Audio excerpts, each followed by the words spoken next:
a dazzlingly beautiful and fragrant meadow. A barefoot, gray-robed man was seated in the lotus position here. He reached out to gently pluck a flower, then closed his eyes to sniff it. A gentle yet infectious smile appeared on his face which affected even the nearby exalt Bowenya. This caused the latter to feel an even greater sense of awe. "You handled this matter very poorly," Ayer said while continuing to enjoy the flower's fragrance. "I made a mistake. I was too desperate for glory," Bowenya said rather nervously. Ayer stared raptly at the flower before him, as though he wanted to memorize every millimeter of it. "Your hunger for glory and your unwillingness to share it resulted in you not notifying me about this until the very last moment, when the Daugard Tower itself was about to be destroyed. In other words, you only reported it when you were out of options. You didn't give me enough time at all." Bowenya was silent. He didn't dare to say a word, especially since Ayer was correct. He had indeed waited until the situation was quite grim, with Ning ripping his way through spacetime and charging towards the heart of the tower. Ayer didn't have enough time to fully prepare a counterplan, and so his only choice had been to send in a servitor who he thought would have the highest chance for success. "Losing a servant is a minor matter," Ayer continued. "But I'm concerned that the local autarchs will discover that our heartlands have not been truly sealed by them." "Impossible. They won't be able to discover anything. We didn't make any mistakes at all," Bowenya said hurriedly. "I sent over a servant and tore a dimensional tunnel for it and you to traverse. This created a dimensional ripple," Ayer said. "It was thanks to this ripple that Autarch Titanos and Autarch Mog were able to enter the dimension and slay my servitor. I acted to mislead Dowlord Darknorth," Bowenya said. "I made sure that he thought I fled out of fear while unleashing the creature being suppressed by my Daugard Tower. It all fits together perfectly. There were no mistakes made at all." Ayer nodded slightly. If certain secrets were revealed, their chances at victory during the final battle would be lessened. The most important secret, of course, was the existence of himself, Ayer. Thankfully, this wouldn't be a problem so long as he didn't accidentally reveal himself. Everyone who had met him and knew of his identity had been forced to swear lifeblood oaths. They couldn't even mention him in the most oblique of ways. Ning had reviewed the memories of many hegemons and emperors, but he knew nothing at all of the supreme leaders of the Sith invasion. He knew that the Sith had a Lord of Chaos, but the Sith Chaos Lord was a transcendent figure that could be described as truly invincible, even in all the infinite void. He wouldn't be so foolish as to actually enter Ning's Chaosverse, because once he did he would lose his connection to the Chaosverse he controlled. Not only would he be dramatically weakened, he would also be suppressed by this Chaosverse. If enough things went wrong, he could theoretically be killed here.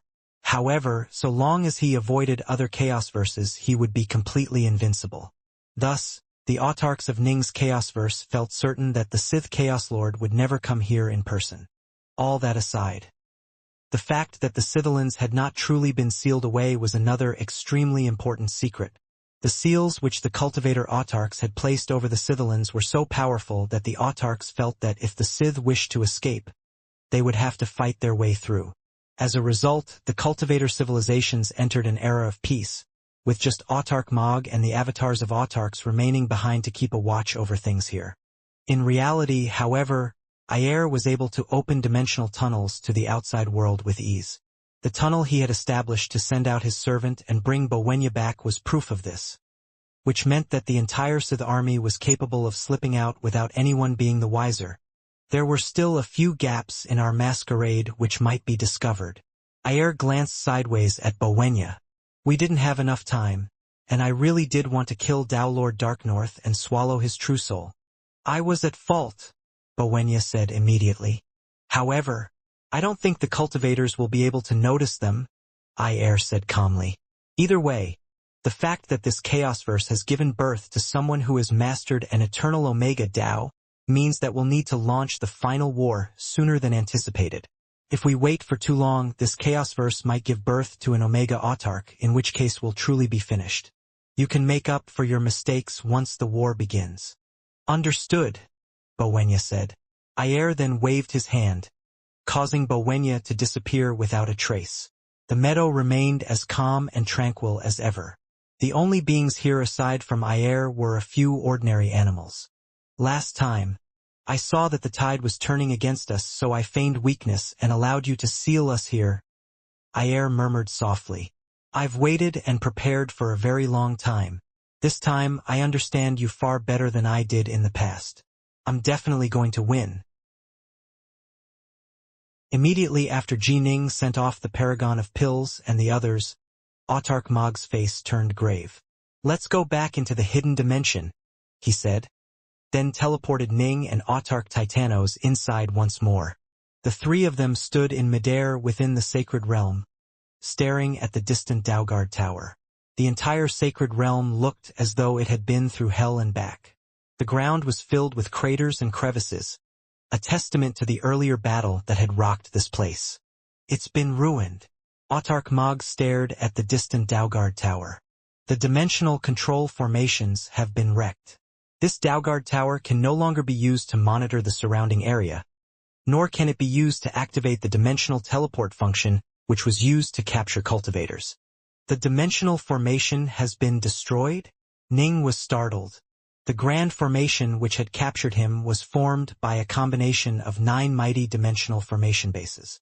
When it had activated, Ning had been teleported straight to this hidden dimension.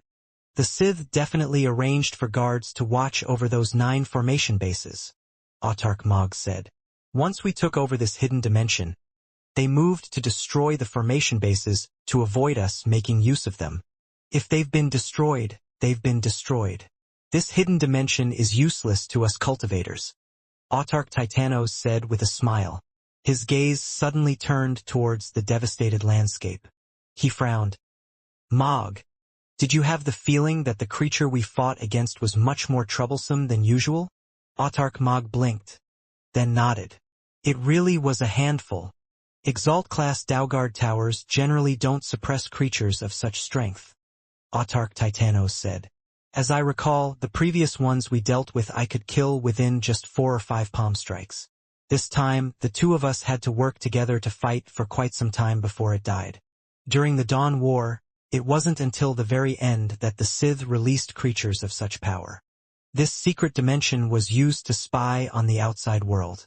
It was probably quite special to the Sith, which was why they stationed a particularly powerful creature here, Autarch Mog said. Possible, I suppose. Autarch Titanos nodded. We've always felt certain that the Sith were completely sealed away, especially since we've taken full control over the outer perimeter of the Sithilans.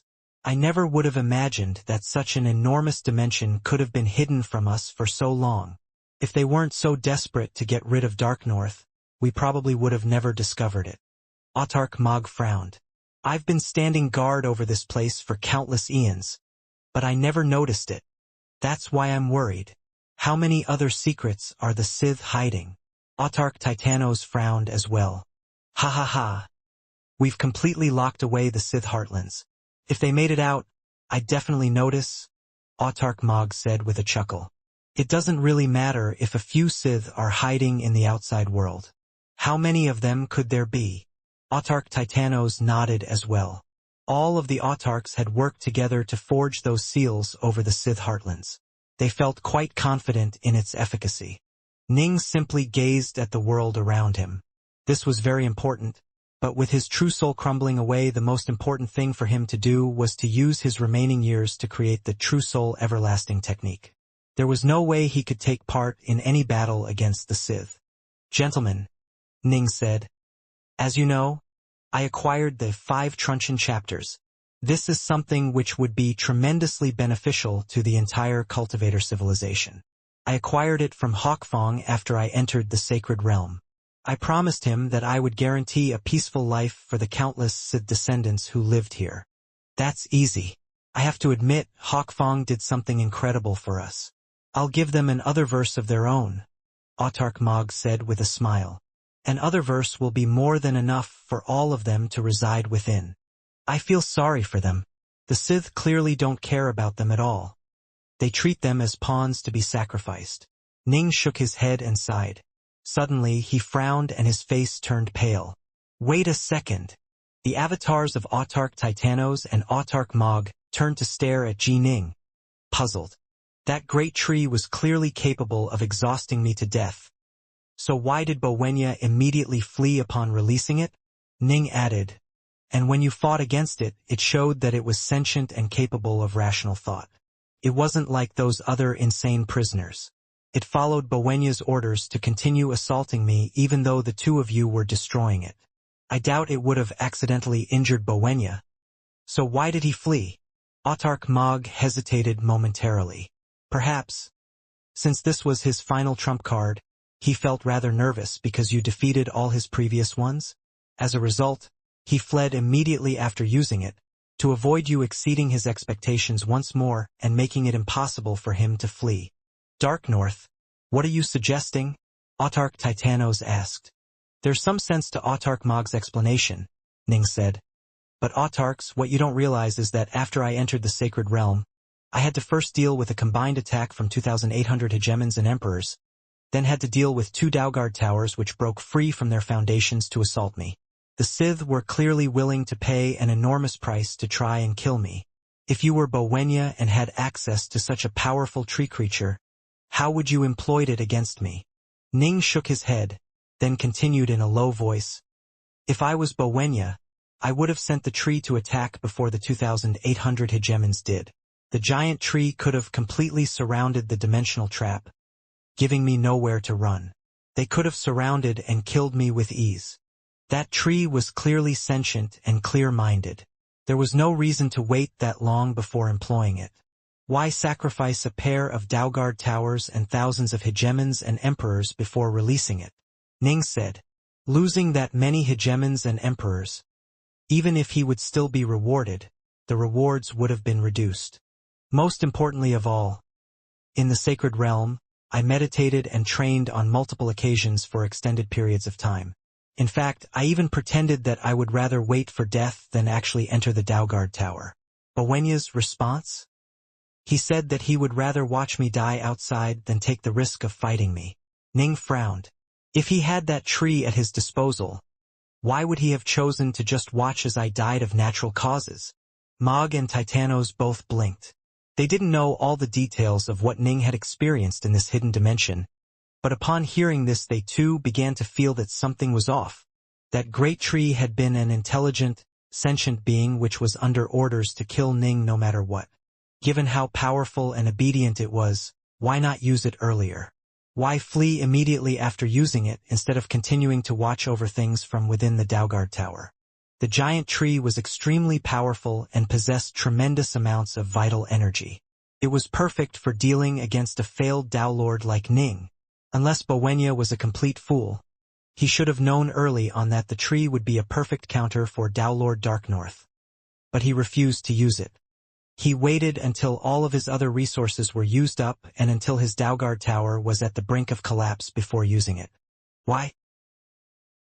He would have rather watched Ning train from his position within the Dalgard Tower, waiting for Ning's true soul to naturally collapse instead of releasing that creature.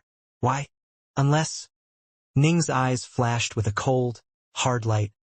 Unless that tree originally wasn't here. Wasn't here. Autarch Mog and Autarch Titanos both narrowed their eyes. It wasn't here, which was why Bowenya was unable to do anything to me. I trained for multiple chaos cycles, and all he could do was watch.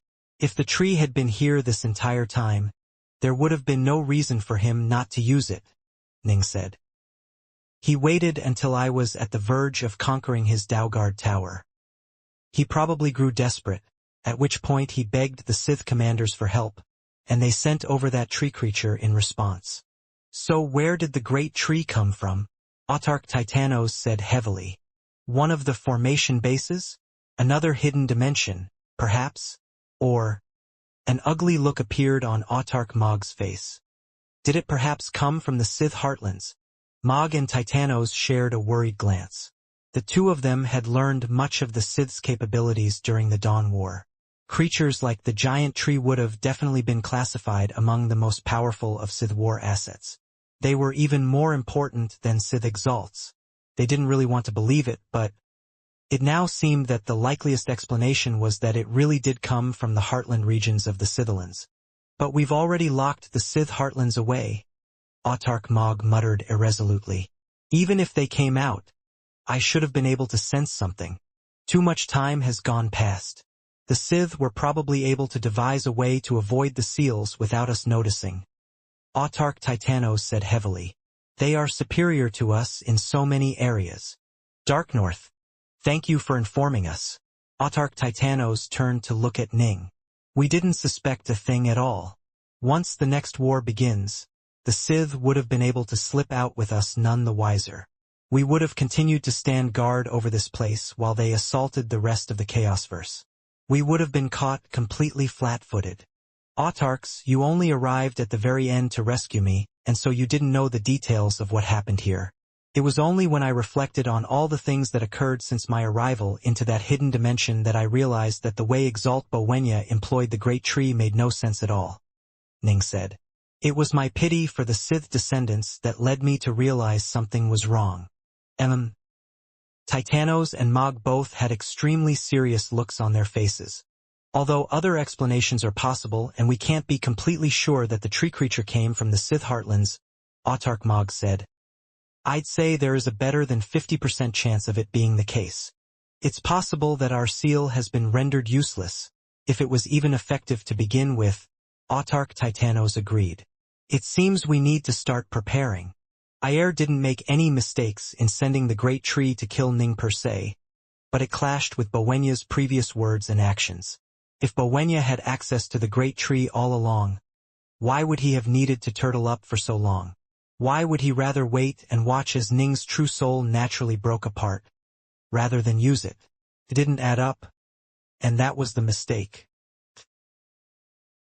Ning, Autarch Titanos, and Autarch Mog continued to stand in midair. By now, the area in front of them was filled with an enormous amount of emperors. There had to be over 3,000 of them, and all of them were Scyth descendants. Around 30 or so were at the hegemon level of power. Clearly, the Scyth were far superior in rearing and teaching their emperors. Ning looked at the group before him.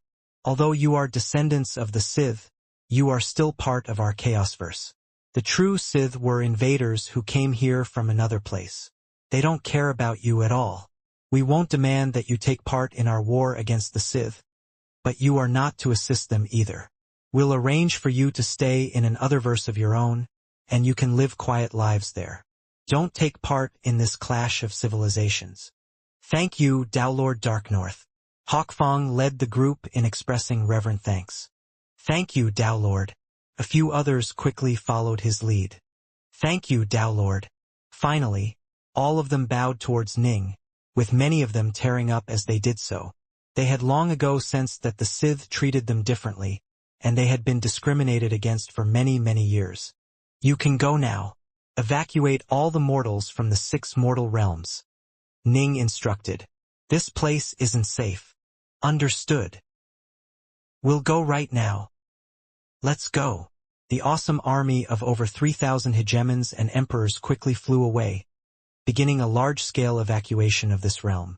Although the 6 mortal realms in this dimension held many living beings, over 3,000 emperors were working together to evacuate them. They gave the mortals some time to prepare for their departure, but it still only took them just half a day before completing the evacuation process. Ning then led the Scyth descendants in departing from the Scythians. He brought them to an extremely distant, out-of-the-way location within the Great Dark. Rumble. A massive otherverse suddenly appeared within the darkness.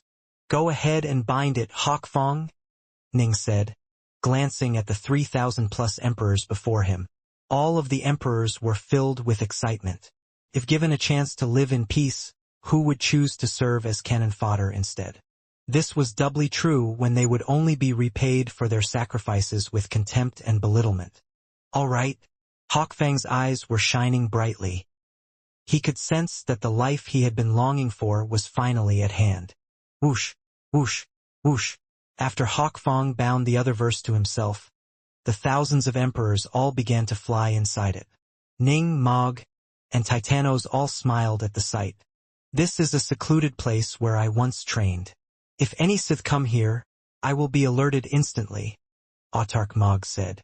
Let these Sith descendants live a peaceful life here, Ning said. Once we defeat the Sith, the entire Chaosverse will be at peace as well, Titanos said with a smile. All three of them were looking forward to that day. Gentlemen, now that everything has been taken care of, it's time for me to depart, Ning said. I'll send you back, Autarch Mog volunteered. Haha, no need. Ning shook his head and smiled. I'm not exactly busy. The only thing I'm concerned with is creating a true soul everlasting technique. Although the journey back to my homeland is a long one, I'll take this opportunity to do some sightseeing. Who knows?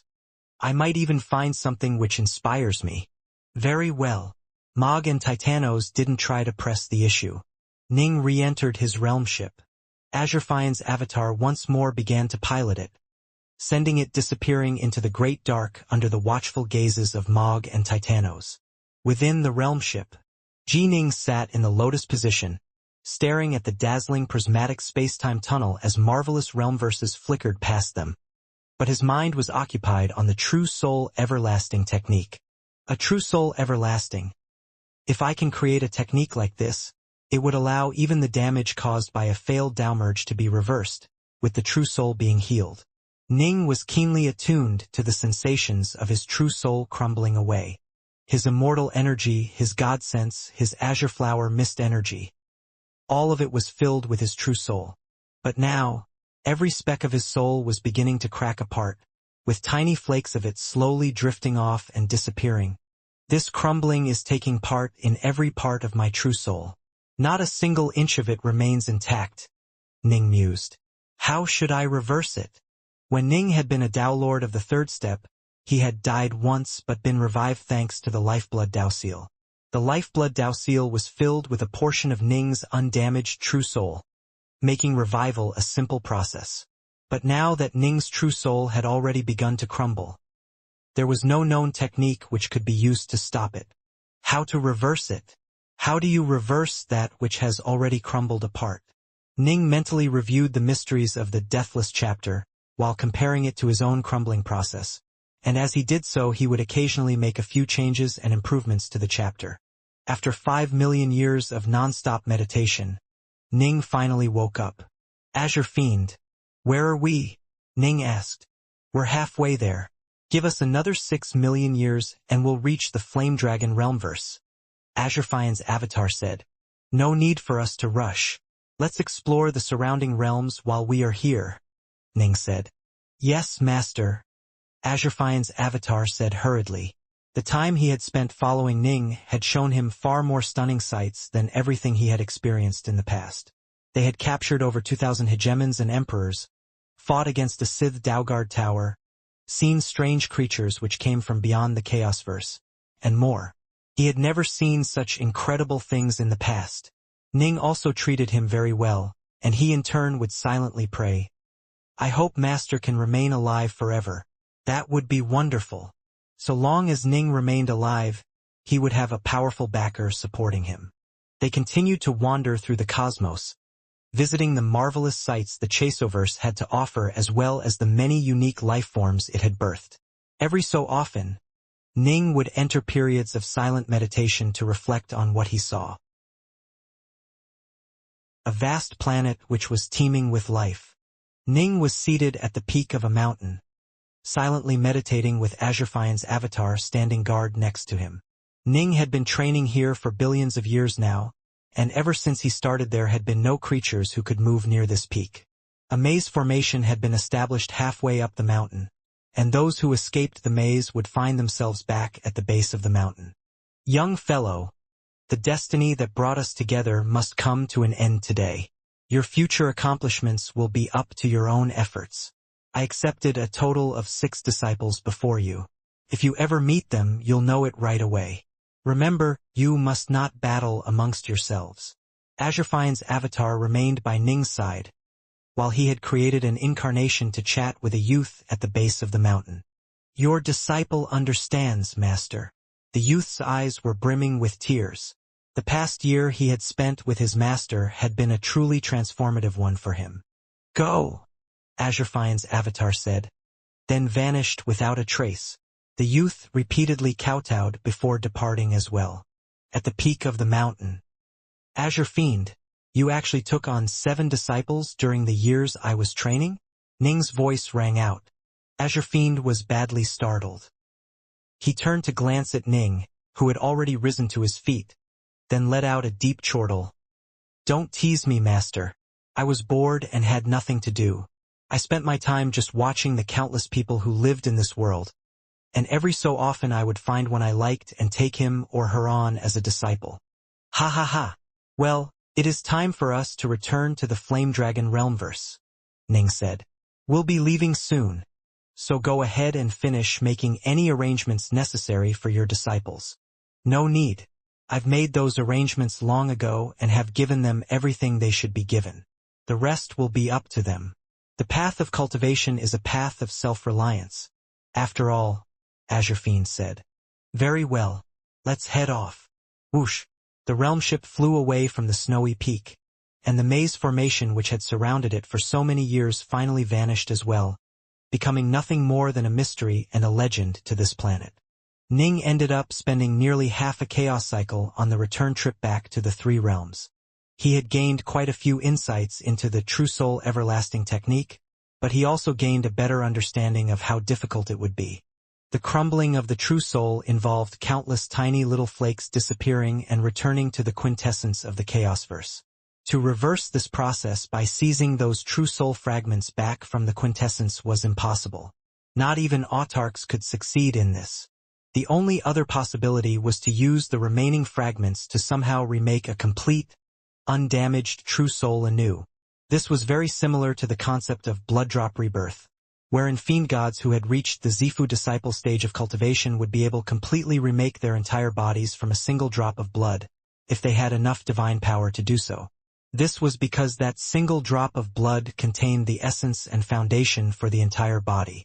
Now, however, Ning was trying to accomplish this with something that was even more fundamental. The True Soul.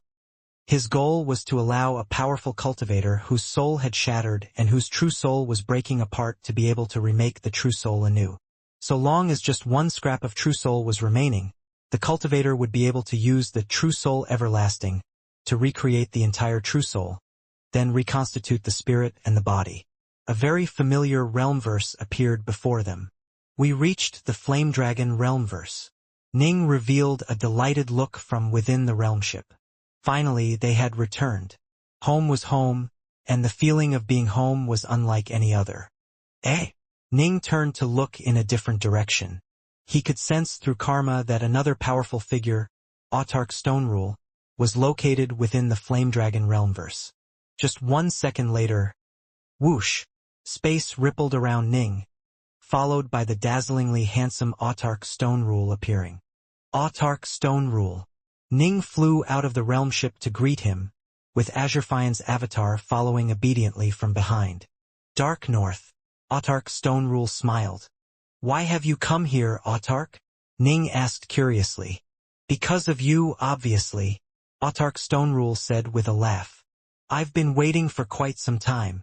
Sorry. I wasn't in a rush, so I took the scenic route while taking the occasional cultivation break, Ning explained. That's why it took me a while to come back. If I had known you were here, I would have immediately returned. I'm just teasing you. I'm not in a rush either, Autarch Stone Rule said. I came here because there are a few things I need to tell you. Ning looked at Autarch Stone Rule. All of us have been analyzing the 5 truncheon chapters you gave us.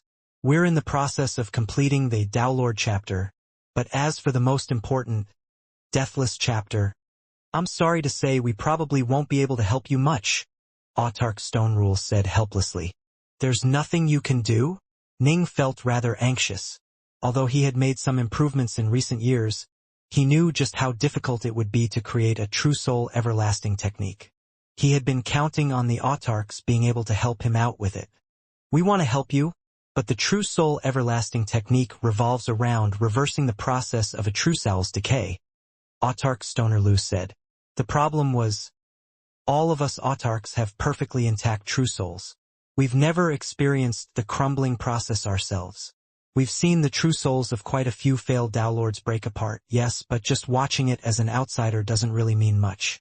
We don't know what it is like to have the true soul break apart, so we have no idea where we should even begin to fix it. What? Ning was stunned. The autarchs had never experienced their true souls breaking apart, which meant that they were unable to make any headway with regards to the true soul everlasting technique. But the Sith's Lord of Chaos? Ning said. He's at a much higher level of insight than us, which was why he was able to come up with a true soul everlasting technique, Autarch Stone Rule explained. The 6 of us are merely on par with you, and we've never truly experienced our true souls breaking apart. Our chances of being able to reverse the true soul process via a true soul everlasting technique are extremely slim. I came to tell you this in person because I don't want you to place too much hope on us being able to help you. Ning nodded. I understand. This had always been a path which would likely result in failure. Autarch Stoneral's words were a bit discouraging, but Ning was able to accept them calmly. But of course, we're still going to keep working at it, Autarch Stone Rule said.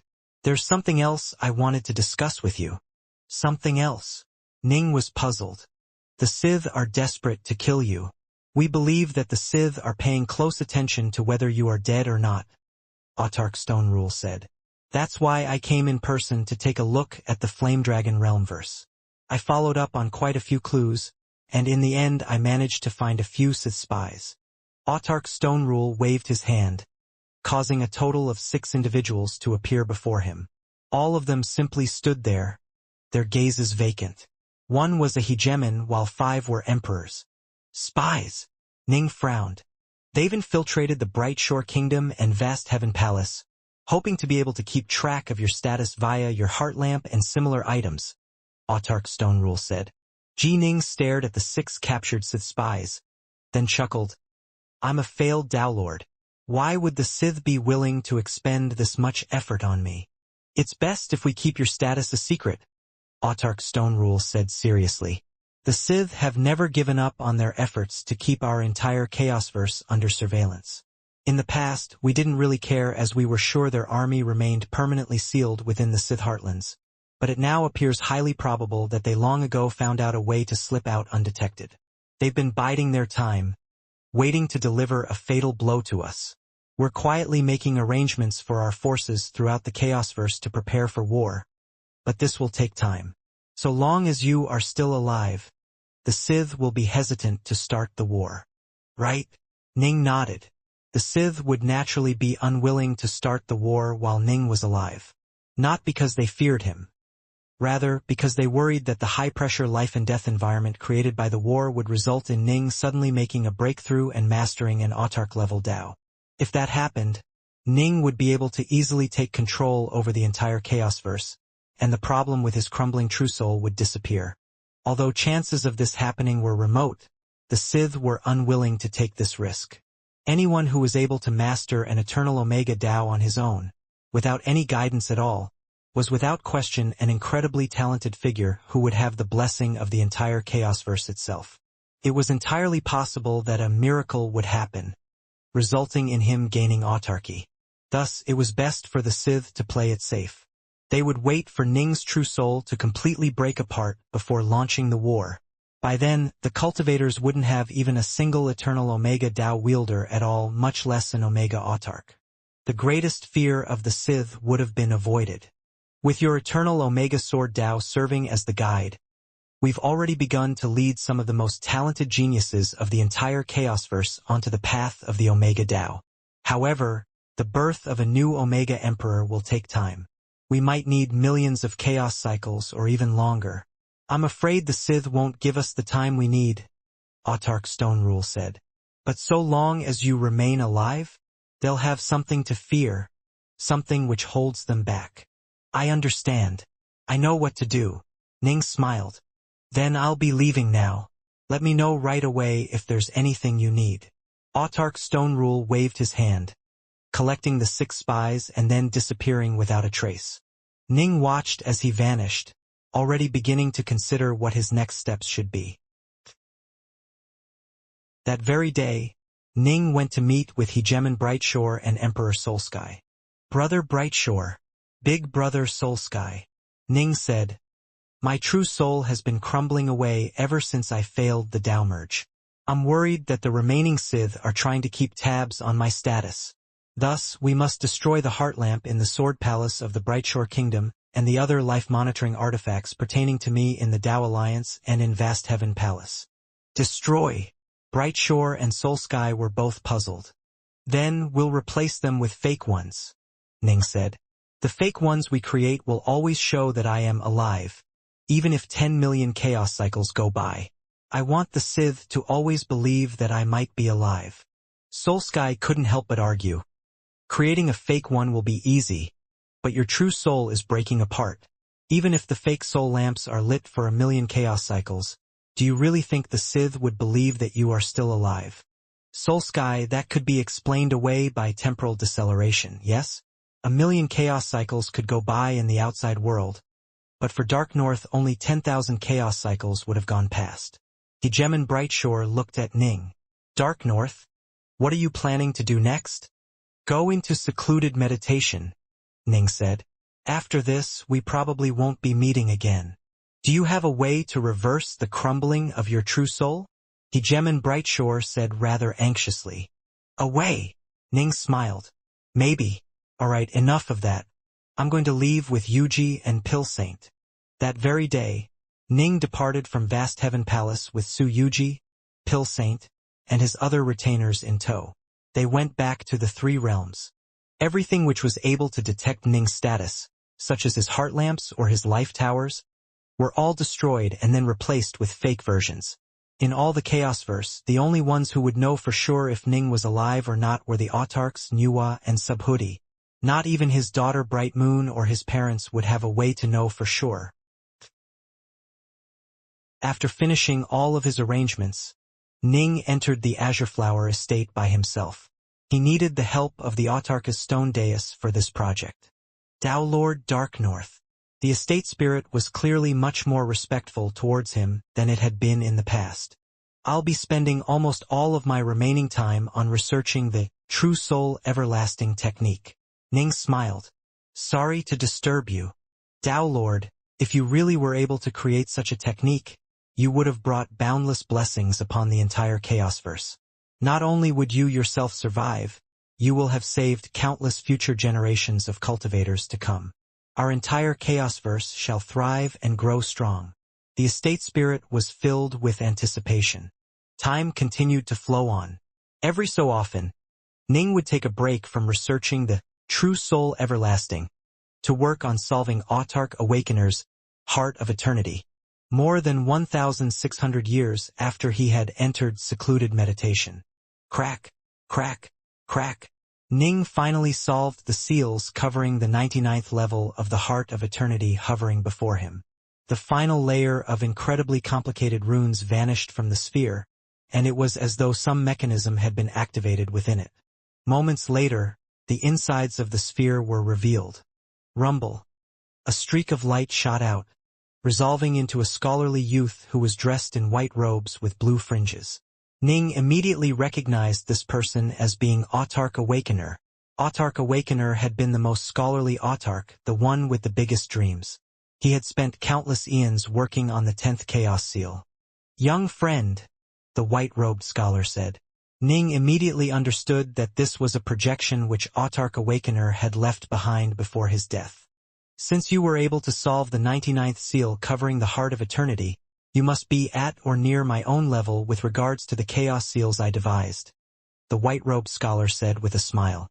"Thus, you are probably strong and wise enough to know of the great danger our entire civilization is facing, and of the foes threatening our entire Chaosverse. The Sith. The Sith are still there, and they are still as dangerous as ever. The Sith are able to repair even shattered true souls, allowing them to attempt the Tao merge repeatedly. They also have a more perfect energy system, allowing them to generate far more autarchs than us. I have always hoped to create a similar technique which would allow us to birth more hegemons, and perhaps as many as 10 or 20 autarchs. If I succeeded, we would easily win the battle which is yet to come. I have left behind my 9 chaos seals to this chaosverse. Although their flaws mean that one can only successfully start to train in them prior to reaching the world level, I actually fixed those flaws long ago in my own version. I imagine that you, my young friend, can easily do the same as well. The reason why I intentionally published a flawed version of the 9 Chaos Seals is because those who cannot master it prior to the world level cannot be considered true geniuses. There is no chance that they can succeed in helping me to perfect the 10th stage of the technique. Within the heart of eternity lies the true, perfected version of the 9 Chaos Seals, as well as 2 lines of thought I have pondered while researching the 10th seal. I wasn't able to succeed through either of these 2 paths, but I feel that both can theoretically lead to success. They represent my greatest accomplishments, and I entrust them to you along with my hopes and dreams. This is all the heart of eternity holds. In terms of value, this probably is not that valuable to someone who is incapable of solving the heart of eternity. But to one who was able to solve it, they may perhaps be of some use. My young friend, after spending countless eons in painstaking research, I discovered that I was unable to advance any further. This is why I gave up. I hope you can complete the 10 Chaos Seals and give our civilization a chance to defeat the looming threat. If you can, then I, Awakener, will be grateful even in death. Autarch Awakener smiled, then his projection vanished. The white-haired elder who was the estate spirit had been watching this entire time. Tears streamed down his face. Ning could sense the powerful will which had driven Autarch Awakener to do so much. He felt a deep sense of admiration for Awakener, who truly had been a leader for the cultivator civilizations. Ning turned to inspect the contents of the Heart of Eternity, which indeed held many techniques and records left behind by Autarch Awakener. One of those techniques was the perfected 9 Chaos Seals. The perfect 9 Chaos Seals could be trained in by world-level cultivators, Dao Lords, and even emperors. After doing so, it could be used like divine power inside the body and immortal energy outside the body. This was a truly flawless type of energy, but it was limited to the first 9 stages. Perfecting it was simple. Ning was at such a high level of enlightenment that he immediately grasped the principles behind it. Given enough time, he too would be able to duplicate the work which Awakener had done. Ning began to greedily read through Autarch Awakener's notes.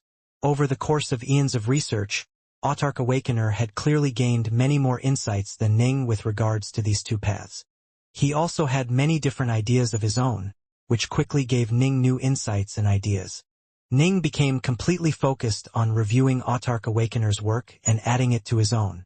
1,000 chaos cycles, 2,000 chaos cycles, 5,000 chaos cycles, 10,000 chaos cycles. Time continued to flow onwards, as cold and uncaring as ever. The white-robed Ji Ning was as still as a statue, his eyes closed. He had been seated there for countless years now. Finally, Ning opened his eyes. His gaze was filled with the boundless power of space and time, containing all the cosmos within them. True soul everlasting, Ning murmured softly. He had the insights of Autarch Awakener and the Deathless Chapter, as well as 15,000 chaos cycles worth of meditation.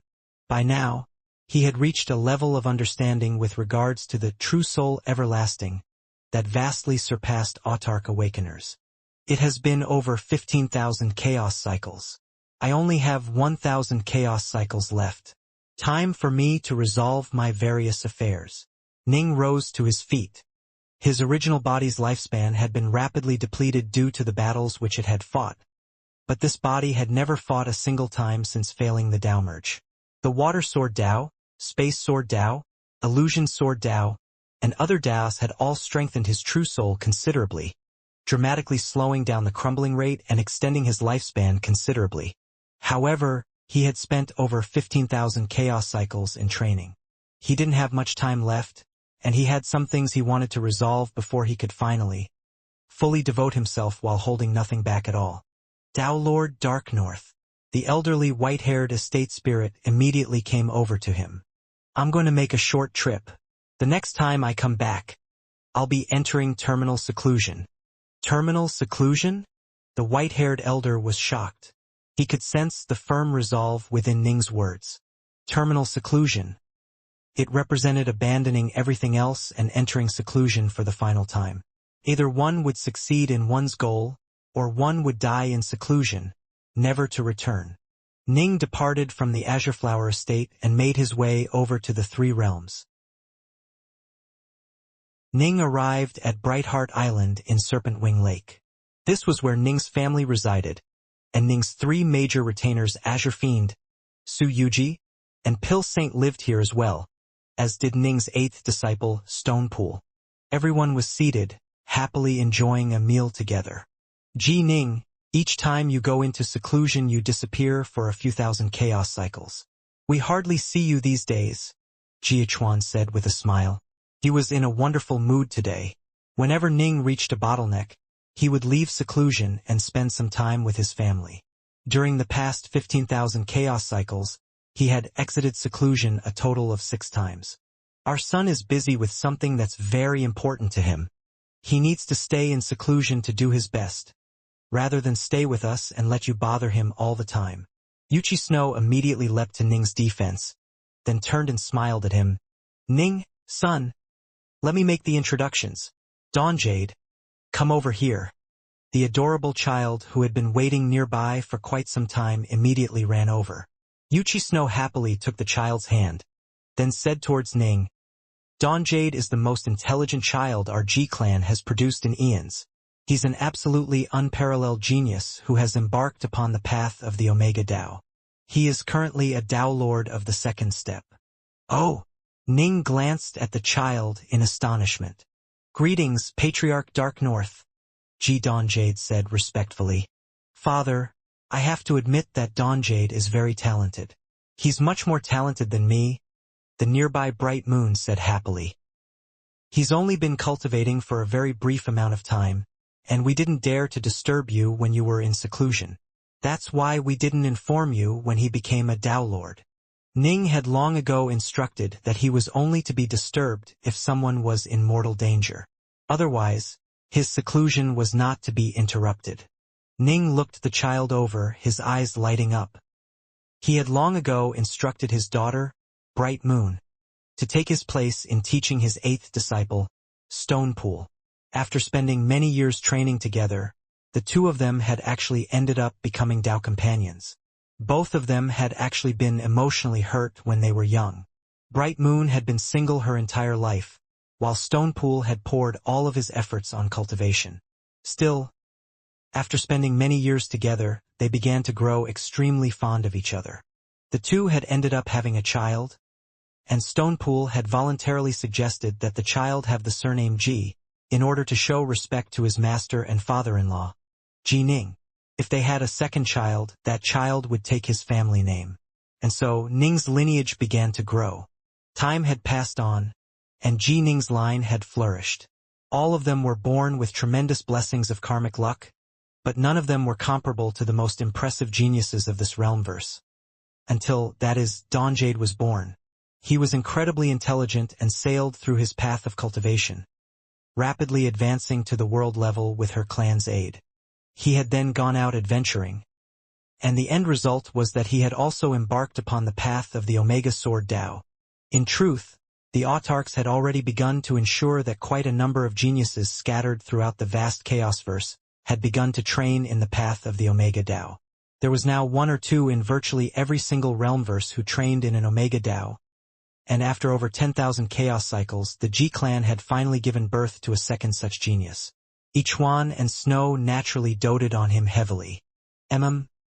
Ning stared at Dawn Jade, scanning his past as he did so. Ning could even get a vague sense of what the future held in store for the child, and what he saw was a truly extraordinary destiny. The boy would probably surpass even Ning's 8 disciples. But in the end, the Dao merge would remain a huge obstacle. Good, good. Ning actually praised the boy twice. Dawn Jade, from this day forth you shall stay by my side. If you have any questions at all, don't hesitate to ask me. Yes, Patriarch, Dawn Jade said excitedly. He all but worshipped the ground Patriarch Ji walked on. The Patriarch was a man who treated with autarchs as an equal. Dawn Jade had also heard many boasting stories from Hegemon Azure Fiend, including the story of how the Patriarch had captured nearly 4,000 emperors with ease. He knew that the patriarch was inconceivably powerful, and was the most supreme expert of the Tao of the sword their Chaosverse had ever seen. The more Ning saw of Dawnjade, the more he liked the boy. Ning felt almost as though he was seeing a reflection of himself in many ways. If Ning himself failed in his terminal seclusion but Dawnjade succeeded in his Tao merge, that wouldn't be too bad an outcome. "Sit next to me," Ning ordered. He didn't disguise his fondness for Dawnjade in the slightest. "Bright Moon." Ning turned and smiled. "Has anything important happened lately?" Each time Ning left his secluded meditation, he would ask her this question. Both Bright Moon and Stonepool were Tao Lords of the fourth step. The former was Ning's daughter, while the latter was Ning's disciple. They often wandered the outside world, and they were well versed in what was happening lately. "Yes, actually, something very important happened," Bright Moon said. "I actually considered asking you to leave seclusion, but in the end I decided not to disturb you. For you to find out a bit later doesn't make much of a difference." "Something very important? What?" Ning asked curiously. "Second brother Green Bamboo succeeded in the Tao merge and became a hegemon," Bright Moon said happily. "He was the first in our group to attempt the Tao merge. To this very day, I'm still afraid to make the attempt." "Xiuding succeeded in the Tao merge?" Ning was delighted to hear this. He immediately began inspect the karmic threads binding him to his disciple. His second disciple, Green Bamboo Yang Xiuding. When Ning was at the world level, Ning had met him by accident when he had entered Annihilation's Otherverse. Back then Yang Xiuding had been an ordinary mortal, but his Tao heart had impressed Ning. Ning had taken a liking to him and had accepted him as his second disciple. Ning always had the feeling that his second disciple would probably become an extremely accomplished figure. But Ning never would have expected him to become a hegemon so quickly. After he succeeded in the Tao merge, he came here in person, wanting to pay his respects to you, Father. I didn't want to disturb you, so after discussing the matter with Patriarch Subhuti, I decided to give him 3 Sith treasures as a celebratory gift. Bright Moon said. "You did well." Ning nodded. He had acquired many Sith treasures from that hidden dimension, but he had given them over to Nuwa, Subhuti, and Bright Moon to hand out as they saw fit. He wouldn't hand over treasures of such power to even his disciples without a good reason. Giving his second disciple a few of them to celebrate his hegemony, however, was fine. "I'm not finished. Not too long ago, second brother received an Otherverse and became an Otherverse Lord," Bright Moon said happily. "He didn't acquire it in battle. He was given it by an autarch." "By an autarch?" Ning was startled. Ning knew the autarchs very well. They wouldn't casually hand over Otherverses to juniors, no matter how much they liked them. They acted impartially in all things. So here's the story. Second brother is incredibly talented in the Tao of the sword and has a perfect Tao heart. He had an accidental meeting with the autarch of Annihilation, who tested him. He passed the test, and the autarch viewed him so favorably that the autarch bestowed an Otherverse upon him. Bright Moon said. "A perfect Tao heart?" Ning was astonished. A perfect Tao heart was a prerequisite for becoming an autarch, and also a prerequisite for succeeding in the Tao merge for an Omega Tao. Everyone who had a perfect Tao heart was without a doubt an extraordinary character. No wonder Akong showed him such favor. Ning had felt long ago that Green Bamboo had an extraordinary heart and was highly suited for cultivating in the Tao. Ning had released him into the wild and allowed him to make his own way in the world as a mortal cultivator with just a few techniques. Ning hadn't spent too much time teaching or taking care of this second disciple. The man had to rely on himself for everything. Ji Ning was in an excellent mood today. "Tell me about how all my other disciples are doing, one by one." "Very well." Bright Moon was rather surprised at her father inquiring in such detail, but she began to narrate without giving it much thought. Ning had left his secluded meditations to wrap up all his worldly affairs. Of course he needed to get a good idea as to how his personal disciples were doing. While listening to his daughter speak, he also carefully inspected how they were doing through his karmic ties to them. His first disciple, Blue Cliff Xiaoyu, was even less talented than Bright Moon. To this very day, she remained just a world-level cultivator. Still, her life was a carefree one. Perhaps Xiaoyu preferred this sort of peaceful, quiet life. His second disciple, Green Bamboo Yangtzuting, had become a hegemon. His third disciple, Skywind, had become a resoundingly famous figure within the Flame Dragon realmverse. He had caused quite a deal of trouble, and was stubborn to an extreme. He made many enemies, and for the sake of a female immortal, he had actually assaulted a major sect and slain 2 of its emperors. He was now publicly acclaimed as the #1 Dao Lord of the Flame Dragon realmverse. Ning, of course, had long ago transcended such silly rankings. "Oh, Skywind, I was able to sense long ago that your future would be fraught with troubles. You've always been the one I've been the most worried about." Ning shook his head, then decided, "I have to visit him one final time, it seems." The position of 4th disciple remained vacant. His 5th and 6th disciples, Boundless and Muse, lived a romantic, heavenly life together as a pair of immortal lovers. They remained happily in love, and together they wandered the various territories of the Flame Dragon realmverse. This pleased Ning greatly. His 7th disciple, Great Immortal Amander, had a childlike disposition and loved to wander about. His current whereabouts were unknown. His 8th disciple, Stonepool, was a solid and reliable figure who had ended up together with Ning's daughter Bright Moon. After spending 2 years in the 3 realms, Ning departed with Azure Fiend, Yuji, Pill Saint, and his favored descendant Dawnjade. They left the 3 realms and began to wander through the world outside. They were going to visit his friends and disciples. The very first person Ning went to visit was Nine Dust, whom he had shared so many life and death adventures with. Vast, billowing waves could be seen sweeping through this entire world. At the very center of the waves was a towering, silver-robed god who was 540,000 meters tall. He stood atop the endless waves, practicing a set of fist arts. Every single punch and strike caused the waves around him to rumble and roil about. A ship appeared far off in the distance, but it quickly came to a halt and did not interrupt. Roughly an hour later, the training appeared to come to an end. Only then did the white-robed Ning call from next to the hovering realm ship, "Nine Dust!"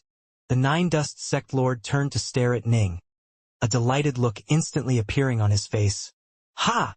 Darknorth, my big-shot Dowlord friend. You surely are a sight for sore eyes. You actually came to visit me? I'm sorry. I know I didn't visit you a single time in many years. I've been in secluded meditation the entire time." Ning strolled over with Su Yuji and the others staying behind. "As it should be. You are working on something important." Nine Dust looked at Ning. He could sense how Ning's true soul was crumbling at a very fast pace, and he couldn't help but feel sorrow for his old friend. He knew that Ning wouldn't last for much longer. "Darknorth, have you come to bid me a final farewell?" "Perhaps." Ning smiled. "I'm about to go into terminal seclusion and make one final push. If I succeed, I'll be able to reverse my true self's decay. If I fail, then yes, this will be the last time we 2 brothers have a chance to meet." "Reverse your true self's decay?" Nine Dust instantly became filled with hope. "Death has always been the only outcome for anyone who fails the Tao merge," Ning said. "No cultivators in our Chaosverse have ever been able to change this. The Sith are able to do so, but they are different from us on a fundamental level. Not even autarchs are able to reverse a true self's decay. All I can do is try my best and then pray." Nine Dust patted Ning on the shoulder. "I'm sure you can do it. Enough about me. How have you been?" Ning smiled. "When are you planning to attempt the Tao merge? I can tell that you've reached an incredibly high level in the Tao of Water. From what I can see, you should be the one ranked at the top of the Tao Lord listings for the Flame Dragon realmverse. How did my disciple end up taking the position instead?" Ning had passed on both the incense spirit fruit and several water-related techniques to Nine Dust to help him out. Nine Dust had trained assiduously and had reached an extremely high level of insight into the Tao of Water. It could be said that his defensive prowess surpassed that of all other Tao Lords in the Flame Dragon realmverse, save for Ning himself. He was absolutely strong enough to be ranked number 1, but his actual ranking was fairly low. Who cares about those stupid lists? Look at you, Dark North. You transcended that very concept long ago. Nine Dust chuckled. Besides, as your brother, Skywind should be considered one of my juniors. How could I compete with him over something like this? Skywind, he's a bit too much of a show-off. Ning shook his head slowly. But he has plenty to show off. I once sparred with him when he first became a Tao Lord of the 4th step. He truly did amaze me. Nine Dust let out a sigh. Excessive hardness leads to brittleness. He's too extreme. But perhaps that's also what made him so special. Ning shook his head. Of his many disciples, his 3rd disciple had been given the hardest path. The man had experienced numerous difficulties as a mortal, and hadn't ended after becoming a Tao Lord. When are you planning to begin your Tao merge? Ning asked. Soon. Thanks to the techniques you gave me. I can sense that my Tao is growing even more perfect than before. Nine Dust smiled. Once I feel it has reached full perfection, I'll use the incense spirit fruit and begin the Tao merge. It'll be anywhere between 10,000 chaos cycles and 50,000 chaos cycles from now. I'll have to come to offer my congratulations once you succeed, Ning said with a laugh. You must, Nine Dust agreed. Both had their own tribulations to overcome. Nine Dust had to deal with the tribulation known as the Tao merge, while Ning had to deal with the crumbling of his true soul. Both of these two brothers had to succeed if they wished to meet again. By comparison, Nine Dust stood a very good chance. He had already used a Void Sea Jade Seal and been given both techniques and an incense spirit fruit by Ning. Ning's chances were much lower. After spending quite some time chatting with his old friend Nine Dust, Ning finally bade the ancient cultivator farewell. A short while later, Ning headed off to an ordinary chaos world within the Flame Dragon realmverse. He had come here to meet his 3rd disciple, Skywind. Ning found Skywind in the corner of an alehouse. Skywind was dressed in ordinary gray robes. The robes were not magic in any manner. These truly were cheap hemp robes which mortal peasants might wear. He was caked in filth, and his hair was disheveled. He sat there in the corner, drinking wine by himself. He was never able to get drunk, but he still came here to drink quite often. No one in the alehouse dared to bother him, because half a year ago, this filthy-looking man had killed the governor of this city with a pair of chopsticks. Drinking by yourself? A voice rang out. Startled, Skywind looked up. Someone had actually been able to approach him without him even noticing it, and this person clearly hadn't hidden his aura either. Skywind could clearly sense the aura of the sword about him. How did I not notice him approaching? This was so strange that Skywind could hardly believe it. When he turned around, he saw a white-robed Ning seated at a nearby bench. Ning poured himself a cup of wine. Master! When Skywind saw Ning, he immediately fell to his knees and kowtowed. He respected and revered his master more than anyone else. Ning simply watched as his disciple kowtowed, not moving to stop him. You can get up, Ning said a moment later. All right. Skywind rose to his feet. Ning picked up his wine cup. Come, let the two of us, master and disciple, share a cup of wine. Skywind immediately lifted up his own wine cup and offered Ning a respectful toast. None of the ordinary mortals within this alehouse were able to notice or sense Ning's presence. After finishing the wine, Skywind said in a guilty manner, I've disappointed you, master. There's nothing to be disappointed about. Cultivation can lead to countless different paths, Ning said. A shadow was cast over your heart back in your homeland, long before you ever entered the Flame Dragon realmverse. For you to end up in your current situation, I blame myself as your master for not having helped you more. It isn't your fault, master. This is the path I chose for myself, Skywind said hastily. He himself knew that he had gone too far in his murderous actions. If it hadn't been for the fact that his master was Tao Lord Darknorth, the archons of the sacred cities probably would have wiped him out long ago. So are you planning to just spend your final years here? Ning asked. I'm tired, Skywind said softly. I don't want to run around any longer, and I don't want to go back home either. I suppose I'll just keep living here in this mortal world. You might as well. Ning didn't try to dissuade him. This will most likely be our final meeting. Let's just share some wine with each other. I'll only give you one final piece of advice.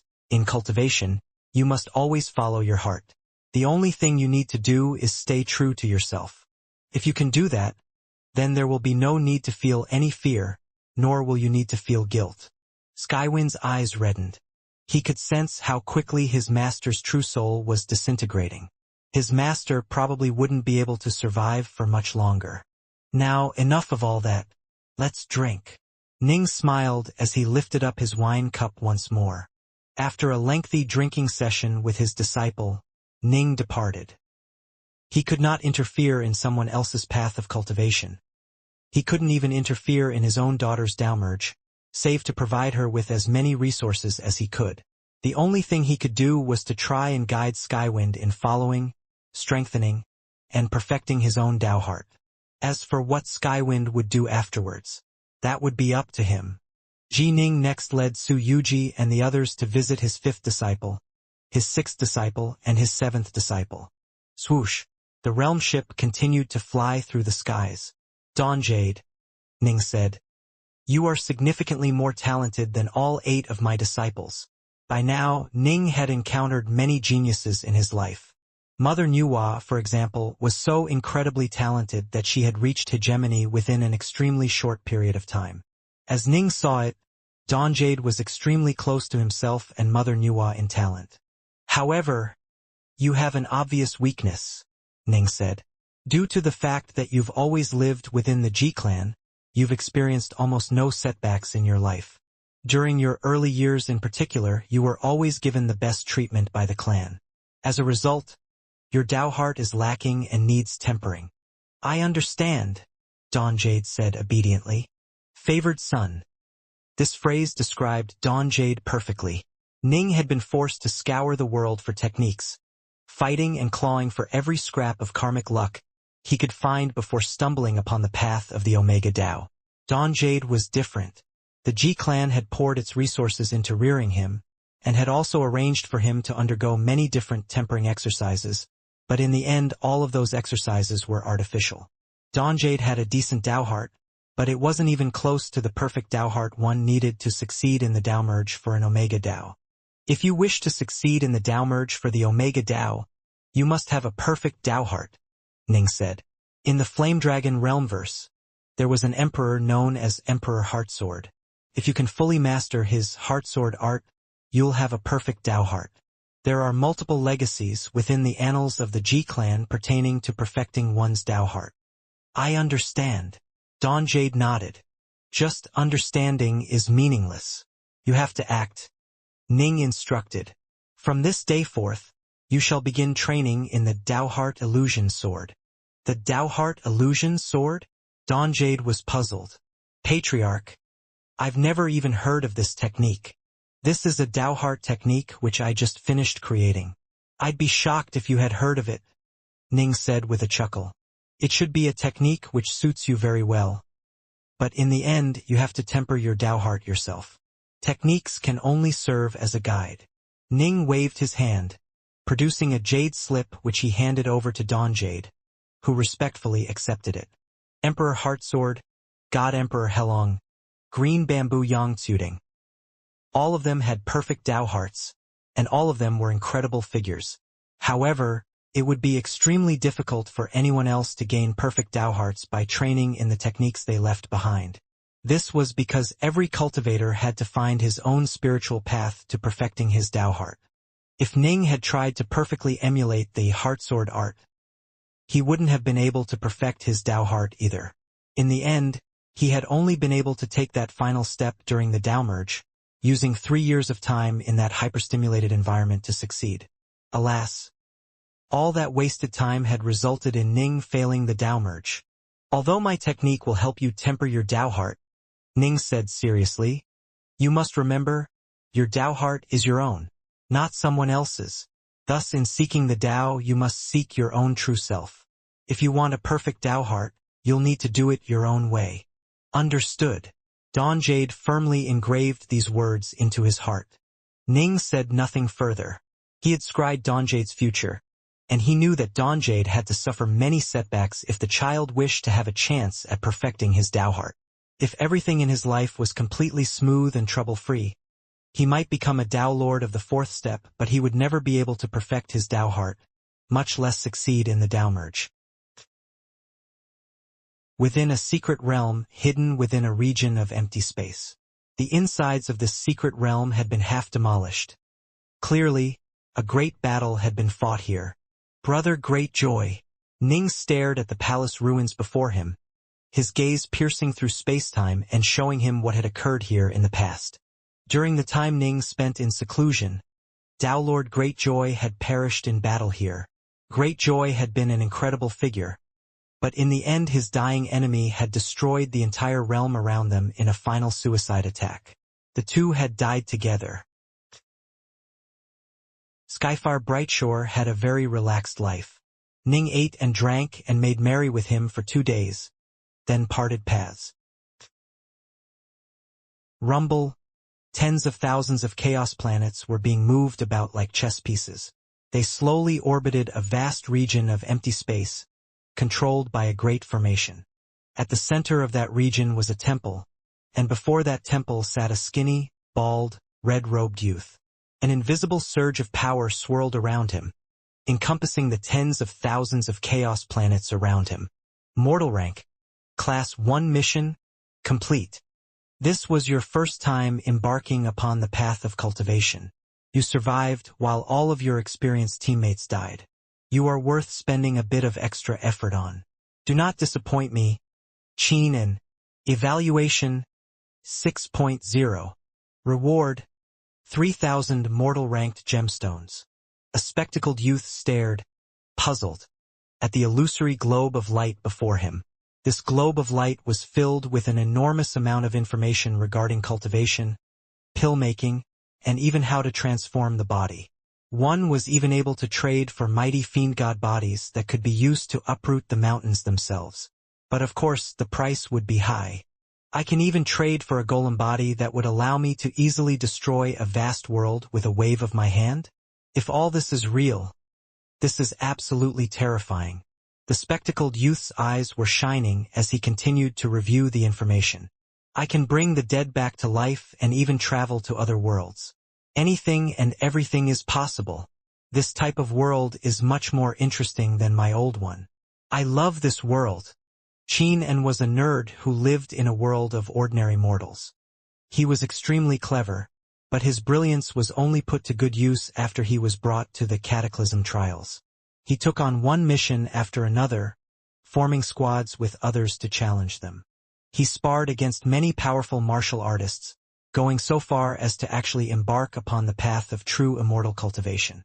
He was even sent into a world of fiendgods, where he battled against mighty gods and fiends alike. He was tempered and tested over and over again. In the process, many teammates perished, but they were quickly replaced. The survivors only grew stronger and stronger.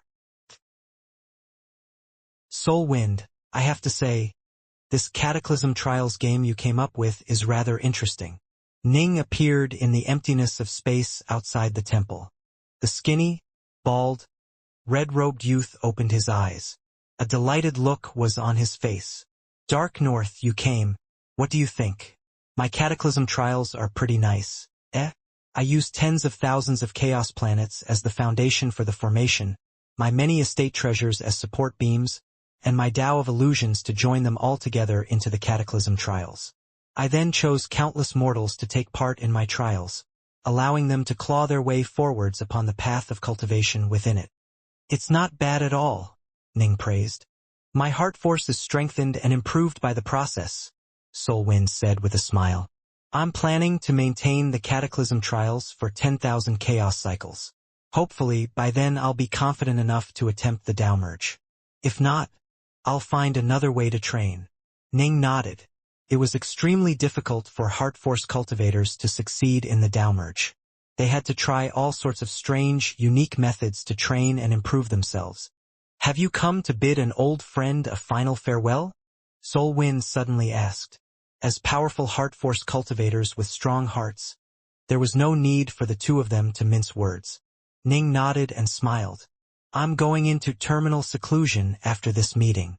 I've made many friends on my path of cultivation, but I admire you above all others, Solwind said. You are going to succeed. You have to.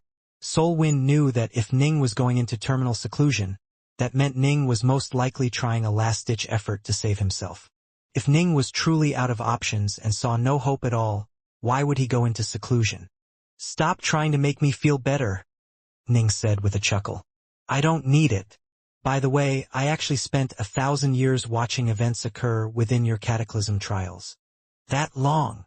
Solwind was surprised.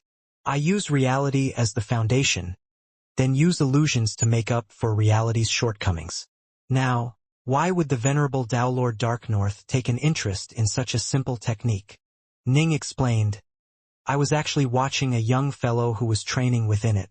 That's why I watched for 1,000 years. Are you willing to let him follow me instead? I might have put countless cultivators into my cataclysm trials, but only a few thousand have been able to survive for more than 1,000 years. They are priceless treasures to me, Solwind said in an intentionally sorrowful manner. Boo it. Since you've made the request, Tao Lord Darknorth, I suppose I must give you face. Which one have you taken a fancy to? The one called Qian, Ning said. Qian had come from a world which was extremely similar to the world Ning had lived in during his previous life, Earth. There were quite a few underdeveloped worlds like Earth in the Chaosverse, and Tao Lord Solwind had teleported many people from such worlds to the Cataclysm Trials. Qian, that boy was born to be a cultivator. Solwind sighed dramatically. He doesn't view the trials of the Cataclysm Trials as dangers to be avoided. He eagerly dives into mission after mission. I actually prepared a few difficult trials just for him, but he managed to flip the script each time. I've taken a liking to the kid as well, Ning said. I'm planning to take him on as a disciple. Then he is one lucky kid. Solwind immediately waved his hand. Whoosh! A youth suddenly appeared in the emptiness of space by Solwind's side. The kid was dressed in black robes and had a stately gaze. He looked completely harmless. But when he scanned the area around him and saw Tao Lord Solwind and Jining, his eyes narrowed. He could sense that his very soul itself was quaking in fear. The auras emanating from the two individuals before him were absolutely terrifying. Even though just hints of their auras were leaking out, the two were clearly unfathomably more powerful than even the most powerful creature he had ever encountered, an elder god-class Fiendgod. I am the creator of the Cataclysm Trials. You can address me as Solwind. Tao Lord Solwind's very first words caused the young Qian to feel completely stunned. The creator of the Cataclysm Trials. Solwind smiled. Next to me is my good friend, Darknorth. Qian, today is your lucky day. My friend is far more powerful than I am, but he's actually taken a fancy to you. Qian, are you willing to become my disciple and take me on as your master? Ning asked. He had always followed his own heart in choosing new disciples. His fourth disciple, for example, Ning had simply tossed a talisman into a hidden location. Whoever was lucky enough to acquire it would become his fourth personal disciple. Thus far, this person had yet to arise. His seventh disciple Amander and his eighth disciple Stonepool had all been extremely weak when Ning had first noticed them, while his second disciple Green Bamboo Yangtuding had been just an ordinary mortal. Ning cared more about the Tao hearts of his potential disciples. And of course, he also chose people whose personalities he liked. He had seen countless beings struggling within the Cataclysm Trials, but the only one he had liked was Qian. He admired how Qian was still brimming with confidence and excitement despite having seen so much death and lost so many friends in the Cataclysm Trials. This truly was quite rare. I'm willing. Qian had experienced much in recent years, and he was no fool. He immediately knelt down and kowtowed. Master, your disciple Qian greets you. Good. From this day forth you shall be the 9th disciple of myself, Darknorth. You are the last personal disciple I shall ever take, Ning said. Solwind glanced at Qian. How the hell was this kid so lucky? He actually became the final disciple Tao Lord Darknorth chose before going into terminal seclusion. It must be remembered that even major powers like Lord Houwu of the Blaze-Sun domain would love for the chance to become Ning's servant and receive a few occasional pointers from him. Ning looked at his new disciple, Qin En, then nodded. He now had a 9th disciple, and he had visited everyone he needed to visit. It was time to return to the 3 realms and prepare to enter terminal seclusion. Before Ji Ning brought his 9th disciple, Qin En, back to the 3 realms, he first paid a brief visit to the Badlands territory. Halt! Ning instructed. The realm ship came to a halt in midair. Ning turned to glance at Qin En, then reached out to tap Qin En on the middle of his forehead. An enormous amount of information began to pour into Qin En's mind, followed by 3 surges of sword intent being hidden deep within his soul. All 3 surges of sword intent were of varying levels of power. At Qin En's current level of power, if he had to learn this enormous amount of information from Jade Slips, it would probably take over 10,000 years. Using this method, Ning had accomplished it in the blink of an eye. Most of the information, however, would remain sealed. Qin En was currently too weak. His soul and true soul simply couldn't absorb that much information at once. Master, Qin En regained consciousness. Of my 9 disciples, you are the most talented at dealing with danger, Ning said. I've left you 3 surges of sword intent to protect you and many techniques for you to learn. The rest shall be up to you. This place is known as the Badlands Territories, and it is very vast, far vaster than the cataclysm trials you were in. You'll have to rely on yourself in adventuring through this place. Once you reach the world level or become a Tao Lord, you'll probably be able to locate your fellow disciples. World level. This was an incredibly distant concept to Qin En. He hadn't even become a celestial immortal yet. All right, you can leave now. Your path will be your own. Ning waved his hand. Whoosh! Qin En was teleported through space-time into an ordinary chaos world within the Badlands territory. Master, you remain as succinct as ever in teaching your disciples, Su Yuji said with a snicker. The more setbacks they encounter, the farther they'll make it on their respective paths, Azure Fiend said. When Ning returned to the 3 realms, he began to meet with some of his old friends for what was perhaps the final time. Northmont Baiwei, Mu North Sun, his master Immortal Diansai. It must be remembered that even Empyrean gods and celestial immortals were able to live for the incredibly long time of 108,000 chaos cycles. When Ning had been very young, he had acquired a prison world filled with Empyrean gods and celestial immortals who had been alive for multiple chaos cycles. However, Empyrean gods and celestial immortals generally had very weak Tao hearts. Very few would be able to live to their maximum lifespans, as most would end up developing mental issues that would result in their energies running wild, resulting in death. Most had to rely on using spirit pills to nourish their bodies. Only then would they be able to live long enough to hit the 108,000 cycle limit.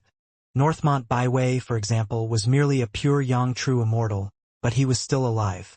Another person Ning went to visit was Nine Lotus. Nine Lotus was the first woman Ning had ever romantically loved. Ning's status was so incredibly high that after they broke up, no one else ever dared to pursue Nine Lotus. Nine Lotus herself set up her own school long ago, and she only accepted female cultivators who swore to be forever single.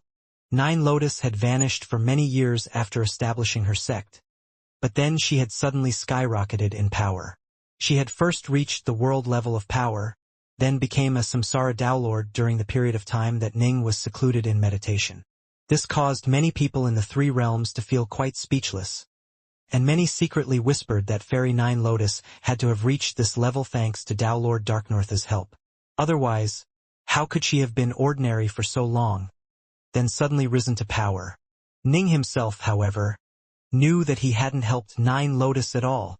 Below a giant tree within a courtyard, Ning and Nine Lotus were seated facing each other, with Nine Lotus pouring Ning some tea. I grew this tea tree myself and personally harvested the leaves, Nine Lotus said. Have a taste. Senior apprentice sister Nine Lotus. Ning smiled. You truly amaze me.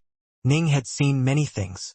By now, He knew that there were indeed some cultivators who rose to prominence late in life. Common sense dictated that they shouldn't be able to make any further breakthroughs, given how long they had been alive for, but they somehow did. They just slowly advanced at their own pace. For a long time, you cast a deep shadow over my heart. Nine Lotus looked at Ning. She could sense his true soul crumbling away, and she felt sorrow for him. He had been an extremely important man in her life, after all. I eventually set up my own female-only school and strictly forbade my disciples from falling in love. But that's not something a mere rule can prevent. In the end, quite a few of my disciples ended up becoming Tao companions with men from the outside world. After teaching many of them and seeing many things, the shadow over my heart began to gradually dissipate. I began to get over the past. I simply taught my disciples and tended to my garden, planting trees and weeding weeds. Every so often, I'd read a few treatises on the Tao. Nine Lotus smiled. Honestly, it was quite strange. For some reason, cultivation became easier and easier for me, and I began to improve faster and faster. Ning could sense that Nine Lotus Tao heart had reached incredible heights after she had managed to dispel the shadow that had bedeviled her heart for so many years. In the end, the Tao heart was what mattered the most to cultivators. Long ago, Ning had established a Tao repository filled with countless techniques which all talented cultivators of the three realms were given access to. Many of those techniques had been written down by hegemons and included a detailed explanation from start to finish. This had allowed the three realms to produce more and more major powers. Junior apprentice brother Ji Ning, the brightest star of the Black-White College, I felt certain that you would continue to dazzle long after I died. Nine Lotus said. I never thought that I'd still be alive while you. That's why I had to come visit you, old friend. Ning smiled. Is there hope? Nine Lotus suddenly asked. Although the love between them had vanished long ago, she still cared deeply about Ning. Many failed Tao Lords refused to give up hope. Tao Lord All God, for example, had tried all sorts of methods to extend his life. The law of the universe was that the heavens always gave a chance, no matter how slim. And it was true. There was, in fact, a way for those who failed the Tao merge to survive. Alas, to this very day not even the autarchs had been able to truly grasp it. I'll enter terminal seclusion soon to find out, Ning said with a smile. If you ever see me again, you'll know that I succeeded. Then I'll wait for you to come back. I'll make sure to have some more tea ready for you, Nine Lotus said hopefully. Ning felt quite happy after leaving Nine Lotus' residence. He could tell from her breakthroughs that she had gotten over her previous issues. This was why he had been willing to visit her. If she was still entangled by the demons of the past, he wouldn't have disturbed her. He continued to wander the three realms, visiting all of his old friends. Finally, he hosted a family banquet in Brightheart Island. The only ones invited to the banquet included his parents, Bright Moon, Uncle White, Autumn Leaf, and other extremely close friends and family. Yuji, Pill Saint, and Azure Fiend were also permitted to attend as his retainers. Even the slumbering Flame-Wing God was awakened by Ning and called over to take part. After the banquet ended, Ning was going to enter terminal seclusion. Flame-Wing, Ning instructed, stay for a few 100,000 more chaos cycles in the Flame Dragon Realmverse. After that, you can go where you please. You'll definitely make it back, Master. Flame-Wing truly couldn't bear to part with Ning. Ha ha! Ning chuckled, then turned to look at everyone else present. Ning, son. Yuchi Snow's eyes were filled with worry. Young Master. Autumn Leaf looked at Ning as well. Ji Chuan and Uncle White looked at Ning. Both were able to remain fairly calm. Master. Su Yuji's eyes were filled with anxiousness. Ning looked at this gathering of the friends and family who meant the most to him, then smiled. Relax, everyone. I'm going into terminal seclusion, not certain death. Besides, I've already lived a far longer life than ordinary mortals are granted. I'm an old fart by now. All right, I'm off. As he turned to leave, he cast Su Yuji a final glance and nodded towards her. How could he not understand the feelings Su Yuji bore him? Su Yuji, in turn, knew how Ning felt, and so she continued to hide her feelings, never giving voice to them. Ning had no answer for this, no solution. Mortals might be easily moved to love, but someone like Ning? At most, he could care about her as he would a beloved family member. As far as romantic love went, he truly felt nothing for her at all. Whoosh! As Ning took a single step forwards, a dimensional tunnel appeared before him. He stepped into the dimensional tunnel, then vanished. Everyone on Bright Heart Island watched as Ning departed, their hearts filled with many emotions. Master, Nuwa, if I truly do fail in my terminal seclusion, the security of the three realms will be up to the two of you. Ning's voice suddenly rang out in the minds of Subhuti and Nuwa. Subhuti had been meditating, while Nuwa had been teaching students. Both were startled by Ning's sudden message. Ning hadn't met with them before going into secluded meditation. He only sent them this single, simple mental message. Disciple, Subhuti murmured softly. There is still hope. Nuwa turned to stare into the void beyond the three realms. The Azure Flower estate was as same as it always was as the white-robed Ning stepped inside. Tao Lord Dark North. The white-haired elder had been waiting at the gates for quite some time now. He immediately bowed respectfully as Ning entered. Haha, you get to be the last one by my side as I enter terminal seclusion, Ning teased. To accompany you in this is my honor, the white-haired elder chuckled. Ning turned to glance at the world behind him. He felt as though he could see the images of those who he cared about appearing outside. Close the gates, Ning instructed. With a rumble, the towering gates to the Azure Flower estate swung shut. Far, far away in the outer perimeter of the Scythelans, there was a floating island here which had an ancient temple on it. Inside were Autarch Mog and the avatars of the other Autarchs. Autarchs, I wanted to let you know that I, Dark North, am preparing to enter terminal seclusion. Let our various conversations and sharing of insights be paused for now. But of course, if you gain any extremely important insights, you can still go ahead and share them with me. Jining sent via the Autarch talisman to the other 6 Autarchs. Terminal seclusion? Titanos, Akong, Bolin, Skyfeeder, Stone Rule, and Mog all stiffened. They all felt a mixture of complex emotions in their heart, as well as a sense of sorrow. They knew just how difficult creating a true soul everlasting technique would be. The 6 of them had spent a great deal of time in recent years on this technique, but they actually made much less progress than Ning. There were no important insights they could share with him. If we have any important insights, we'll definitely notify you. Autarch Bolin was the first to reply.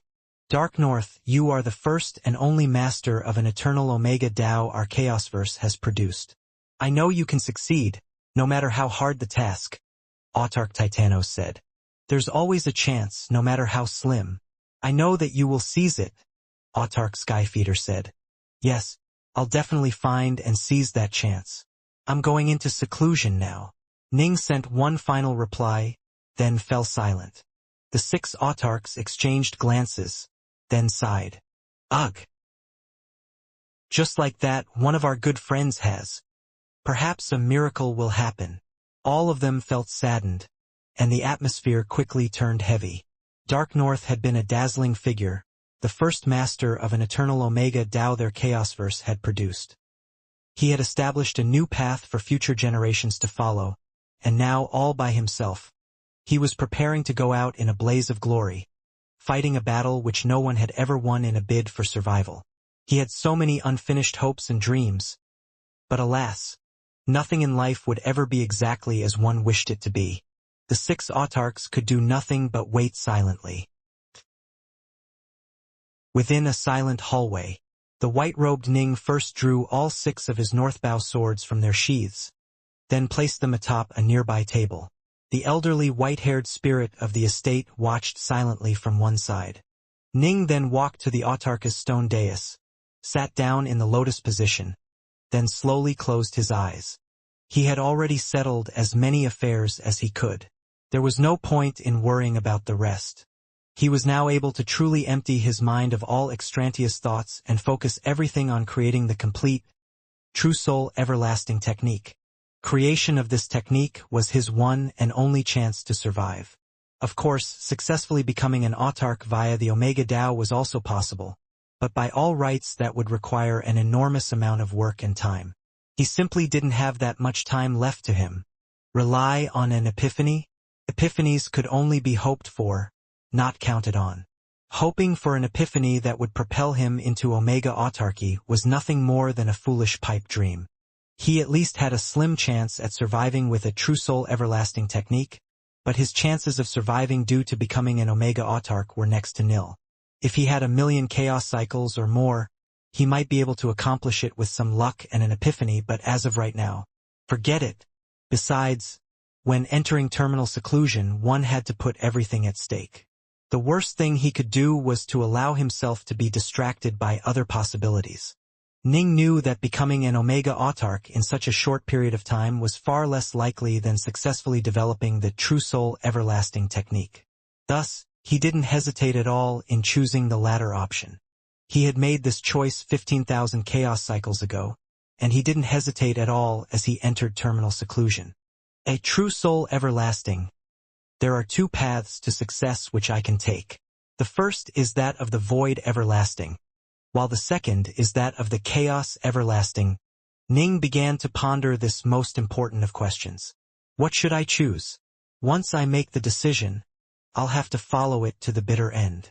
During previous eons, he had pursued multiple paths at the same time. Autarch Awakener had believed that the two most likely paths were those of Void Everlasting and Infinity Everlasting. The latter followed the most fundamental principles of Taoist cultivation, and was based on the principle of how 1 begot 2, 2 begot 3, and 3 begot all things. The principle was basic, but actualizing it was difficult. Ning had finally abandoned this approach by Chaos Cycle 12,000.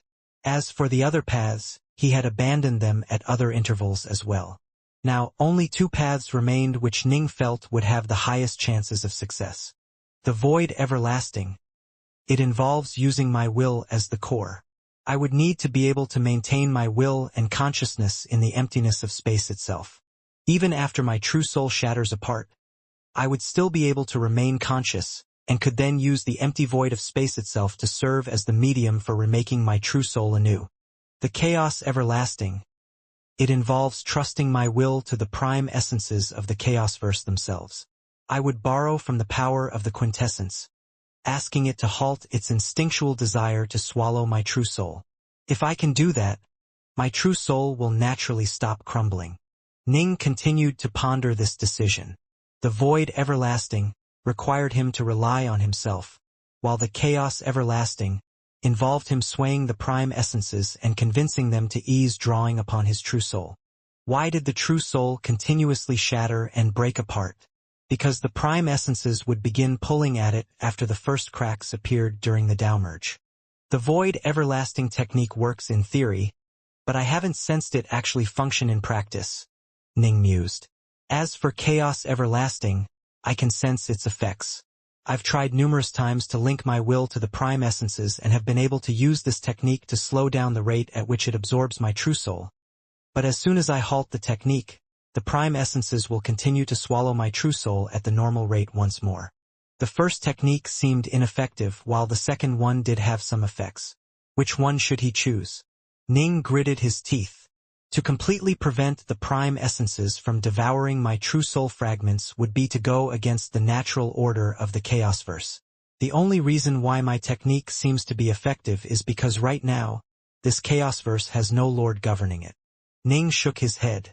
However, my chances of completely halting this process remain very low. He understood this point from the very beginning. To go against the natural order of the Chaosverse was not a wise option. The only reason he had yet to abandon it was because it did seem to at least have some effect. I can't leave things to luck, nor can I try and have backup options. Void Everlasting it is. Ning made his final decision, deciding to focus all of his efforts on embarking upon the path of the Void Everlasting. The Void Everlasting technique was a completely self-reliant technique. It required him to be able to maintain a void will. Only then would he have successfully acquired a true soul everlasting. What did the phrase void will mean? The word will referred to his mind, to his consciousness. For ordinary mortals, possessing a soul meant possessing consciousness. Powerful cultivators understood that only possessing a complete true soul represented having consciousness and the capability for true thought. As for the most supreme of major powers, even if their true souls were fragmented and shattered, they would still be able to maintain consciousness. A major power's mind and consciousness would only come to a halt when the final fragments of his true soul completely collapsed. When Ning's original body had perished, he had experienced this process of his true soul breaking apart and his consciousness dimming away. The reason that consciousness vanished was because its most fundamental vessel, the true soul, had completely broken apart. To have a void will meant that even after your true soul completely broke apart, you would still be able to maintain consciousness, housing it within the emptiness of the void itself. Imagine what a powerful will one would need in order to be able to accomplish such a thing. If his will was sufficiently powerful, he would be able to play tug-of-war with his true soul fragments, forcibly latching onto them even after his true soul had broken apart and preventing them from dissipating. He would draw them together into a new whole. In order to accomplish this, the power of his will would have to surpass the absorptive power of the chaos-verse itself. Only then would one have a true soul everlasting. Chaos everlasting required one to be able to convince the chaos-verse to temporarily halt the absorption process, while void everlasting required one to use one's will to overpower the energy-sucking strength of the chaos-verse. Willpower strong enough to exist independently of body and soul. To accomplish this, I will need to truly perfect the void everlasting technique. Ning mused to himself. Ning was going all in on this final gamble, and he completely threw himself into researching this technique. Time continued to flow on. He continuously tested out new theories, but each time he failed. There was no effect at all on the dissolution of his true soul, but he didn't let himself grow dispirited. Instead, he drew from these experiences and continued to perfect this technique, pushing in one new model after another. He failed 1 billion times, 10 billion times, 1 trillion times. If he was immortal, he would have abandoned himself to despair long ago. Ning, however, remained as calm as a still pond of water. Everything was as he had expected. 1,000 chaos cycles went by in the blink of an eye, and he was getting close to the very end. 1,000,000 years, 100,000 years, 10,000 years, 100 years, 1 year, 1 month. He now had very, very little time remaining. 1 month, 10 days, 1 day, 1 hour. Ji Ning learned from each of his failures, drawing upon those experiences as he worked hard to further perfect the technique. Slowly, the void everlasting technique began to take some effect, dramatically strengthening the power of his consciousness. However, he still wasn't even close to being strong enough for his true soul to resist the siren song of the prime essences of the chaos-verse. North Bow. Ning was seated next to a table, pouring himself a cup of wine. He had chosen to spend his last hour of life drinking wine and relaxing, releasing all of the tension that had built up over 1,000 chaos cycles in one fell swoop. Master! Sad-faced children had appeared on the surfaces of all 6 Northbow swords. They looked despondently at Ning. Number 1, Number 2, Number 3, Number 4, Number 5, and Number 6. Ning called them all by name, then smiled. After I finish this cup of wine, I'll go try one last time. If I fail, it'll all have been for naught. The 6 of you are, without question, the deadliest swords in all the Chaosverse, the only swords powered by the eternal Omega Sword Tao. Once I'm gone, you will be ownerless. Go and find owners which suit you. Master! We won't choose anyone else. We only want you, Master. You'll definitely survive, Master. All 6 of the sword spirits were unwilling to part with Ning. You can also choose to take human form and just rove the Chaosverse, Ning said. Given how powerful the Northbow swords were, they could easily choose to take human form, while their natural power was enough to heavily injure even hegemons. If they wanted to flee from someone, Not even an Otherverse Lord would be able to catch them. Bind them by force? That would be even harder. No. You'll definitely succeed, Master. We want to stay by your side forever. All 6 of them were crying. Ning looked at the 6 little children, a smile playing on his face. When I see the 6 of you, I feel satisfied with what I accomplished in my life. Ning lifted up the tankard of wine, drinking it all down in one gulp before rising to his feet. Let me congratulate you in advance, Tao Lord, for you shall surely complete the technique and gain a true soul everlasting. The white-haired spirit of the estate had been watching silently this entire time. Upon seeing Ning rise, he came forward and bowed respectfully. Complete the technique and gain a true soul everlasting. All 6 sword spirits chorused. Haha, yes, a true soul everlasting. I shall indeed. Ning walked over to the Autarka's stone dais, then sat down in the lotus position. His true soul was on its last legs now, and he didn't have any time to waste. The remaining fragments of his true soul were so weak that they could very well completely collapse as soon as Ning attempted to use this true soul technique. The final gamble. If I fail, I die. If I succeed, a new world will begin. Ning closed his eyes and began to ruminate on ways he could further perfect the void everlasting. Just 10 seconds later, rumble, Ning's shuddering true soul began to come together in a final attempt. Ning's powerful consciousness reached out, seizing to forcibly pull the dissipating true soul fragments back into shape. But the call of the prime essences was simply too hard to resist.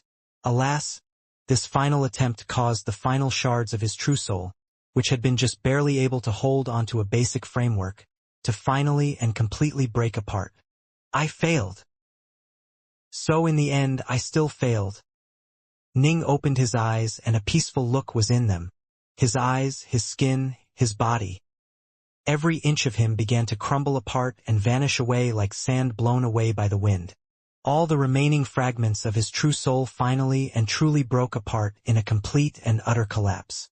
Countless spots of light which began to fly out of Ning could be seen with the naked eye. And then, Ning's entire body transformed into an enormous, human-shaped mass of light. Tao Lord. When the white-haired estate spirit saw this, a look of grief appeared in his eyes. A truly peerless Tao Lord, the very first Tao Lord to master an eternal Omega Tao, had just passed away. Master! The 6 sword spirits stared frantically at the humanoid mass of light.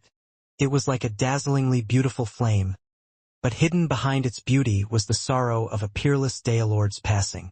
Whoosh! Ning's light body split apart into countless specks of light that quickly began to shoot out in every direction. No! The sword spirits sobbed.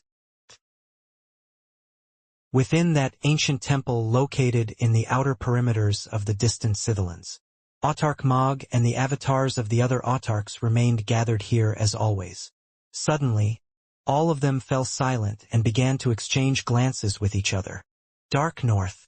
The 6 of them could sense through their message talismans that the one belonging to Tao Lord Dark North had just lost its master.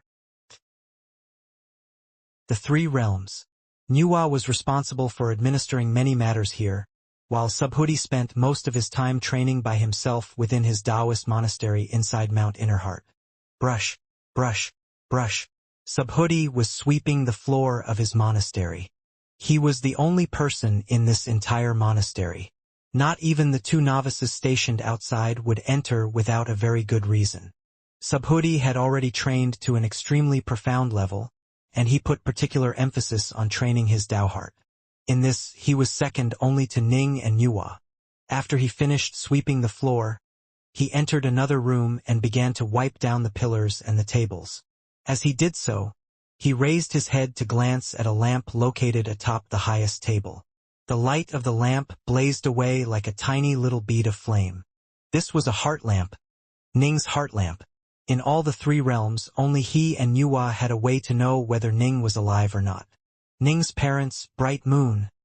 Their Tao hearts were too weak. Ning was worried that if they found out that he died, they wouldn't be able to keep it completely secret. When Subhuti saw that the heart lamp was still lit, he couldn't help but smile. he usually cultivated in this very room. That way, he could glance at the heart lamp whenever he wished. Whenever he saw that the heart lamp was still lit, he would feel a sense of relief in his heart. After wiping down the tables, he turned to sit down upon a nearby prayer mat and began to meditate. But just a short while after he began his meditations, Subhuti suddenly shuddered. He quickly opened his eyes and turned to look at the highest table, as though he could sense something was amiss. The light coming from that heart lamp was quickly dwindling away, and the sight of it disappearing was like a bolt of thunder that came crashing into Subhuti's mind, completely stunning him. Subhuti! Nuwa's slightly frantic voice echoed within his mind. Ji Ning he? My student. Subhuti's old eyes began to redden as a hint of tears appeared. He had accepted many disciples in his time, and some had caused him quite a bit of trouble. Ning had been a fairly unremarkable disciple, one who Subhuti hadn't spent too much effort on. Ning's later accomplishments, however, had truly impressed Subhuti. Subhuti had come to view this disciple as he would his own son. He knew that this disciple of his had worked many miracles in the past, and he had felt so certain that another miracle was in the making. Ji Ning, Subhuti murmured softly. The old man shut his eyes as tears began to fall down his face. But, right at that moment, pop! The heart lamp had clearly been extinguished, but suddenly, flickers of flame began to appear within it as it lit up once again. Subhuti was a Tao Lord of the fourth step. He was naturally able to sense what had just happened, and he immediately opened his eyes, not quite daring to hope that his senses were telling him the truth. That heart lamp, it remained lit, as it had been over the course of countless eons. It was as though it had never dimmed at all. But Subhuti was completely stupefied. He had never imagined that a heart lamp could be extinguished, then reignited. Once the true soul was destroyed, the heart lamp would no longer be able to sense it, at which point it would become extinguished. Now, however, it had been reignited.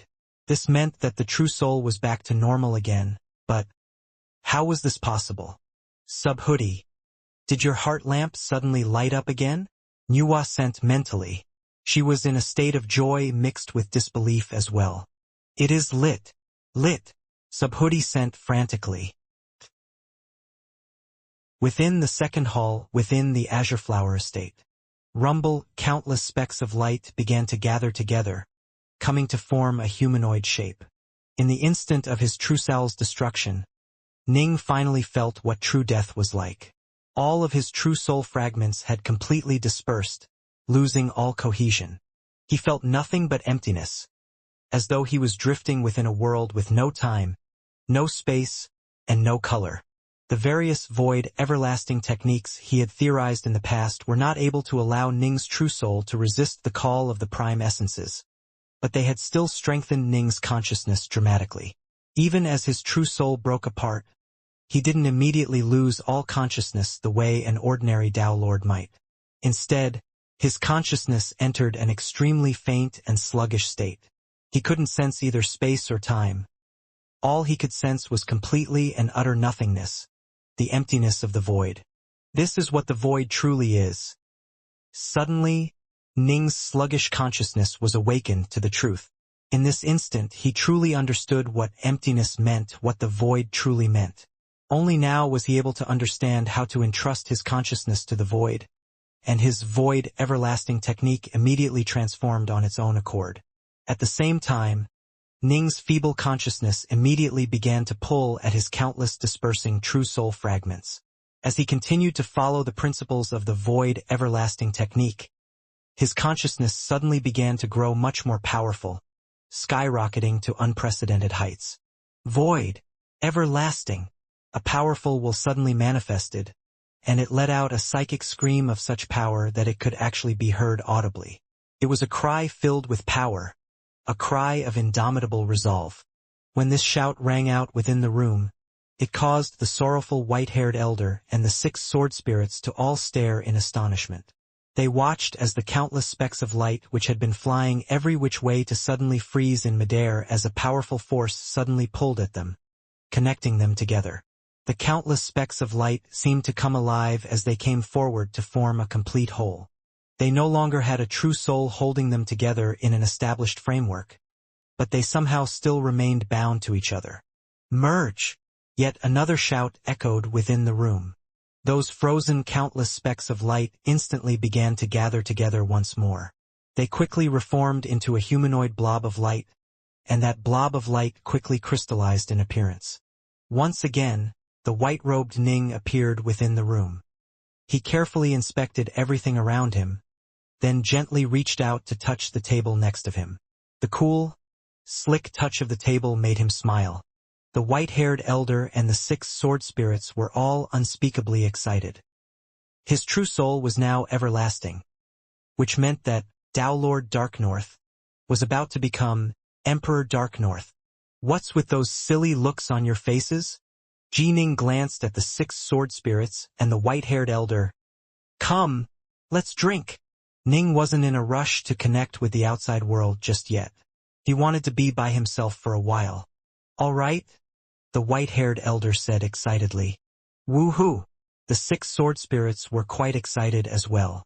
Treasure spirits at their level all possessed keen senses of sight, smell, and taste. It was quite common for powerful treasures to transform themselves into human form and live in the mortal world. Wine was quickly poured for all. Ning's smile only broadened as he lifted up his wine cup and gave it a sniff, letting the pleasing aroma of the wine seep into his soul. He glanced at the crystalline liquid within his cup, then murmured softly, "Being alive feels wonderful." He looked very calm, but inside he was unspeakably excited. He had succeeded. He had actually succeeded in overcoming the greatest tribulation he faced. Although he had behaved quite placidly before others, he knew just how tiny his chances of successfully creating the true soul everlasting technique were. He had mentally prepared himself for death, which was why he had gone to visit so many of his old friends and even Nine Lotus. He wanted to empty his mind of all distractions and leave nothing behind. Now that I've created the true soul everlasting technique, I can make repeated attempts at the Tao merge. Ning smiled. However, I personally don't need to. I can easily succeed in the Tao merge and become an emperor. An emperor with an eternal Omega Tao. I can reach this level whenever I want to. Now, it'll be much easier for me to deal with the Sith. He had always been extremely strong thanks to his eternal Omega Tao, but he had never dared to truly launch a wild barrage of attacks. Autarch Mog and the other autarchs could launch tens of thousands of attacks in a split second, allowing them to overpower and crush everything in their path. The only place which made them a bit nervous was the heart of the Scythelans, but they were able to handle it by pouring a large amount of energy in casting a seal over that place. Dangerous, eh? Then I'll seal you inside and make it impossible for you to leave. Just rot there. Autarchs were unimaginably powerful. The only problem was that there simply were not enough of them. If they had dozens of autarchs, the Sith would have been defeated long ago. Once I become an Omega Autarch, I'll be able to bring her back to life. Ning lifted up his wine cup, his gaze distant. He could still remember with absolute clarity the life they had enjoyed together. Having the chance to bring Yue Wei back to life was the greatest source of joy he felt. He knew that actually becoming an Omega Autarch would be extremely difficult, but at least there wouldn't be any fatal roadblocks in the way that could derail him. So long as he was given enough time and continued to slowly build up his experiences, with a bit of luck he would sooner or later suddenly gain an epiphany and break through. I'm willing to wait as long as it takes. As long as we're able to meet again, it'll all have been worth it. Ning began to blissfully fantasize about their reunion. It had been a long time since he was this happy. Suddenly, beep. Eh? Ning sensed something happen. He waved his hand, producing a dark red jade talisman within it. This was the Autarch message talisman. He was able to sense the location of the other 6 through it, and even sense their very auras. Dark North, just now we sensed that your talisman suddenly lost its aura. But now the aura is back. Have you created the true soul everlasting technique? Autarch Titanos asked. All 6 of them had thought that Ning was dead. But now, Ning's talisman had suddenly regained its aura. This caused them to feel rather stunned. It must be remembered that very few of these talismans had ever been made. Only the autarchs were in possession of them. No one else but Ning would be able to bind the one he had been given, which meant that if the talisman had Ning's aura about it, the only explanation was that Ning had to have created the True Soul Everlasting technique. But they had to ask, just to be sure.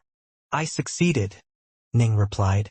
Ahahaha, Dark North, I knew you would succeed, Autarch Akong said excitedly.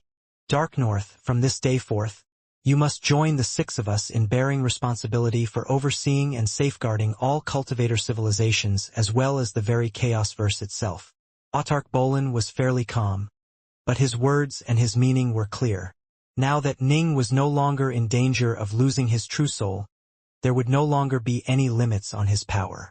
For all intents and purposes, he was now a true peer of the autarchs. Congratulations, Dark North. Our civilization has finally given birth to an Omega Dao Emperor. You know, I've been thinking about this for quite some time. In the past, the most powerful emperors were always called hegemons, but you became an emperor through an Omega Dao. What should we title you? Autarch Skyfeeder teased in a relaxed manner. She was in a wonderful mood as well. Before Ning's sudden rise to power, she had been planning to follow Autarch Awakener's path and try to take control over the quintessence of the Chaosverse. But she knew that her chances were slim and that she was almost guaranteed to perish in the attempt. Now, there was no need for her to take that risk. I think we should call him Autarch Dark North, Autarch Akong said immediately. But he's only an emperor. If we call him Autarch Dark North now, what are we supposed to call him once he actually becomes an autarch? Autarch Stone Rule jested. Well, by then he'll be the Lord of Chaos. Autarch Akong laughed loudly. Hey, Dark North? Get a move on it. You are the first creator of an eternal Omega Dao this Chaosverse has ever seen, and you were also the first to create a True Soul Everlasting technique. The rest of us would submit to you if you became the one to bind the Chaosverse, but what if it ends up being someone else? In the future, there will be many juniors who will make use of your experiences in treading the path of the Omega Dao. If one of them ends up becoming an Omega Autarch before you do and then takes control over our Chaosverse, we'll be annoyed and you'll be embarrassed. But of course, there'll be nothing we could do by then. Ning was speechless for a moment, then snorted in laughter. The autarchs were bombarding him with messages. He didn't even know how he was supposed to respond. The title doesn't really matter. We don't need to worry about it too much. Finally, Ning was able to compose a reply. And I think it is best if we kept this a secret for now. That way, we can deal the Sith a nasty, unexpected blow at just the right moment. Right? I agree. Let's keep this a secret for now. Autarch Titanos and the others all agreed with this proposal. Then that means you have to keep staying in hiding for now, Dark North. You made such a huge breakthrough, but you still have to be so low-key about it. That's no fun, Autarch Akong muttered. I wouldn't say I have to be in hiding. Given my mastery over the art of illusions, the Sith Exalts wouldn't be able to recognize me even if I stood right in front of them, Ning said. Later on, I'll pay a visit to the Quintessence. Let's chat a bit then. All right? Let's meet at Skyfeeder's place. See you all at Skyfeeder's. The 6 autarchs were all in a wonderful mood. Their civilization had just gained another protector who could battle by their side as an equal. This meant their entire Chaosverse had just risen considerably in power, and Ning might one day advance to become an Omega Autarch. A short while later, Ning reinitiated the downmerge process. This time, things were completely different. Ning didn't need to make any preparations at all. He just sat there by his table, drinking his wine as he initiated the downmerge. His body was perfect, as were the Jindan Chaos region and the Dao tree inside. Once again, the flower of eternity began to bloom. The flower of eternity. The aura of the downmerge began to flood outwards, but the seals protecting the azure flower estate were able to mask it all and keep it contained. The thick, towering Dao tree was 540,000 meters tall. It gave birth to a dazzlingly beautiful flower bud which glistened with beads of dew formed by countless flashing illusions of sword stances. This was a flower of eternity which was born from the eternal Omega Sword Tao, a flower which was far more beautiful than the ones which ordinary emperors and hegemons could produce. Rumble, the prime essences of the Chaosverse descended upon Ning, whispering in joy and delight. Ning could sense their happiness, which contrasted with the sorrow they felt the last time they descended upon him. It seems I'll have to make a visit to the quintessence if I wish to make a breakthrough with my heart world, Ning mused. His immortal energy could easily evolve from Daylord-level energy to Emperor-level energy, as the amount of energy needed could be provided by the Azure Flower Estate, even though Ning's immortal energy was far purer than that of ordinary hegemons. It was on the level of the autarchs. His heart world, however, would be another matter. The next breakthrough he made in Heart Force would result in his heart world becoming incredibly realistic. In addition, it would expand once more to become the size of an entire realmverse. A realmverse-sized heart world that was semi-real. To form such a thing would require an absolutely enormous amount of energy. If Ning simply sat here in the Azure Flower Estate and tried to draw in enough energy from the surrounding area, it would probably result in destruction on a vast scale that would damage even the three realms. In fact, the entire Flame Dragon realmverse would probably be shaken. If that happened, there would be no way he could hide his breakthrough. His only choice was to go to the quintessence, where energy was so plentiful as to be nearly limitless. Only then would Ning be able to form his heart world with ease. So this is what it feels like to be an emperor? Ning's god sense had evolved as well, gaining a whiff of eternity about it. His god sense was now as stable and far-reaching as an autarch's. Whoosh! Ning's god sense spread out silently and soundlessly, easily reaching out past the Azure Flower Estate and almost instantly reaching out through space and time to cover the entire Flame Dragon realmverse. He was now able to monitor an entire realmverse with but a thought. The Bright Shore Kingdom, the Tao Alliance, Vast Heaven Palace, the three realms. All of it was under Ning's watchful gaze. Ning was also able to see his friends, his family, and his disciples. Ning's god sense was omnipresent and all-encompassing. Every single speck of dust within the Flame Dragon realmverse was plainly visible to Ning's gaze. Nothing could escape it. Ah! The Sith gave up? Ning was able to quickly scan all of the emperors and Tao Lords within the entire Flame Dragon realmverse. The only ones present were the ones he knew. Ning worried that the Sith would use their techniques to disguise themselves as individuals he was familiar with, and so he double-checked through karma just to be safe. It seems Autarch Stone Rule scared them off when he captured all of their spies. Ning smiled. This actually was in fact the case. With Autarch Stone Rule personally keeping watch over the Flame Dragon realmverse, how could any spy escape? As many spies the Sith sent, as many spies the Autarch captured. Tao Lords might be able to confuse him, but they were so weak that they wouldn't really be able to find out anything important. Thus, the Sith leader Ayer had chosen to give up and instead prepare his other plans. Master, Nuwa. Ning simultaneously reached out via Godsense to both his master and Nuwa. Disciple. Subhuti was overjoyed. Dark North. Nuwa finally let out a sigh of relief when she heard Ning's voice. I've created the True Soul Everlasting technique and succeeded in the Tao merge. I am now an emperor. Ning sent. I'll be coming back soon. Don't worry about me. True Soul Everlasting? Emperor? Good, good, good. Subhuti was unspeakably excited. His student was now an Omega Emperor. I can finally relax a bit now, Nuwa said with a laugh. I've been worried for years that the Sith might come, and so I kept a vigilant watch without ever relaxing. Now that you've broken through Dark North, things will be much simpler. I don't think the Sith would be able to get anywhere near the three realms without you noticing. Ning could sense how excited his master and Nuwa were when he sent them word. Not just them, Ning himself remained ecstatic. Time to recreate an avatar. Ning rose to his feet. Now that he was an emperor, he naturally had to remake his avatars. At his current level, it would be simple to create even universe-class treasures. It must be remembered that of the many universe treasures which lay scattered throughout the Chaosverse, only a tiny portion had been created by actual hegemons, and mostly through luck at that. The vast majority were created by autarchs. Autarchs were able to create entire otherverses, after all. All they had to do was infuse a weapon with just a hint of their Daos, and a new universe treasure would have been born. Ning's true soul had been crumbling, and so he didn't dare to expend his immortal energy on creating new treasures for himself. Now, however, creating a universe treasure was simplicity itself. He could create new weapons which were close to the Northbow swords in power, then fill them with the eternal Omega Sword Dao as well. The Northbow swords, however, would still be stronger because they were Ning's original lifeblood weapons. He had nurtured them for many years, and they had grown alongside him. Without question, they shared a higher level of affinity with Ning.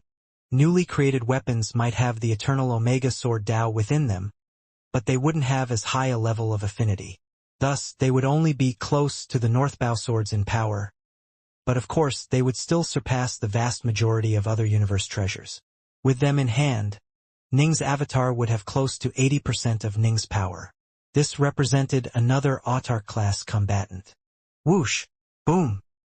Within Ning's estate, Ning had set up a large formation to help him create his avatar, and he had poured a large number of resources into the forging. The wind howled through the formation as thunder came crashing down again and again upon a giant boulder. The left side of the boulder was covered by boiling red lava, while the right side was covered by a freezing blue liquid.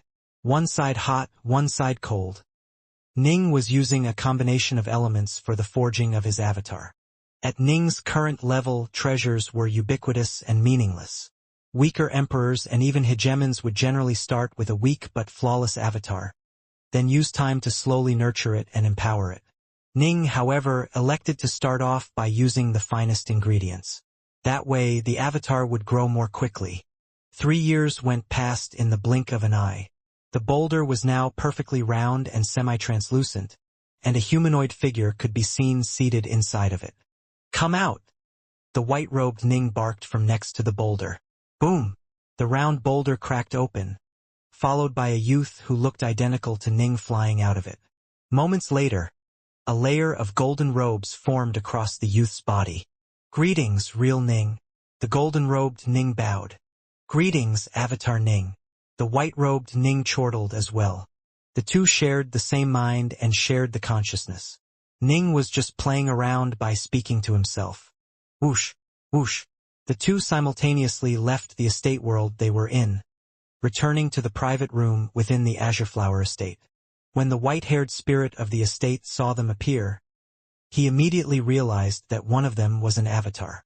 Time to go visit Autarch Skyfeeder. Ning pondered for a moment, then turned to look at the white-haired elder. "I'm planning to bring the Azure Flower estate along with me. Any objections? Emperor, since you were able to create a true soul everlasting technique, I'm sure that you'll be able to create the 10th Chaos Seal with ease," the white-haired elder said with a laugh. "My master built this estate because he wanted to produce a dazzlingly talented successor. But you, Emperor, are far more impressive than what my master ever would have dared to hope for. You can do whatever you want to this Azure Flower estate." Ning nodded. "Emperor, the hegemons and emperors within the Azure Flower estate have been trapped here for countless eons. They might have made some mistakes in the past, but I think it is time to release them," the white-haired elder said. Autarch Awakener had long ago promised that when this estate finally gave birth to the mighty successor he hoped for, the bound hegemons and emperors would be granted their release. They had been trapped by countless oaths and spells that compelled them into a golem-like existence. But the process was a reversible one that was completely different from what the Sith used to tame their enemies. Easily done. Ning immediately exerted his will, binding and taking control over the entire Azure Flower estate. He then sent out the power of his illusion Sword Dao into the minds of the imprisoned hegemons and emperors, wiping out any and all memories pertaining to Ji Ning.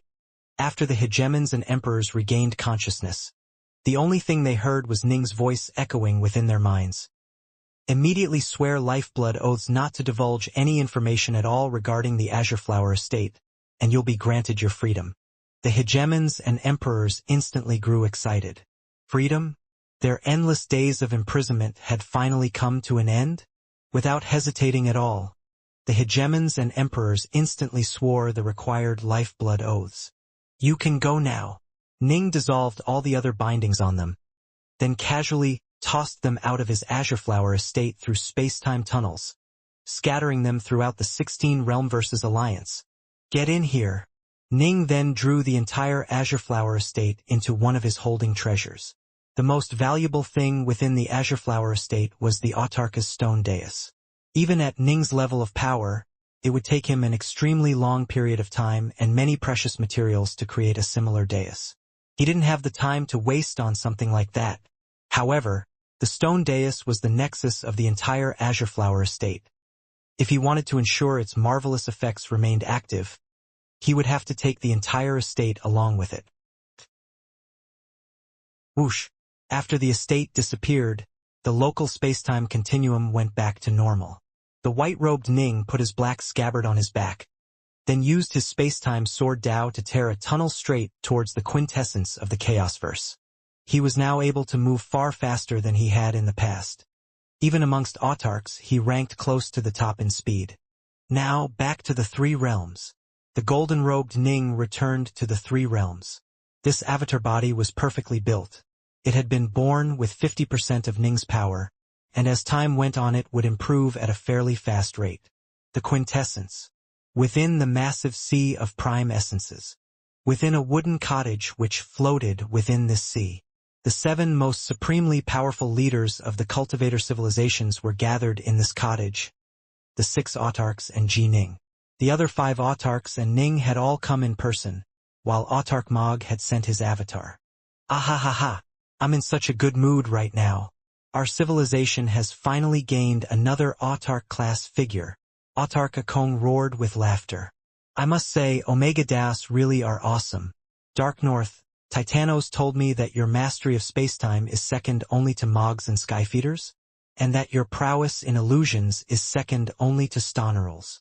I simply infused the Tao of spacetime into my Tao of the sword, Ning said. The only reason they are so strong is because my eternal Omega Sword Tao is fueling them. As he infused more and more Taos into his Tao of the sword, Ning was beginning to become extremely well-rounded. For example, Autarch Stone Rule was the master of the illusion Tao birth essence. Ning's illusion sword Tao was naturally inferior to it, but superior to the techniques of the other autarchs. Mog and Skyfeeder had respectively mastered the space Tao birth essence and the time Tao birth essence. Ning's mastery of spacetime was second only to the 2 of them.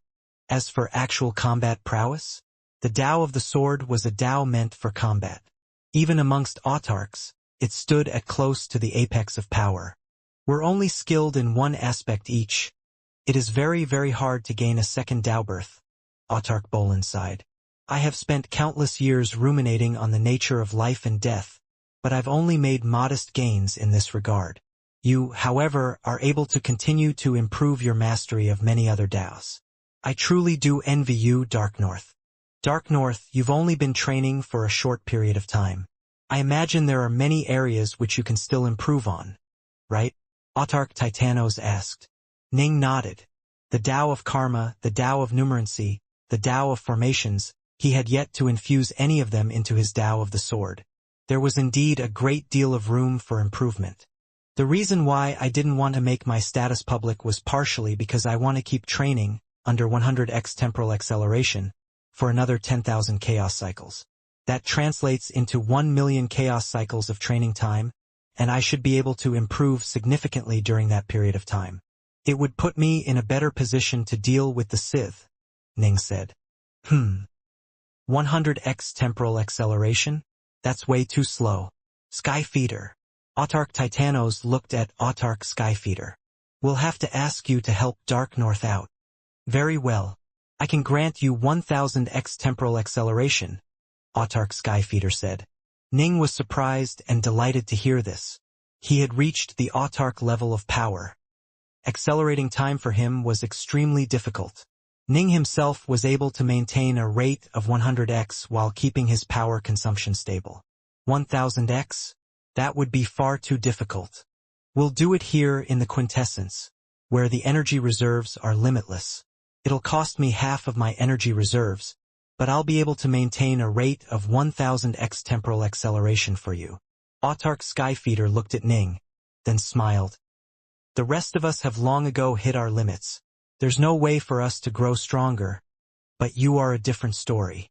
If you can improve, you need to do so as quickly as possible. None of us can be sure when the Sith will launch the final war. All right, Ning nodded. If he was given 1000x temporal acceleration, he would have more than enough time to achieve his goals. Rumble. The awesome energy of the prime essences was pooled here in vast, interconnecting lakes. There was a lake filled with the prime essence of lightning, a lake filled with the prime essence of destruction. The different lakes all represented different prime essences, and together they formed the vast sea. The power here was truly limitless. A white-robed youth was standing in the center, surrounded by the lake filled with the prime essence of water. Boundless amounts of energy poured towards him and were all absorbed in turn. Stone Rule, Dark North's heart world is probably on par with yours. Autark Akong chuckled. The 6 autarks were standing next to each other and watching from afar. His heart world was formed using the eternal Omega Sword Tao as the focus. Of course it is in par with mine, Autark Stone Rule said. He was the only one of the 6 who had an autark-class heart world. I really envy you guys, Autark Titanos sighed. You? Envy me? I envy you, Autark Stone Rule smirked. Titanos, at least you once were a heart force emperor. The rest of us weren't able to truly stabilize our heart worlds at all, Autark Skyfeeder said. And you control the mighty Karma Daobirth essence. In terms of power, you are the strongest of us 6. How can you have the audacity to say you envy us? I'm hurt. Hurry up and bring out your finest food and wine as compensation. Autark Titanos stared at her wide-eyed. Are you kidding? Took me ages to build up my collection. Don't even think of touching it. Heart Force cultivators had to follow a different path in making their breakthroughs. Those who followed other Daos would reconstitute their divine power and immortal energy. But Heart Force cultivators relied on expanding their heart worlds. The more stable a heart world was, the larger it could become and the more powerful the Heart Force cultivator would be. Once the entire heart world became large and stable enough to become perpetual, the Heart Force cultivator would be able to step into the emperor level. This was why almost all Heart Force emperors had reached hegemonic levels of power. Stabilizing a heart world enough to make it eternal was extremely difficult. The ones who succeeded were almost all hegemons, with just the tiniest of fractions being at the Archon level of power. Of course, there were many who dabbled as Heart Force cultivators. Birchaloo, Winesage, Ning. All of them trained both as normal cultivators and as Heart Force cultivators. This was generally true for all truly talented cultivators.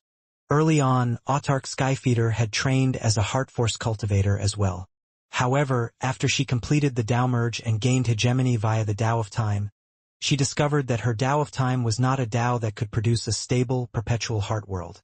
She had thus been forced to abandon the path of Heart Force, and after 108,000 chaos cycles her unstable heart world came to a natural end. Of the living autarks, Autark Titanos was the most powerful. He had reached hegemony via the Tao of Karma, and his Tao of Karma was capable of allowing his heart world to become eternal. In other words, he had been both a Karma hegemon and a Heart Force hegemon. Alas, when he made the breakthrough which enabled him to become an autark, his heart world wasn't able to expand alongside any further. He too was forced to abandon the path of Heart Force as he allowed his Tao of Karma to transform into the Karma Daobirth essence. Omega Daos really are the best, Autark Titanos sighed. Only Omega Daos can be considered truly perfect Daos. Even the heart worlds formed by them are the best. Yes, only Omega Daos can allow for truly perfect heart worlds, Autark Stone Rule said. His illusion Daobirth essence allowed for his heart world to reach the autark level. But his heart world still couldn't be considered perfect. This was why he remained slightly weaker than Autark Titanos. The Azure Flower Estate was floating right next to Autark Skyfeeder's wood cottage within the vast sea of prime essences. Autark Skyfeeder had begun the process of keeping time accelerated at a rate of 1000x for the entire Azure Flower Estate, while Ning trained within the second hall inside. He had already finished his heart world breakthrough. Now, it would be a slow process of training. Back in the Three Realms, Phew, I've finally finished. The golden-robed Ning stared at the 6 golden swords before him, a pleased smile on his face. He had spent over 50,000 years to create these swords, and the materials he had used were superior to the ones which had been used to create the original Northbow swords. Back then, Ning had been comparatively weak. How could he possibly acquire as many precious materials as he had now? The materials he now had were far superior to what was available back then. If Ning wasn't such a perfectionist, he would have been able to complete these 6 universe weapons within just 1,000 years. Unfortunately, they haven't been developing by my side for countless eons like the Northbow swords. I've done as much as I can, but they are still a teensy bit weaker than the Northbow swords. The golden-robed Ning smiled. Still, they are more than good enough for killing Sith. From this day forth you shall be named the North Moon Swords. Swish, swish, swish. All 6 golden swords flew into the sheath on Ning's back.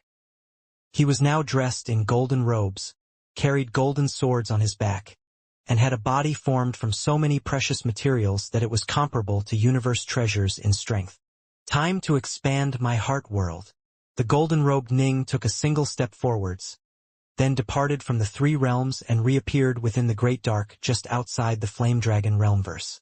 Although the Great Dark was quite distant from the 3 realms, the golden-robed Ning still released his god sense and kept it spread across the entire Flame Dragon realmverse. The Sith danger was all-encompassing, and Ning didn't want to let his guard down. Let it begin. The golden-robed Ning began to expand its heart world as well. Here in the Great Dark, he was able to draw upon a large amount of energy from an extremely wide region with impunity. Ning had already scanned this part of the Great Dark to ensure that there were no living creatures here. At this rate of absorption, it'll take me roughly 30 billion years to finish expanding my heart world. The golden-robed Ning sat down within the endless Great Dark, beginning to slowly train as he absorbed power from within it. Time flowed on like water. Over 120 chaos cycles went past in the blink of an eye. I've finally completed the 10th chaos seal. The white-robed Ning had a smile on his face as he turned to glance at the nearby white-haired elder. Autarch Awakener would probably be ecstatic, were he still alive. Master's final wishes have finally been completed. The white-haired elder was extremely excited. Let's start. Ning immediately began to use the perfect, complete technique on himself. The previous Azure Flower technique he had used was incomplete and flawed. Autarch Awakener had actually fixed those flaws in his private version, but had intentionally released a flawed version in order to separate the gold from the dross. Out with the old. With but a thought, Ning sent his will descending deep into his sea of consciousness, where an azure flower was slowly swaying. When Ning's will descended, the flower suddenly began to decay and break apart.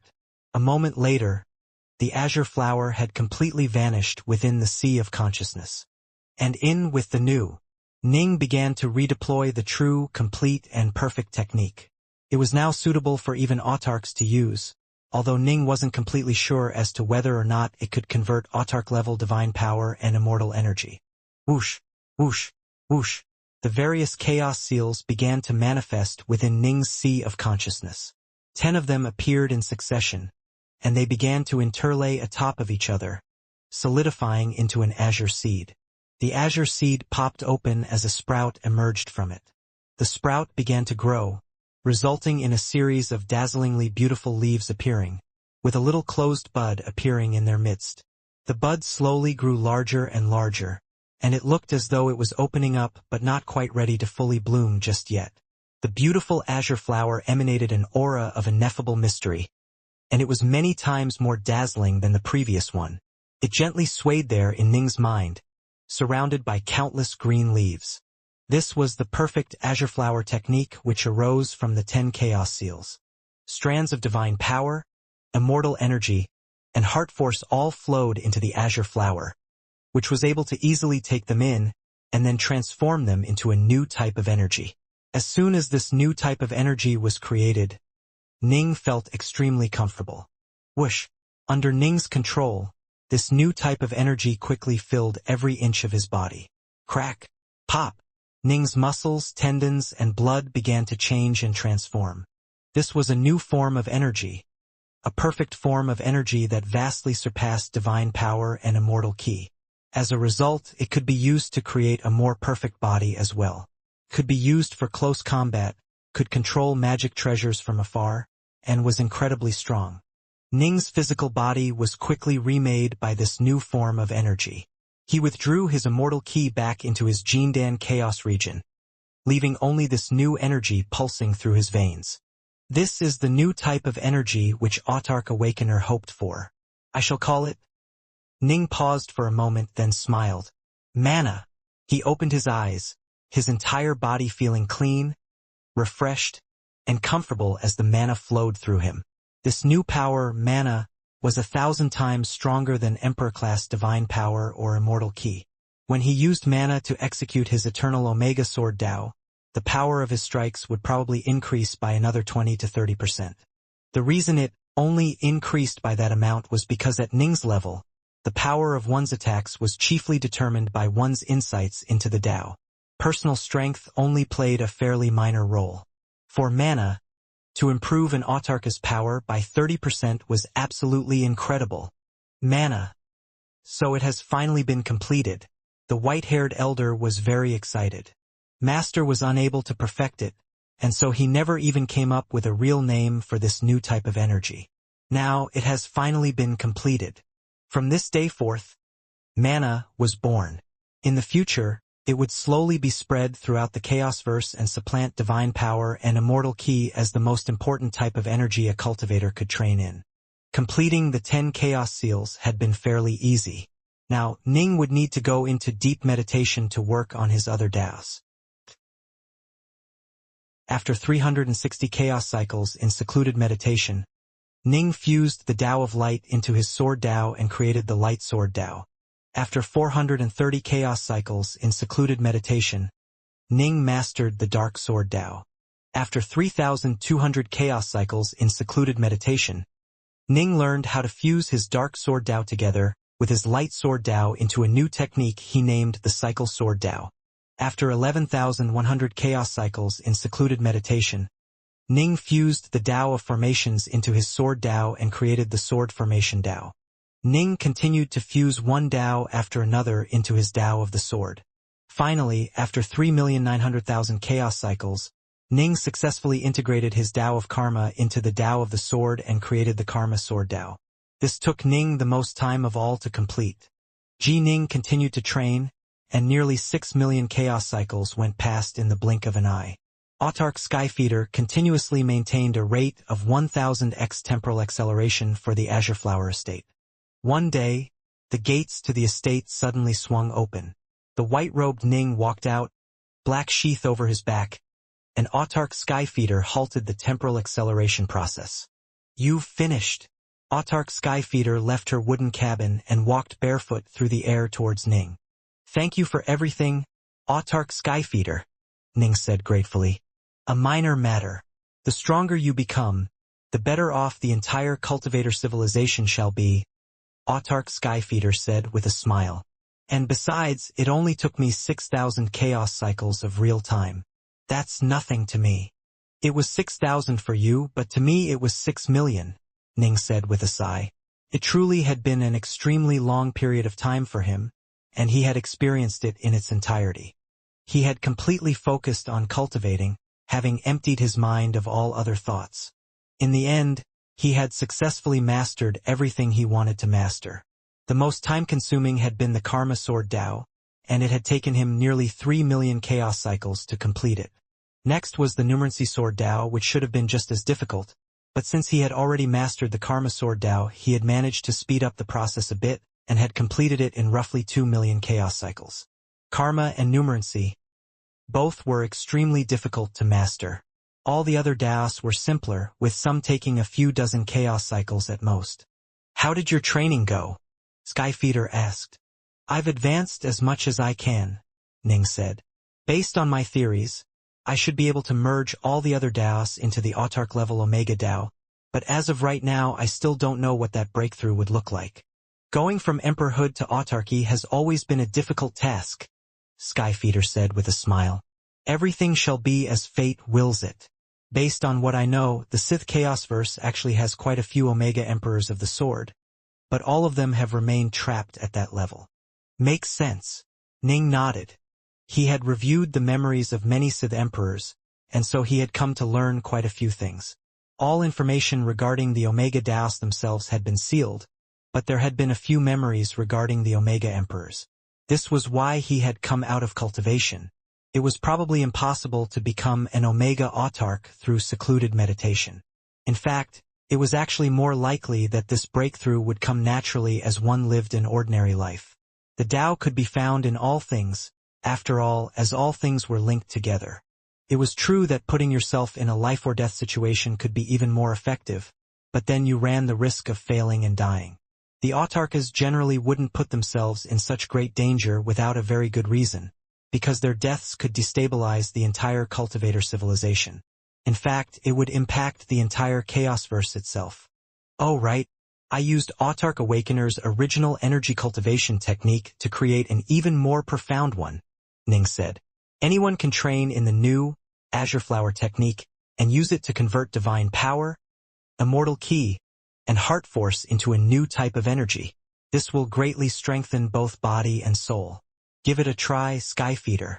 Let's see if the technique is capable of transforming Autarch class divine power and immortal ki. Autarch class. Skyfeeder felt rather excited at the prospect. I'm not sure if it'll work, Ning admitted with a chuckle, but it was able to transform mine, so perhaps it'll be able to transform yours as well. Let me give it a try, Skyfeeder said eagerly. At their level, it was extremely difficult to become even a tiny bit more powerful than before. Ning handed over a jade slip. Skyfeeder accepted it, then memorized the information within it. This technique was extremely profound, but it only encompassed 10 seals, and so the amount of information needed to express it wasn't too excessive. It was truly a highly refined and distilled technique. The 10 chaos seals were capable of transforming into countless other seals, but so long as you memorized the 10 basic seals themselves, you would have memorized the entire technique. Rumble. The awesome energy of the quintessence suddenly parted, avoiding the area around Autarch Skyfeeder as her aura gradually began to change. Her very skin seemed to flicker with light. Clearly, her body was being reconstituted. A short while later, she turned to smile at Ning. It can indeed convert Autarch-level divine power and immortal ki, purifying both to a great degree. As she spoke, she waved her hand, causing space-time around her to twist into knots. She nodded slowly. When I use this new energy to activate my time Daobirth essence, the power is increased by 30%. I can also sense that my soul and true soul are more stable as well, while my body is now comparable to universe treasures. Previously, her body had been created through divine power. Now, her body was created by the far more distilled energy known as mana, making it just as tough as a universe weapon. The same was true for Ning's body as well. Hurry up and inform Titanos and the others about this amazing technique, Autarch Skyfeeder said hurriedly. I was planning to. I just wanted to let you try it out first, Skyfeeder. Ning smiled, then immediately notified the other 5 Autarchs through the message talisman. Soon, all the other Autarchs came rushing over. Autarch Mog, of course, only sent over his avatar. Ning provided them each with a complete set of the Azure Flower technique, and they all found that after their energies were converted, they were now 30% more powerful than they had been in the past. Awakener had slaved away at this technique for so long, and now you, Dark North, have finally completed it. Autarch Titanos let out a sigh. All of us have grown stronger thanks to this technique. Now that we also have a true soul everlasting technique, the cultivator civilizations shall be able to produce far more emperors and hegemons in the future. Given enough time, we'll probably see many new Autarchs as well. Time is exactly what we don't have, Autarch Mog said. If we had another 10 million chaos cycles, sure, we'd probably have a large number of new hegemons and maybe even 10 new Autarchs, but I doubt we'll be given that chance. The True Soul Everlasting technique would allow some truly talented figures who had failed the Tao merge due to having made the tiniest of errors a second chance at the Tao merge. If they succeeded the second time, they would become hegemons. The more hegemons the Chaosverse had, the more autarchs would eventually be born as well. There's no way the Sith would just sit idly and watch our Chaosverse grow that much. Autarch Stone Rule frowned. Screw them. We've locked them all away, Autarch Akong said. Sure, we suspect that they might be able to escape our seal, but even if they have, the fact that they have still been biding their time instead of attacking means that they are planning something else. Let's start teaching these techniques to as many deserving cultivators as we can. If we can produce more and more powerful experts, the Sith will grow restless and might end up launching their attacks ahead of schedule, before they are truly ready. I agree. Let's force their hand, Autarch Titanos said. If they really are sealed away, we'll have nothing to fear and can use this opportunity to grow stronger. If they aren't, we'll disrupt their plans. Either way, we win. It didn't matter if the Sith were truly sealed away or not. They could not delay the teaching of the True Soul Everlasting technique any longer. For Dao Lords who have failed the Dao Merge, the sooner they begin using the True Soul Everlasting technique the better, Ning said. If they wait until their true soul actually breaks apart before trying to fuse the pieces together, it'll be extremely difficult. Ning was the creator of the technique and understood it better than anyone else. He also had a perfect Dao heart. This was why he had been able to reverse even the complete collapse of his true soul. The vast majority of Dao Lords, however, had far weaker Dao hearts than Ning. If their true souls collapsed, not even the True Soul Everlasting technique would necessarily be able to save them. Haha. I don't think anyone would be dumb enough to actually wait until their true soul collapsed before using the technique. Right? Autarch Titanos said. Ning and the others eventually went their separate ways, returning to their various residences. Ning went back to the Three Realms, living a life of ease and comfort.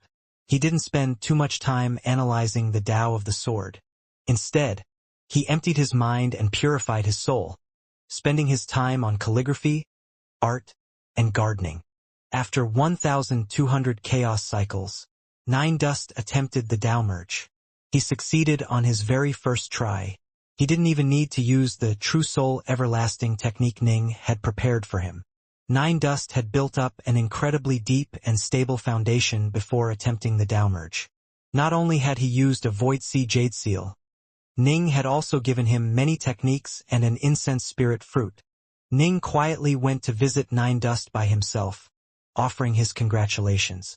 The fact that he was still alive remained a secret.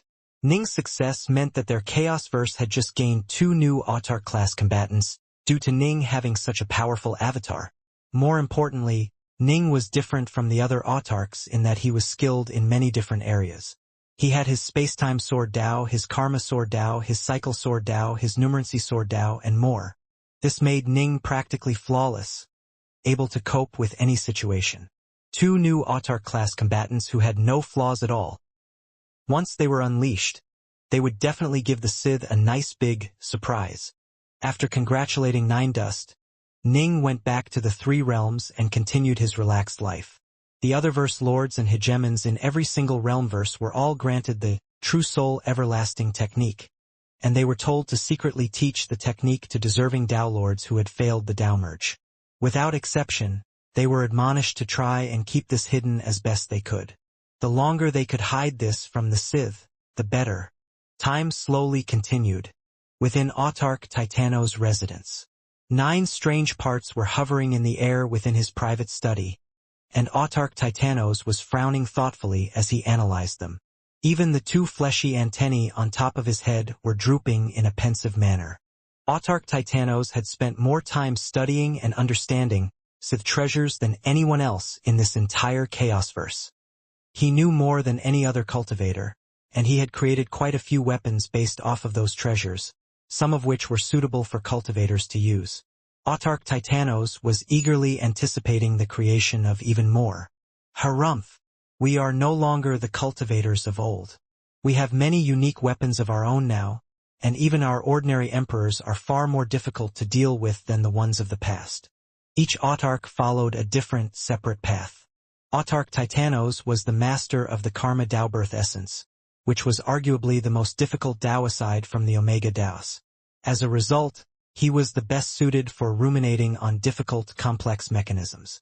He spent his time creating many unusual weapons, allowing their hegemons and emperors to unleash tremendous power in battle. This would make it much more difficult for the Sith to slay the emperors of this chaosverse. If he could raise the overall power of their forces, they would have a greater chance at gaining victory in the upcoming war. And the countless eons he had spent in research had resulted in many splendid achievements indeed. The two fleshy antennae on top of Autarch Titano's head suddenly shot up straight, and a sharp look flickered through his eyes. Autarch Titanos could vaguely sense that the entire quintessence was somehow in grave danger. An invisible, destructive force had suddenly cast a shadow over the entire chaosverse. Destruction. The destruction of the entire chaosverse? Autarch Titanos turned slightly pale. The source of this destruction is coming from that direction. Long ago, the quintessence had sent a similar warning to all of the Autarchs, ensuring that they knew how dangerous the Sith were. Now, for the second time, they had received this warning. Could we be facing a new threat? Something aside from the Sith? Autarch Titanos was slightly panicked.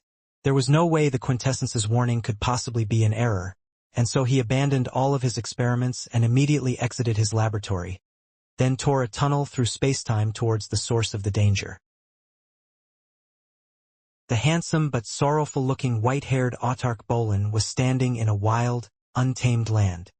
He stared at the earthen dwelling before him and the mortals inside of it. There were a total of 3 children within.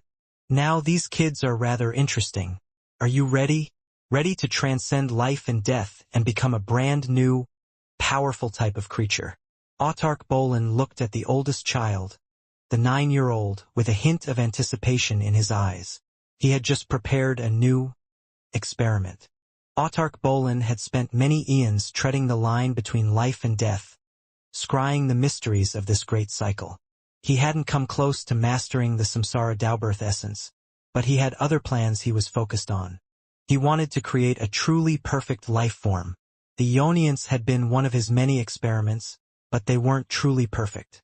He wanted to create perfect beings which were on par with Sourcewalkers and Chaos Primordials in might.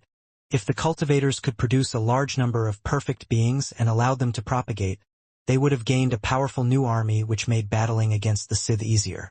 Suddenly, Autarch Bolin's face turned pale. Danger! He immediately abandoned his new experiment.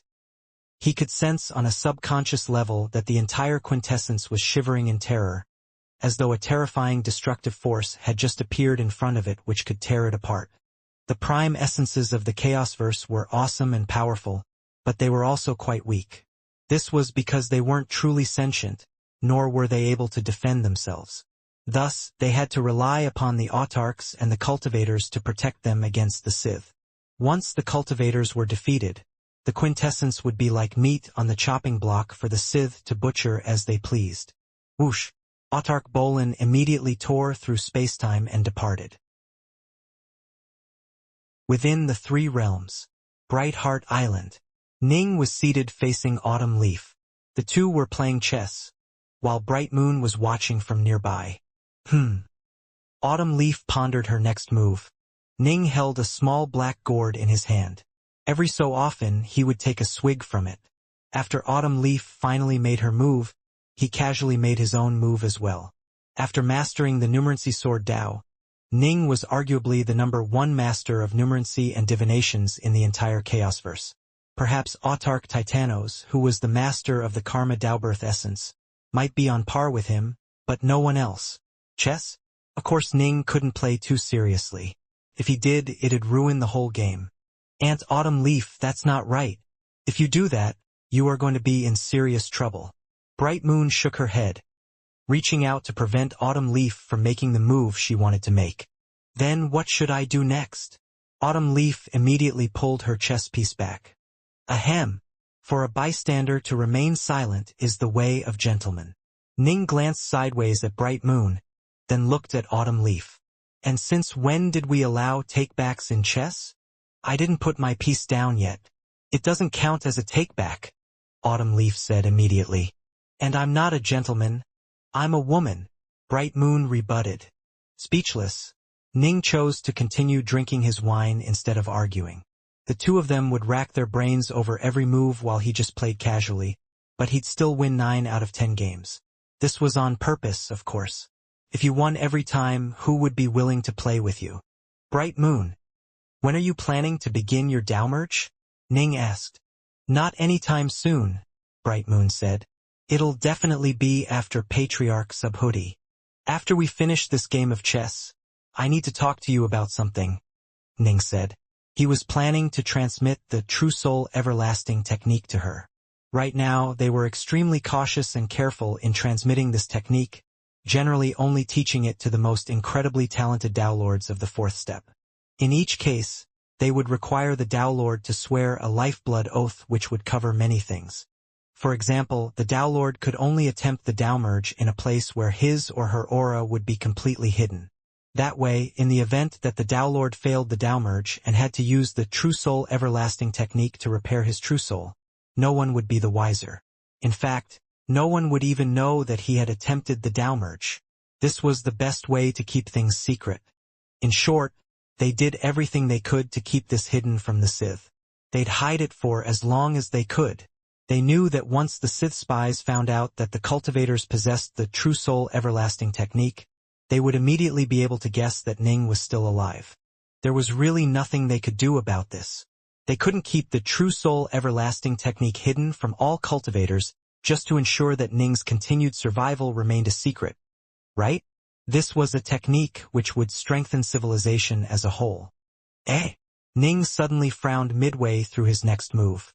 Given the power of his God sense and his connection to the prime essences of the Chaosverse, he was naturally able to sense a terrifying danger suddenly manifest. A danger which could very well destroy the entire quintessence itself. What's going on? Has another civilization aside from the Sith invaded us as well? Ning turned pale. Whoosh! The golden-robed Ning, which had been roving the outside realm, almost instantly tore through space-time and hurried towards the source of the danger. The golden-robed avatar now had only 80% of the true Ning's power, but it must be remembered that when compared, Ning was now at least 60% stronger than he was back when his true soul was crumbling. This was because he had first gained Emperor-class energy, then transformed it into mana. After another 6 million chaos cycles of cultivation, he had infused many new Daos into his sword Dao.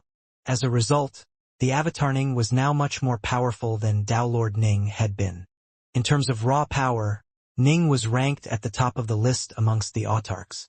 Even Autarch Titanos was slightly inferior to him, as Titanos wasn't as well-rounded as Ning was. Ning's avatar was terrifyingly strong.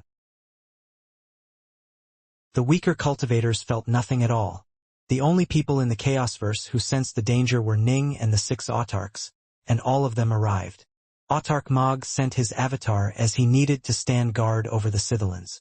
The other 5 autarchs all left their avatars in the Scythelans and came in person.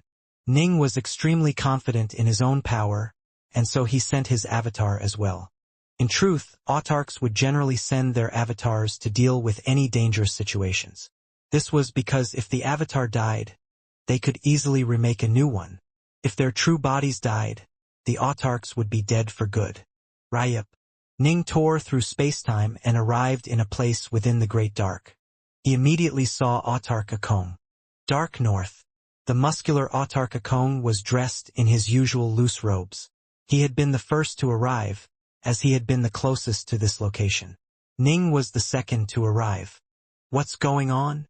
Ning strode through the void towards him. There's no one here save us. Autarch Akong pointed off into the distance. The danger is coming from over there. Ning could sense it as well. Far off in the distance, there was an enormous silver vortex that was slowly swiveling in place.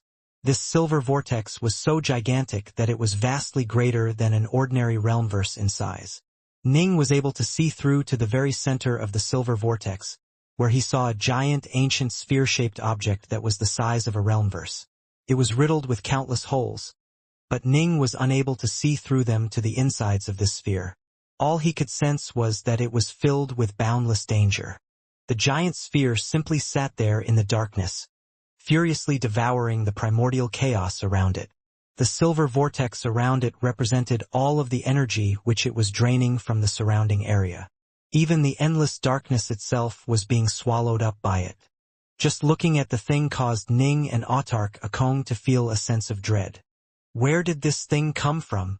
Ji Ning stared at the titanic sphere located at the very center of that giant silver vortex. At his level, he was able to see at a glance that this terrifying celestial object was the source of the threat to the entire Chaosverse. Everything within the Chaosverse, be it the emptiness of space, the endless great dark, or the countless living beings, were all part of the Chaosverse.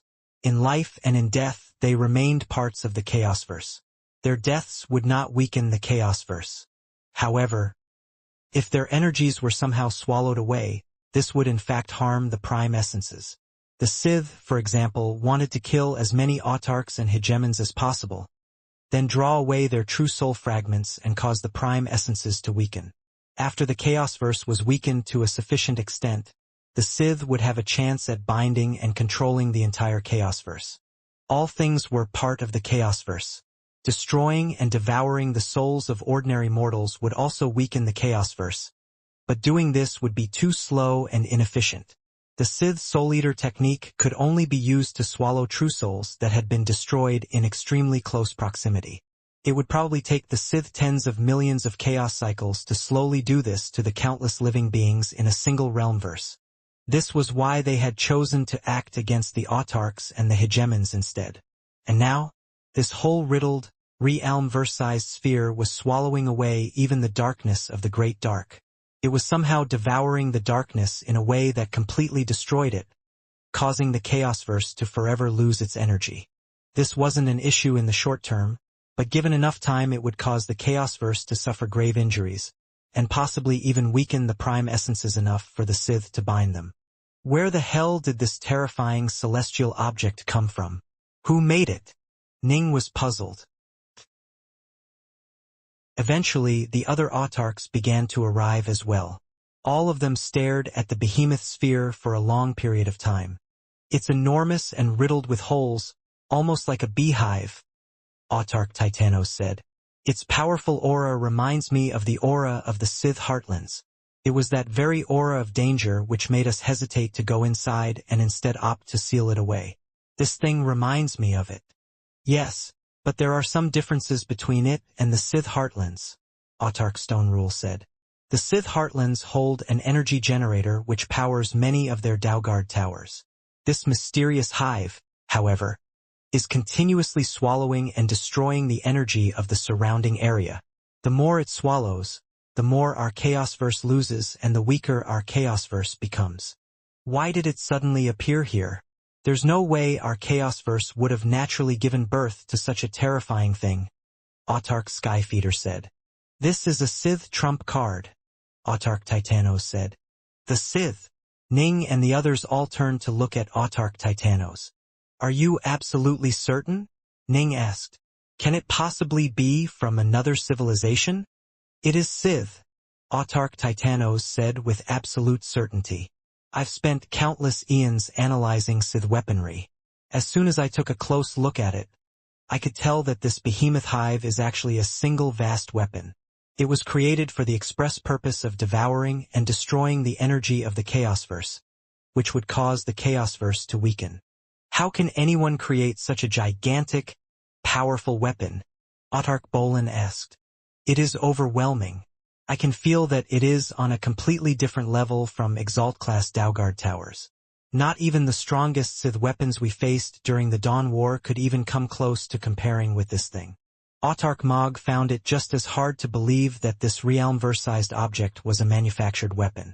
The Sith Heartlands contain an energy generator which powers their Daugard towers, Autarch Titanos said solemnly. While this titanic, terrifying weapon also holds an energy generator within it, which is what allows it to function and forcibly tear away energy from the Chaosverse and devour it. That's why I said it reminded me of the Sith Heartlands. Ning and the others were all rather shocked. The Sith Heartlands had been created at incredible cost. This thing before them was apparently on the same level of power. The Sith have been biding their time for countless eons. We should have expected their first move to be an extraordinary one, Autarch Bolin said with a grim smile. We've been making preparations ever since the last war concluded. It seems the Sith have kept themselves busy as well. Autarch Stone Rule agreed. Let them come. We'll handle anything they can dish out. A murderous look flickered through Autarch Mog's eyes. The danger which had just manifested before them had stirred all of the Autarchs, awakening their combative instincts which had lain dormant for so long. The final war against the Sith had yet to truly begin, but the Sith had already made an absolutely terrifying opening gambit. We have to destroy it, and we need to move fast, the golden-robed Ning said. But how? I can vaguely sense that this behemoth hive is filled with tremendous danger. Even if all 7 of us go, we still wouldn't necessarily be able to successfully deal with it. The behemoth hive is definitely dangerous. Autarch Titanos glanced at the other 6. And what if the Sith suddenly launch the war after our avatars go inside and then are somehow trapped? Only half of our total combat power would be available to fight in the war, and we could very well be defeated. Right? We can't all go inside. We need to be ready for the war to break out. How many of us should go inside? The Autarchs and Ning began to discuss this matter. Adding in their avatars, they had a total of 14 Autarch-class combatants. Based on their previous experiences, they had to have at least 10 Autarch-class combatants in order to keep a handle on the situation and not be caught flat-footed.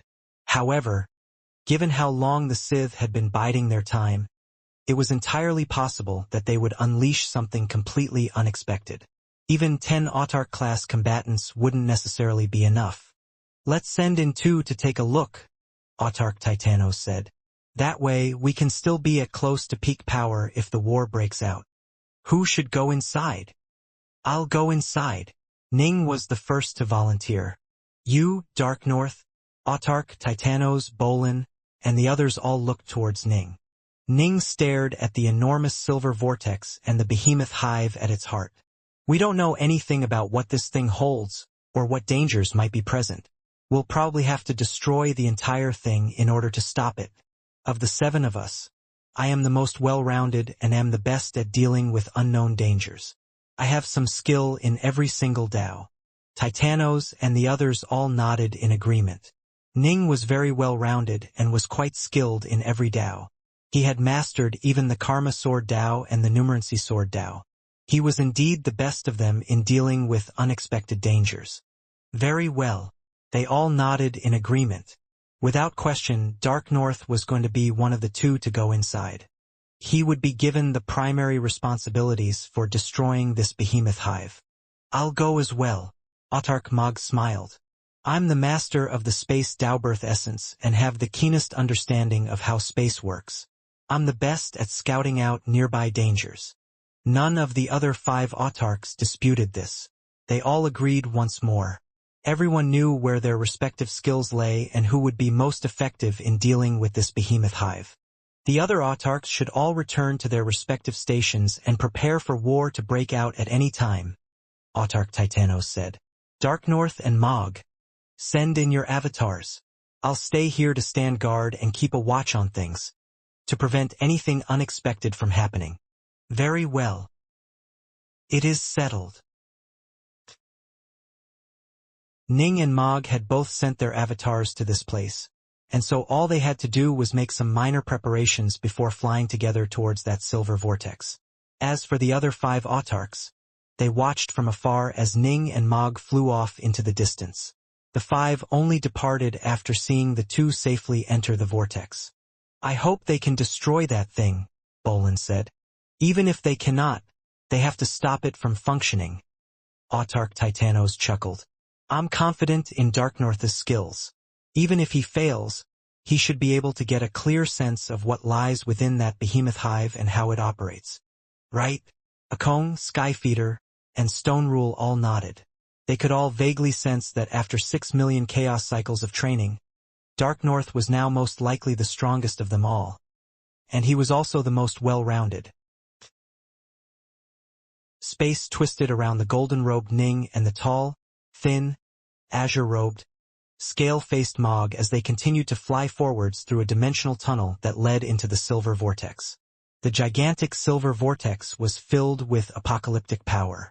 Only Exalt-class beings would be able to just barely be capable of surviving this place. However, Mog's dimensional tunnel was quite stable and it brushed aside all the power which clashed against it. Almost there.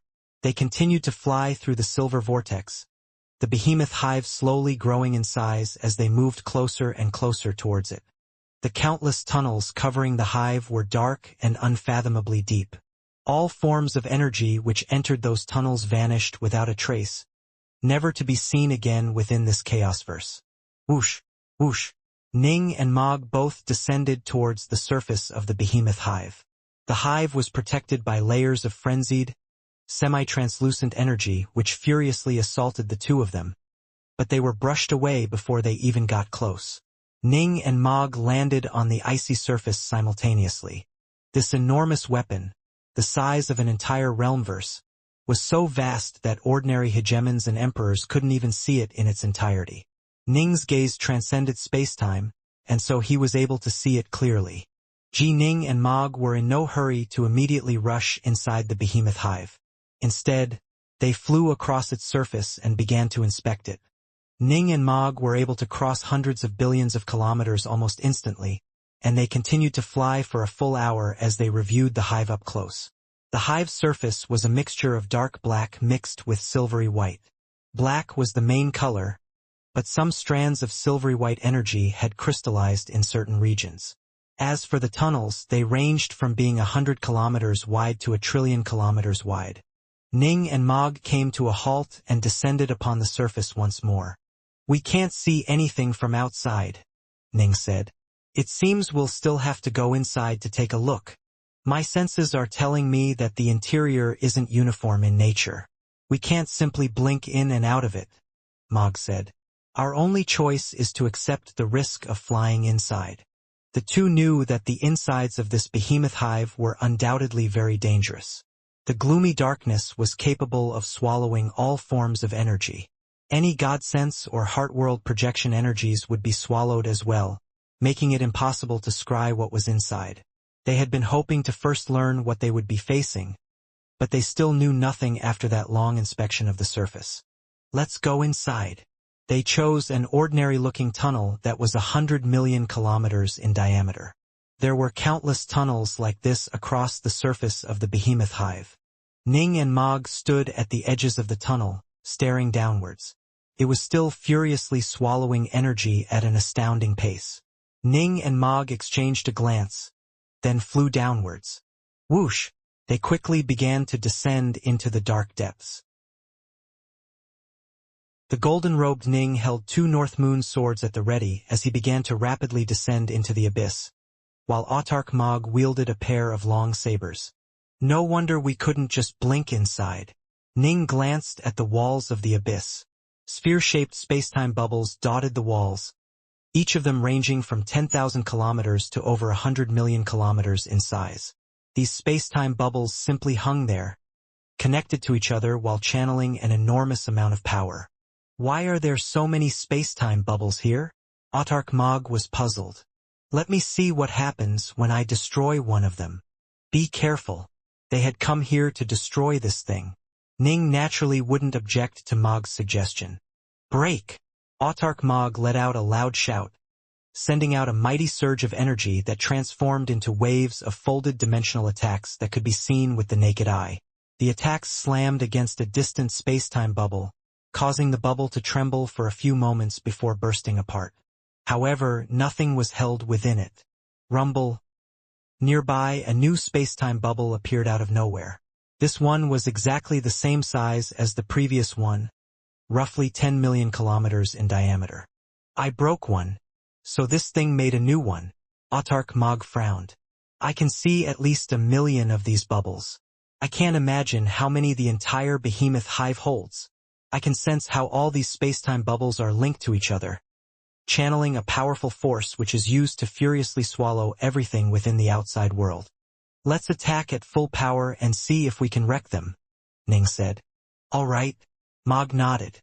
Both of them were searching for clues for dealing with the hive. They could easily tell that the countless space-time bubbles were important tools in allowing the hive to devour energy from the outside world. The golden-robed Ning manifested 3 heads and 6 arms. 6 North Moon swords in hand, Ning began to furiously attack the surrounding space-time bubbles with abandon via his space-time sword Dao. Sword light flashed everywhere, causing the various bubbles to be instantly destroyed on contact. Ning also expanded his sword Dao domain to cover a large radius, reinforcing it with the power of his heart-world projection. Alas, the space-time bubbles were so tough that Ning had to attack with his space-time sword Dao if he wished to break them apart quickly. Autarch Mog manifested 6 arms as well. He used his space Dao birth essence with his 6 sabers, furiously destroying space-time around him. Boom! Boom! Boom! The two worked together to crush everything before them, almost instantly destroying over 10,000 space-time bubbles. But it was like they were swimming through a vast ocean, with each wave producing countless new bubbles. They were able to destroy 10,000 space-time bubbles in a flash, but the gloomy, dark walls of the abyss simply rippled slightly before manifesting 10,000 new bubbles. It would create as many as were destroyed. Halt, Ning said. Why should we halt?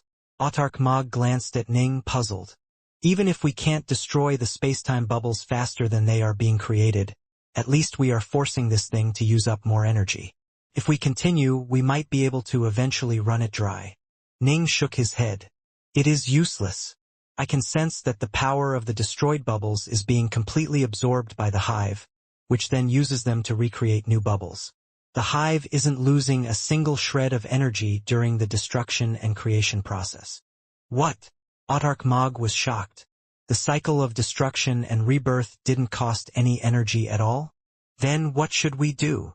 These space-time bubbles are nothing more than a tool this hive uses, Ning said.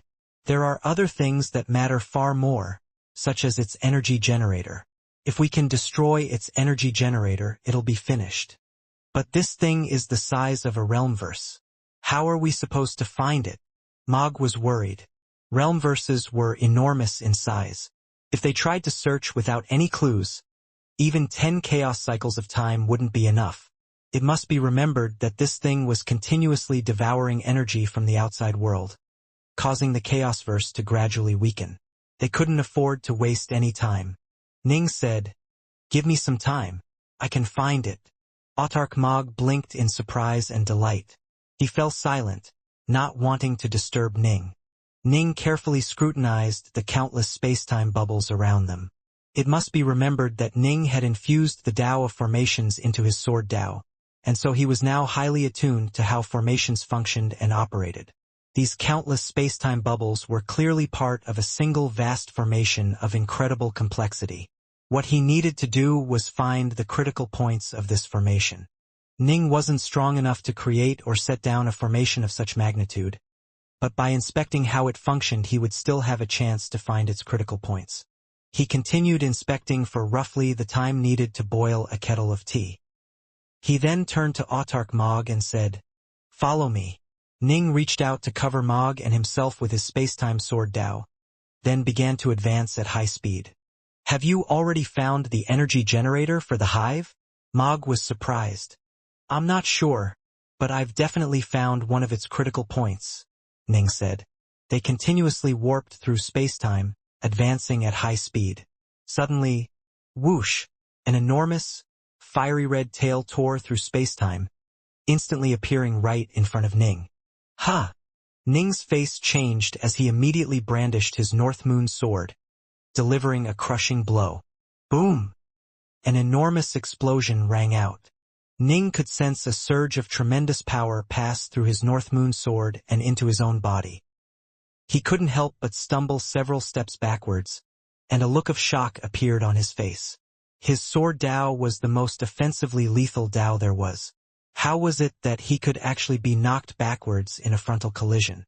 "Gore, you finally come!" A deep voice rang out, followed by a towering form appearing and drawing near. Ning and Mog both stared at this new creature. It looked humanoid but was so towering as to seem like a mountain. Its entire body was covered with fiery scales, and it had a pair of sharp claws for hands, while its lower legs were reverse-jointed. It also had a long tail. It had a triangular head and a pair of cold, murderous eyes. An aura of flames was blazing across its entire body. What a powerful creature! Autarch Mog immediately sent mentally, Dark North.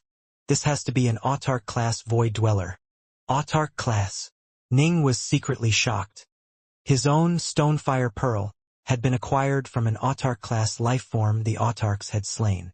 These creatures were incredibly rare, and they were viewed as the kings of the infinite void outside the Chaos Verses. I've been waiting you for a long, long time, the towering monstrosity rumbled. Waiting for us for a long time? Both Ning and Mog were rather puzzled. But right at this moment, boom, boom, two more powerful auras warped through spacetime and appeared before them. Ning and Mog turned slightly pale as they stared at the two similarly massive creatures which had arrived. The first was a furry humanoid who only had a single eye and who radiated a vile, evil aura, while the second was something that looked like a dragon turtle. The dragon turtle was the largest creature of the three. You finally made it. The tall, skinny cyclopean creature spoke in a shrill voice. We've been waiting for ages. There's 3 of us but only 2 of them. How are we supposed to divide them up? The dragon turtle complained in a booming voice. I got here first. One of them is mine. The towering creature with fiery scales said as it stared at Ji Ning and Mog. You only got here a half-second before we did, and you've already attacked them. Clearly, however, these 2 cultivator leaders are completely unharmed. Why the hell should you get a second chance? The cyclopean creature argued shrilly. Are you trying to start a fight, One-Eye? The flames surrounding the fiery-scaled creature suddenly rose higher. Clearly, it was quite offended by this. Do you think I'm afraid of you? The cyclopean creature laughed. Heh, you 2 are already squabbling before the battle has even begun. So far, only 2 of the local cultivator leaders have arrived. Let's just kill them first. I bet the cultivators will then send more, at which point we can get rid of a third one, right? The dragon turtle roared. Let's attack and kill these 2. The 3 Autarch-class lifeforms spoke in thunderous voices, not disguising their intentions in the slightest. Ning and Mog exchanged a glance upon hearing all of this. It sounds as though they have to kill a total of 3 cultivators. Ning sent. Autarch-class void dwellers aren't easily managed. The Sith probably reached some sort of a deal with them. Autarch Mog sent back. They can be considered the true rulers of the vast infinite void which lies beyond our Chaosverse, and they undoubtedly had to slaughter a path through their fellows in order to reach their current heights. They hardly understand the Tao at all, but they have such incredibly powerful bodies that they are very difficult to deal with. Killing 3 of them will be very hard. I understand. Ning nodded. All void dwellers possessed bodies that were far stronger than even the bodies of Chaos Primordials, and the Autarch-class ones were even more insanely powerful. What made them truly dangerous was that they had so little understanding of the Tao that the rejection they suffered upon entering this Chaosverse was almost meaningless to them. As they could hardly use the Tao to begin with, they still remained terrifying forces to be reckoned with. We previously managed to kill 2 of these Autarch-class void dwellers, but that was when we surrounded and outnumbered them. Autarch Mog sent mentally. There are only 2 of us right now. This is going to be very difficult. Let's chat with them first and see if there is a way we can avoid fighting. Ning could also sense the threat which these 3 Autarch-class creatures posed. Gentlemen, Ning chuckled. Why must we fight to the death? This war is a war between us and the Sith. Why don't the 3 of you just leave our Chaosverse and go back to your infinite void? Stay far away from the war. I imagine it is unlikely the Sith would be able to capture you a second time. In fact, I'm surprised they captured you at all. Humph. We let our guards down. The cyclopean creature said coldly. If we escaped, the Sith can forget about capturing us again. The fiery-scaled creature gritted its teeth, then howled furiously. But what's the point of saying all this? Do you really think you have a way to let us leave? The dragon turtle stared intently at Ning as well. It was true that the 3 held no grudges against the local cultivators at all. If they could return home safely, they would be more than willing to do so. They might have been captured by the Sith and forced to accept some tasks. But they weren't bound by lifeblood oaths.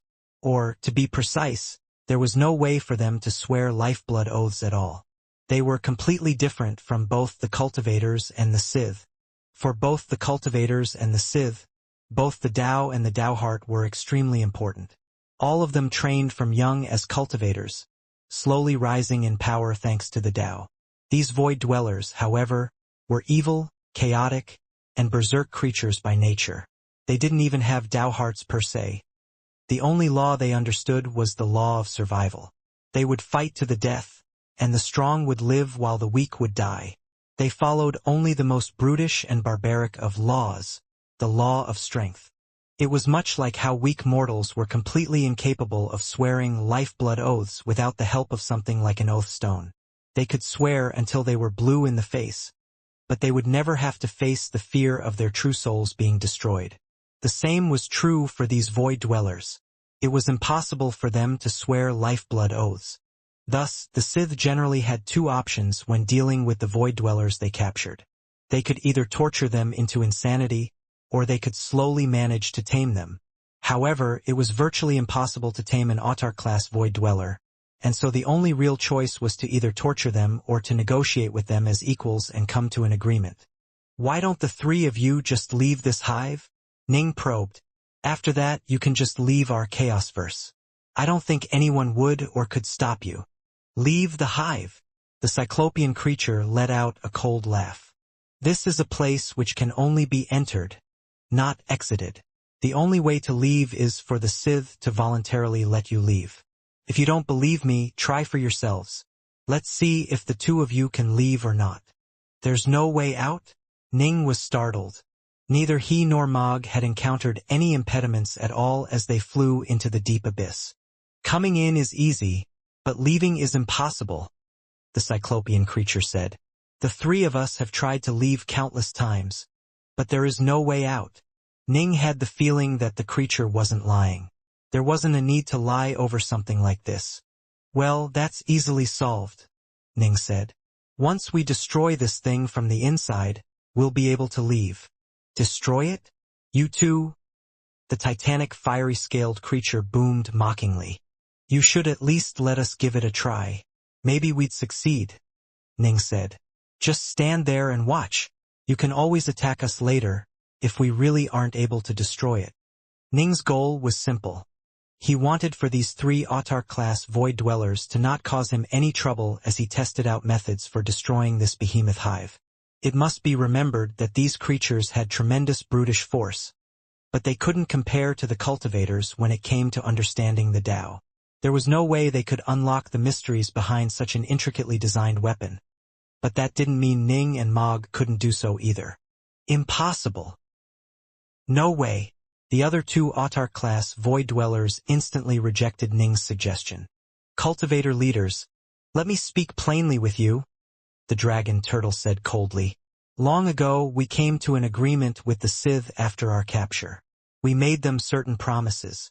The first promise was that we had to each kill at least one of the leaders of the cultivators, while the second was that we had to protect this place for a full chaos cycle. Once we complete both objectives, we'll be released and granted freedom. We have to protect this place for a chaos cycle, so there's no way we'll let you try and destroy it. If we stand back, we'll have instantly voided the agreement and the Sith would never let us leave," the cyclopean creature said. "A full chaos cycle?" Ning and Mog both grew anxious. That was unacceptable. Given how fast this thing was devouring energy, the Chaosverse probably would have been reduced to a husk of itself by then. The Sith would have long ago taken control over the Chaosverse after a chaos cycle. "There are two paths available to us," the dragon turtle continued. "The first is for us to stand by the side of the Sith. The second is for us to stand by your side. But if we do so, we'll have made an irreversible choice. The three of us know just how terrifying this hive is, and we have no reason to believe that you two will be able to deal with it. We can't just entrust our very lives to the two of you, unless you can somehow prove beyond the shadow of a doubt that you can destroy this hive." Ning and Mog were both speechless. Prove beyond the shadow of a doubt? They didn't even know how the thing operated yet. How were they supposed to do that? Humph! The dragon turtle snorted. And here I thought you cultivators had something really impressive up your sleeves. You disappoint us. Kill them. The cyclopean creature was the first to attack. Whoosh! Its body blurred as it transformed into a strange ripple that instantly appeared before Ning and Mog. It was so fast that even Ning was rendered speechless. Even when Ning used the storm sword Dao, he was still considerably slower than this creature. Leave this one to me. Autarch Mog held a long saber in each of his 6 arms, and he similarly transformed into a spatial ripple to fight back. As the master of the space Daobirth essence, Autarch Mog was more or less able to stave off this cyclopean creature. Slash! Dimensional tears began to appear and disappear in the space around the two. The cyclopean void dweller's attacks were completely suppressing Autarch Mog in both speed and ferocity, but the Autarch's incredibly high level of insight ensured that his 6 long sabers formed a completely airtight defense. He would probably be able to hold on for quite some time. These Autarch-class void dwellers all became kings of their kind through constant slaughter. None of them are easy to deal with. Ning knew all along that killing these things in soul combat would be extremely difficult. In the past, the Autarchs had only accomplished it through strength in numbers. Still, Ning was confident in his abilities. 6 million chaos cycles of training had been completely transformative for him. Leave this one to me, you old bastard? The fiery-scaled void dweller said. Fine. The dragon turtle was very patient and elected to silently watch from afar. Hey, One-Eye, let's see who kills our opponent first. The fiery-scaled creature let out a roaring laugh, filled with such power that when it blasted into Ning's ears, Ning felt as though it was trying to tear his head apart. Next, the vast creature exploded into motion, transforming into a streak of fiery light that rammed straight towards Ning. I haven't had a chance to really have a good fight since mastering the Eternal Omega Sword Dao and spending 6 million chaos cycles in training. Ning could feel his blood pumping with excitement. It had been a long time since he got into a really good battle. Previously, it was because his true soul was collapsing and he didn't dare to fight with abandon. These days, it was because it was almost impossible for him to find a good opponent. I wonder how long it'll take me to beat him? Will 10 seconds be enough? Or shall I need as much time as is needed to boil a kettle of tea? Ning manifested 3 heads and 6 arms, his 6 North Moon swords at the ready. Ning's body blurred, transforming to become 540,000 meters tall. However, compared to the titanic fiery-scaled void dweller, he was still a bit smaller. Die! The creature lashed out at Ning with its terrifyingly sharp claws, which its physical prowess ensured were deadlier than even universe treasures. Bang! Ning was instantly torn apart into countless pieces. Eh? The fiery-scaled void dweller was shocked. An illusion!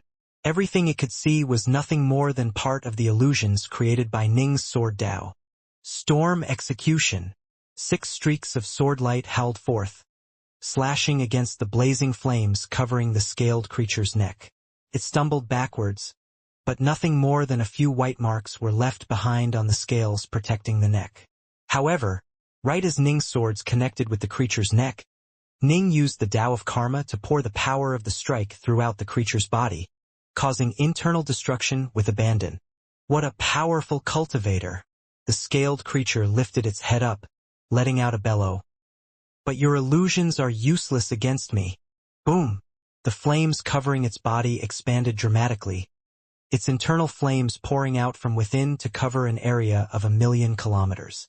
The power of these flames was so great that it actually managed to push back Ning's sword Dao domain and his heart-world projection. My 6 strikes weren't even able to break its scales. I was able to injure its vital essence through karma. But as an Autarch-class void dweller, it has an absolutely prodigious amount of essence. Ning immediately began to consider what to do next. The flames the void dweller had released were pushing back against the sword Dao domain. Once it overtook Ning's illusions, Ning would be forced to reveal his true location, and he would no longer be able to catch the creature off guard. Kill it through the Karma Sword Dao? That was too time-consuming. The Autarch-class stone life form the Autarchs had encountered and slain all those years ago had been indestructibly hard, as it truly was a stone by nature. Not even the autarchs were able to injure it, and so their only option had been to exhaust it to death after tens of thousands of years. However, Ning felt certain that this scaled creature wouldn't be quite as tough to deal with as that stone lifeform had been. There had to be a flaw Ning could exploit. Its body is unspeakably powerful, which is why it has autarch-class power. It has far more vital essence than actual autarchs. To kill it using the Karma Sword Dao is going to be too slow. I'll have to come up with another idea for breaking through its defenses. But I hit it 6 times in a row and merely left behind a few white marks on its scales. Ning pondered for a moment, then came to a conclusion. Die, Cultivator! Die! The towering scaled creature charged at Ning with incomparable ferocity, its tail smashing apart anything which got in its way. Now that Ning had some experience from their first clash, he immediately changed tactics. Whoosh! Ning dodged in a ghostly manner, transforming into the storm itself as he charged towards the scaled void dweller. He's fast. The scaled creature was shocked. Only one eye is his superior in speed. The wind and the lightning thundered in harmony, with the scaled creature's claws and tail completely unable to stop Ning's attack. Kill! Ning simultaneously chopped out with all 6 swords at the same time, his swords spinning out like the spokes of a wheel. The edges of each sword was covered in blurry light.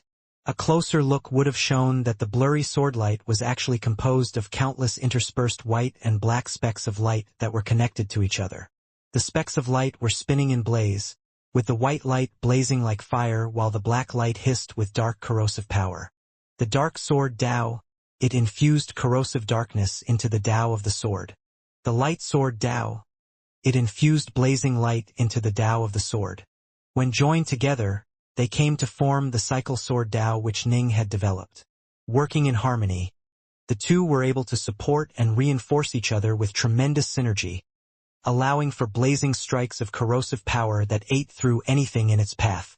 It was like the merciless cycle of life and death itself, chopping through all things in its path. Whoosh! 6 streaks of gray swordlight shot out at the same time, spinning at the scaled creature like the blades of a giant windmill. Boom! Boom! Boom! The corrosive power of the cycle sword Dao was utterly unstoppable. Even the fiery red scales of the void dweller began to crack. Moments later they broke apart entirely, with a gaping wound appearing below them. Gold blood seeped out, followed by the flesh quickly healing. You actually injured me! The scaled creature went completely berserk. A layer of red light appeared over its entire body, and its power increased dramatically. It began to launch a furious counterattack while howling, "Hurry up and help me out, you old bastard!" Its scales were its pride and joy. The fact that they had been shattered caused it to feel that it was in danger. Coming! The dragon turtle immediately came flying over. Illusion sword Dao. The scaled creature's flames were only able to cover an area of 1,000,000 kilometers. Beyond that, Ning's illusions continued to reign supreme. Countless Nings appeared within that area, and all of them began to assault the scaled creature from afar at the same time. The dragon turtle had no idea which one was the real one. Whoosh! Whoosh! The light of the cycle sword Dao continued to spin out like the spokes of a wheel, its strikes screaming through the air from 1,000,000 kilometers away. 1,000,000 kilometers might seem to be a very great distance, but it was actually extremely short for someone of Ning's abilities. All it did was give the scaled void dweller a chance to react to Ning's attacks, but there was no way the dragon turtle would be able to actually help it. Ning was completely dominant on a technical level. His cycle sword Dao once more tore open a giant gaping wound in the scaled creature's body. Aia! Die, die! The scaled creature launched wild counterattacks with abandon, but Ning was far too nimble. Each time after he attacked he retreated back into his illusions, making it impossible for them to locate where he truly was. Old bastard! Old bastard! The scaled creature called out furiously. I can't locate the real one. Each time he moves into extremely close range as he attacks, then retreats right away. I don't have enough time. The dragon turtle responded anxiously as well. During the last war we fought against the Sith, 2 autarch-class void dwellers were on their side. The end result was that both of them died, while all of us were untouched. Ning's voice rang out in the air as he continuously launched more attacks, his terrifying cycle sword Dao repeatedly ripping huge wounds into the scaled creature's body. The scales were so extremely durable that Autark-class attacks were generally unable to breach them. But Ning's cycle sword Dao was a perfect counter, and so Ning was able to breach through them. Given how tough the scales were, they were equally difficult and time-consuming to repair once destroyed. All you creatures can do is rely on the natural power of your bodies. Another wave of attacks from the cycle sword Dao chopped past the scaled creature. Even if we cannot beat you, staying alive is simplicity itself.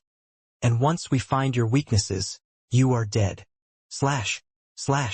The light of the cycle sword Dao left more and more gaping wounds on the scaled creature's body. The Sith put you here, yes. But did you really think they intending on letting you survive? They simply wanted you to slow us down at the cost of your own lives. Ryup. The scaled creature's long tail was actually severed midway through. The scaled void dweller's titanic body was now covered with wounds. Its tail had actually been chopped off, and even its arms were half severed. Its lacerated flesh was quickly healing, but its scales wouldn't be able to recover within a short period of time. It grew increasingly frantic, as it could sense how death was impending. One eye! The scaled creature roared loudly. The skinny cyclopean creature was battling Autark Mog nearby and had been keeping an eye on the situation. It called out anxiously in its shrill voice, "I can't find his true body, and he's too fast. Your flames aren't able to cover enough area to force him to reveal himself. I can't expand my domain any further," the scaled creature said frantically.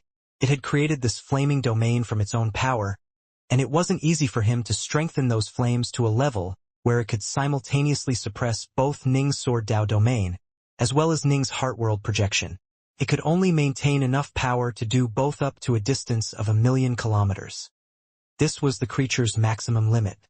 Alas, 1,000,000 kilometers was a short enough distance that neither of the other two Autark-class Void Dwellers would be able to interrupt Ning's incredibly fast attacks.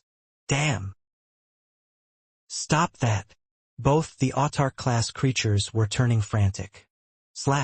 One of the scaled creature's arms was completely severed off. I surrender! I surrender! Spare me! The scaled creature finally began to panic as those terrifying streaks of sword light tore through its scales once more. Spare me and I'll obey you in all things. Obey me? I wouldn't dare to place any faith in you. There was no way for these Autark-class Void Dwellers to swear lifeblood oaths. The only agreements they could make were oral agreements, and they could go back on those agreements whenever they pleased. No! Ning's sword light continued to chop down mercilessly. Ning only sped up the pace after most of the creature's scales had been destroyed, and his sword light flew about with abandon as he completely chopped the scaled creature apart into countless pieces. A red gemstone suddenly appeared, and it was able to survive even Ning's furious blows of sword light. The faint outline of the scaled creature could be seen within the red gemstone, and it was still begging Ning, "Don't kill me!" Ning had unleashed a total of 3,220 strikes in destroying this Autark-class Void Dweller's body. He immediately grabbed the red gemstone, then cast a seal across it. "I've already captured this one, and I can destroy it with a thought." Ning turned to glance at the other two Autark-class Void Dwellers, his voice echoing within the area. "Are the two of you willing to stand with us now? Or are you still going to stand with the Sith?" The dragon turtle and the cyclopean creature shared a glance. The two Autark-class Void Dwellers were unable to hide their shock. One of their peers had been defeated in just a few short moments, its body destroyed and its life core taken.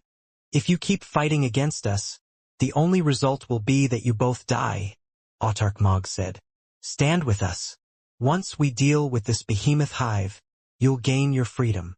Do you really think you can threaten us just because you captured one of us?" The dragon turtle snorted coldly. The cyclopean creature smiled coldly as it glanced at Ning and Autark Mog. "We're not like that idiot. I'm fast enough that you two won't even be able to touch me. And as for that tough old bastard over there, it is even stronger than me. You have no chance of defeating it." Mog frowned. The cyclopean creature was telling the truth. Neither Mog nor Ning was a match for the creature in speed. If that's the case, go ahead and die. Ning didn't want to waste any time. This behemoth hive was continuously devouring the power of this chaosverse with each passing moment. Ning transformed into the storm once more as he charged towards the dragon turtle. It must be remembered that Ning was extremely well-rounded and was skilled in almost every Dao. Thus, he was capable of seizing upon his opponent's weaknesses and come up with a perfect counter each time. Ning felt quite certain that he would be able to deal with the seemingly speedy Cyclops, and so he wanted to try out the dragon turtle and see how strong it was. Humph! The dragon turtle didn't move at all. The grayish-white skin covering its neck looked as tough as a rock, and it just watched coldly as Ning approached it.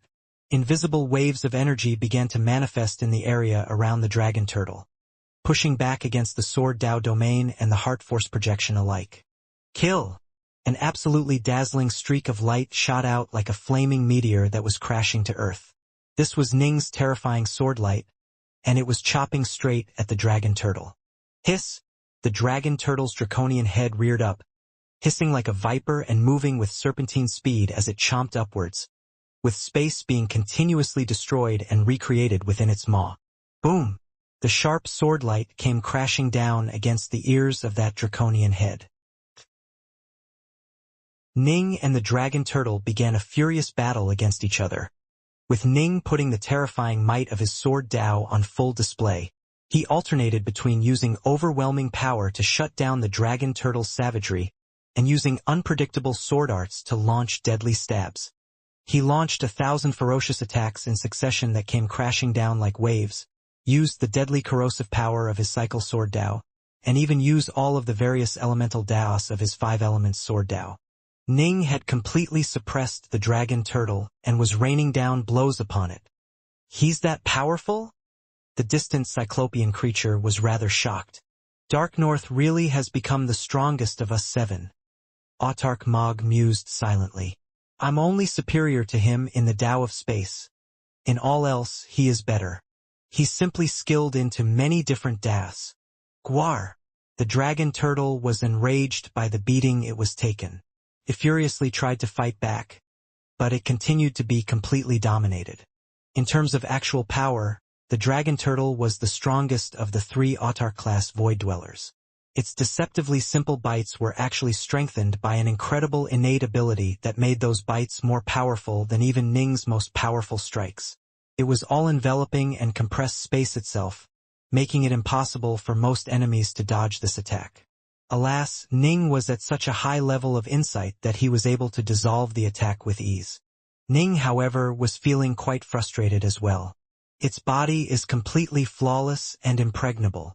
He had used everything he had and was beating the hell out of this dragon turtle. But he wasn't able to do any damage. He had even used his sword light to stab against the dragon turtle's eyes, but he was unable to pierce through the grayish-white eyelids. As for the rest of the body, none of Ning's attacks were able to injure it at all. Mog! Ning sent mentally to Mog. Its body is completely flawless and unbreakable. What should we do? Mog had been alive for much longer than him, and was much more experienced. When we fought the stone life form all those years ago, we similarly found it to be indestructible. There's really no real option aside from slowly exhausting it to death. Mog sent mentally. Use karmic attacks to destroy its vital essence, and just keep on at it until it dies. Last time, we bombarded that stone life form for tens of thousands of years before managing to kill it. This dragon turtle seems to have a similarly powerful body, and I'll wager it has just as much vital essence. Your karmic attacks, however, are inferior to those of Titanos. It'll probably take you at least 1,000,000 years to exhaust it, or perhaps even longer. Ning instantly felt helpless. This was the clumsiest method available, and apparently the only method available. Karmic attacks ignored all defenses, as they used the power of karma to attack someone at the very core of their essence. Alas, Ning was still significantly weaker than Titanos in this respect. I can't kill you, but you can't hurt me either. The dragon turtle finally abandoned its attempts to counterattack and instead just allowed Ning to uselessly rain down blows against it. How can any physical body be this tough? Ning was secretly speechless. He was so powerful that his attacks would easily cause even universe treasures or chaos primordials to crumble. But this Autarch-class dragon turtle was so tough that Ning wasn't able to do anything to it at all. Let's finish off the other one first, Mog, Ning sent. All right, Mog agreed. Swoosh! Ning instantly transformed back into a storm of wind and lightning as he shot towards the skinny cyclopean creature, which had been watching him from afar this entire time. Thanks to Ning's illusions, the cyclopean creature had no idea that Ning was even moving towards it. Even so, the cyclopean creature's attunement to space and wind allowed it to realize that something strange was going on. Swish! It suddenly dodged, and as it did so a streak of sword light stabbed straight through its afterimage. The creature reappeared over 100 million kilometers away. It narrowed its eyes and said in its shrill voice, "You want to sneak attack me? You won't even touch me. As far as I'm concerned, you are the weakest of the three." Ning stared at the cyclopean creature, then unleashed an awesome wave of mana which he connected to the boundless power of the Tao. The mana manifested in the form of countless swords that filled the illusory region. Countless millions of streaks of swordlight appeared, with each streak of swordlight filled with such power that they could easily slay otherverse lords. When Ning had been a mere Tao lord, his sword Tao domain was created solely through the power of the Tao itself. Now, however, Ning was using the power of his mana to actively control the Tao, allowing his domain to become even more powerful. The attacks might not be as mighty as physical strikes unleashed with the North Moon swords, but they were still tens of times more powerful than in the past. This sword light is very weak. The cyclopean creature glanced disdainfully at the countless streams of sword light, then let out a shrill chuckle. You won't even be able to scratch me with these things. Although it was physically the weakest of the three Autarch-class void dwellers, it was still far tougher than any chaos primordial. Formation assemble, Ning called out coldly. Boom! Countless streams of swordlight began to flow together rhythmically within the domain, and moments later the entire scene changed. What's going on? The cyclopean creature stared in shock at its surroundings, which had become transformed into a fragrant world of grass and flowers. It was standing in the middle of a prairie, and the dragon turtle was nowhere to be seen. But the dragon turtle stared at its own surroundings as well. The world around it had been transformed into a vast sea. The waves of the sea splashed around it, kicking up a few foamy bubbles. It was also unable to see any other creatures around it. A formation. The dragon turtle grew anxious. It instantly flew forwards at high speed, sending its massive bulk hurtling through the air while it furiously tore at the area around it with its four stubby legs. Alas, the waves of the sea seemed to be completely illusory. No matter how it attacked the waves, it remained unable to see anything beyond them. You void dwellers do not understand the Tao. You are foolish. You can overpower weaker creatures, but if you encounter a formation set down by someone of equal power to you, then you are completely helpless. Ning's voice echoed throughout the illusory realms the two creatures were in. You will not be able to escape my illusions. I can do with you as I please. Ning had long ago reached hegemony in the Tao of formations. He had then infused it into his Tao of the sword, creating the sword formation Tao. Now, he was using the power of his mana and his insights into the Tao to transform his countless streams of swordlight into formation bases, which he then used to construct an enormous formation. Even people like Autarch Titanos or Autarch Mog, who also had a high level of insight into the Tao, would need to spend some time to solve this type of formation. These Autarch-class void dwellers, however, were completely incapable of doing so. Their advantages were obvious, but their weaknesses were obvious as well. Break! Break! The cyclopean creature was growing desperate. It was now holding a long shuttle in its claws, and it was furiously attacking the world around it. Alas! The world remained a fragrant world of grass and flowers. Riot! A streak of swordlight suddenly appeared right behind the cyclopean creature.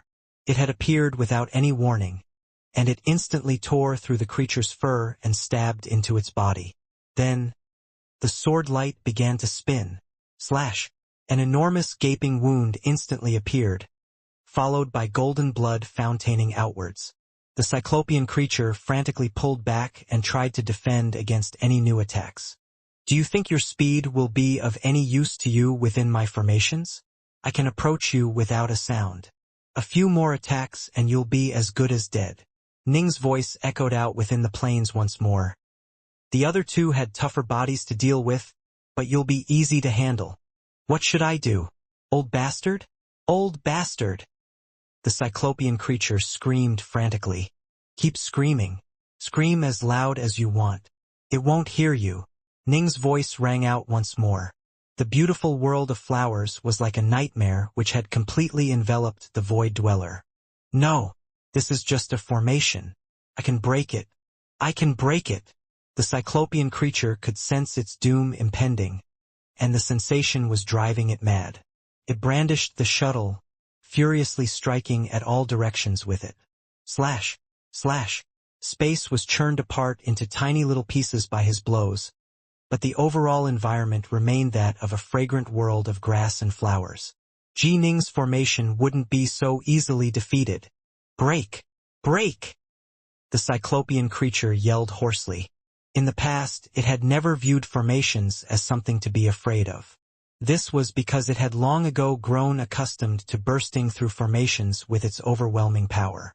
Formations which could successfully trap autarch-class void dwellers were incredibly rare to begin with.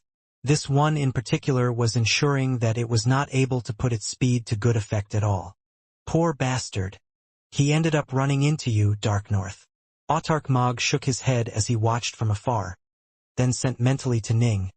You can be described as the #1 formations expert in all the cultivator civilizations. That's only because I infused the Tao of formations into my sword Tao, Ning said with a smile. Just a moment, please. I'm about to capture the creature. Swish! A streak of gloomy sword light appeared in ghostly fashion, instantly piercing through the cyclopean creature's skinny body. One of the creature's legs went flying, with blood spewing everywhere. The cyclopean creature frantically retreated, not paying any attention to the heavy wound which was quickly beginning to heal.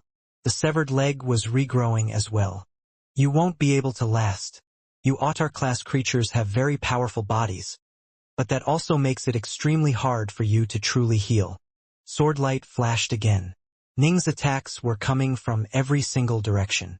This looked like an extremely beautiful prairie, but it was a death trap which could unleash sword light from any and every part of it. There was no way to dodge, and each time the cyclopean creature would only detect the sword light once the light was right in front of it. The creature's tremendous speed was rendered useless here. Whoosh! Whoosh! Whoosh! Just 3 seconds later, a total of over 60 attacks had appeared and then vanished without a trace. Finally, the cyclopean creature's entire body crumbled apart. Its healing speed simply wasn't able to keep up with the rate at which Ning was causing damage, and it was now completely incapable of fighting back at all. Boom! The creature's body imploded.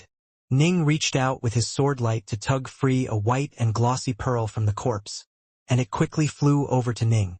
The pearl held an image of the furry cyclopean creature within it, and it was begging Ning for its life. Please spare me! Spare me! None of this was of my own free will. Ning waved his hand, grabbing the pearl and casting a seal over it. So long as his seal prevented the pearl from absorbing energy from the outside world, the creature would be unable to revive. It could only reconstitute its body if given access to enough energy. But even without its body it would remain alive so long as its true soul within its life core remained unharmed. Only when the life cores were destroyed would these autarch-class void dwellers be truly dead. However, Ning didn't feel much of an urge to actually kill them. He was going to simply imprison them for now. And so, 2 of the 3 void dwellers had been captured by Ning. Congratulations, Dark North. Mog flew over, his scaled face split by an amazed smile. Thank goodness you came with me. Otherwise, we wouldn't have been able to deal with them so easily. Autarch-class void dwellers are indeed very tough to deal with, due to their innate gifts. However, their obvious weakness is that they do not train in the Tao. They have a very low level of insight, Ning said. I'm only able to attack their weaknesses and defeat them with such ease because I'm fairly well-rounded. Any void dwellers capable of reaching the autark level of power have very few weaknesses. Autark Mog sighed. These three were all very powerful, with that cyclopean creature possessing unparalleled speed. The only way to handle it is to do what you just did, trap it in a formation, an extremely profound formation which it cannot break through with raw power. However, such formations generally require detailed and intricate preparations as well as for formation bases to be laid down in advance. Given how crafty the creature is, it would never just watch us set down those formations and then just step into them. Only you could have done what you did, Dark North. You created a formation with but a thought, making it impossible for it to escape. That scaled void dweller was even more difficult to deal with. It had virtually no weaknesses at all.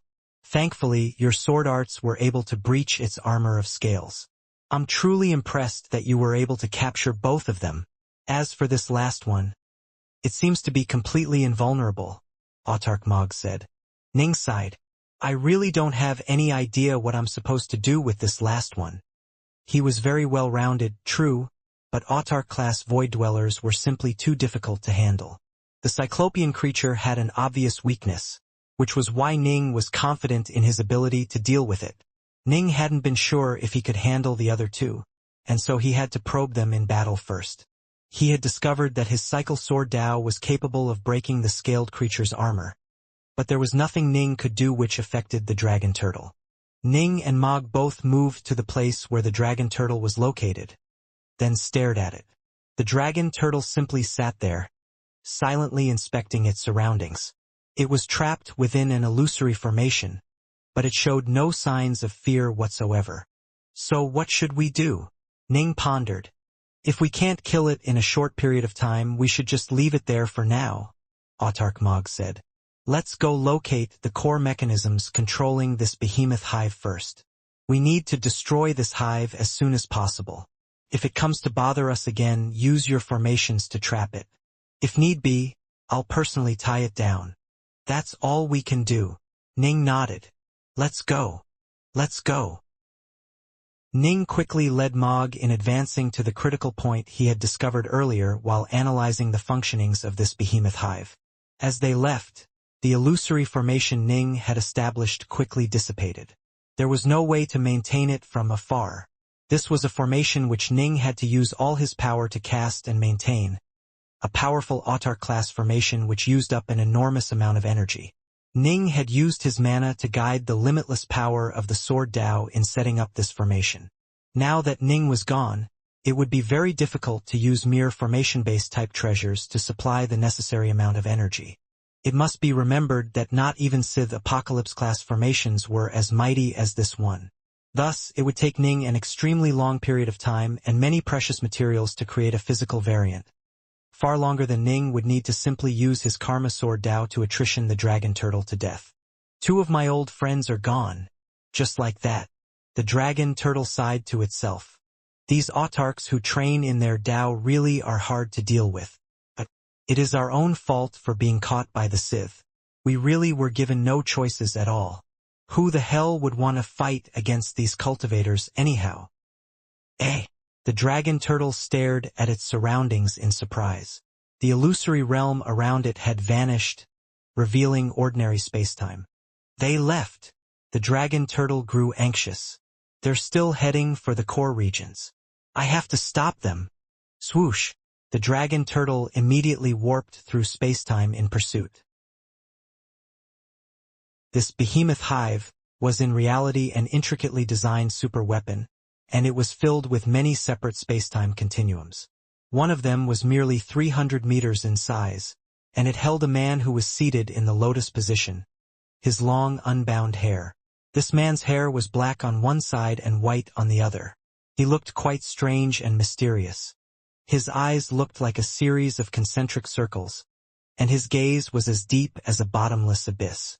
He quietly stared at the images displayed in front of him. The images shown were of Ning and Autark Mog battling against those three Autark-class void dwellers. However, the images were blurry and indistinct. He was able to scry some of what had happened due to the residue left behind by the various attacks, but wasn't able to truly watch the battle. There's no way for me to truly scry any of these cultivator autarchs, the black white-haired man murmured softly. However, judging from their auras, they should have only sent 2 people. Autarchs were incredibly powerful. In their own chaosverse, they were able to summon nigh limitless amounts of power, and it was almost impossible to view them if they didn't want to be viewed. The Sith would only sense energies blocking their scans. They wouldn't actually be able to see the autarchs at all. Eh? The black white-haired man's face suddenly turned pale. The battle had just come to an end and both Ning and Mog had vanished, leaving behind just the dragon turtle. Only one of those 3 void dwellers are left? The black white-haired man was stunned. Ignoring everything else, he immediately activated the formation base he was seated on. Rumble. The formation base slowly began to swivel in place, and a ripple of power began to manifest and take form as a pillar of light.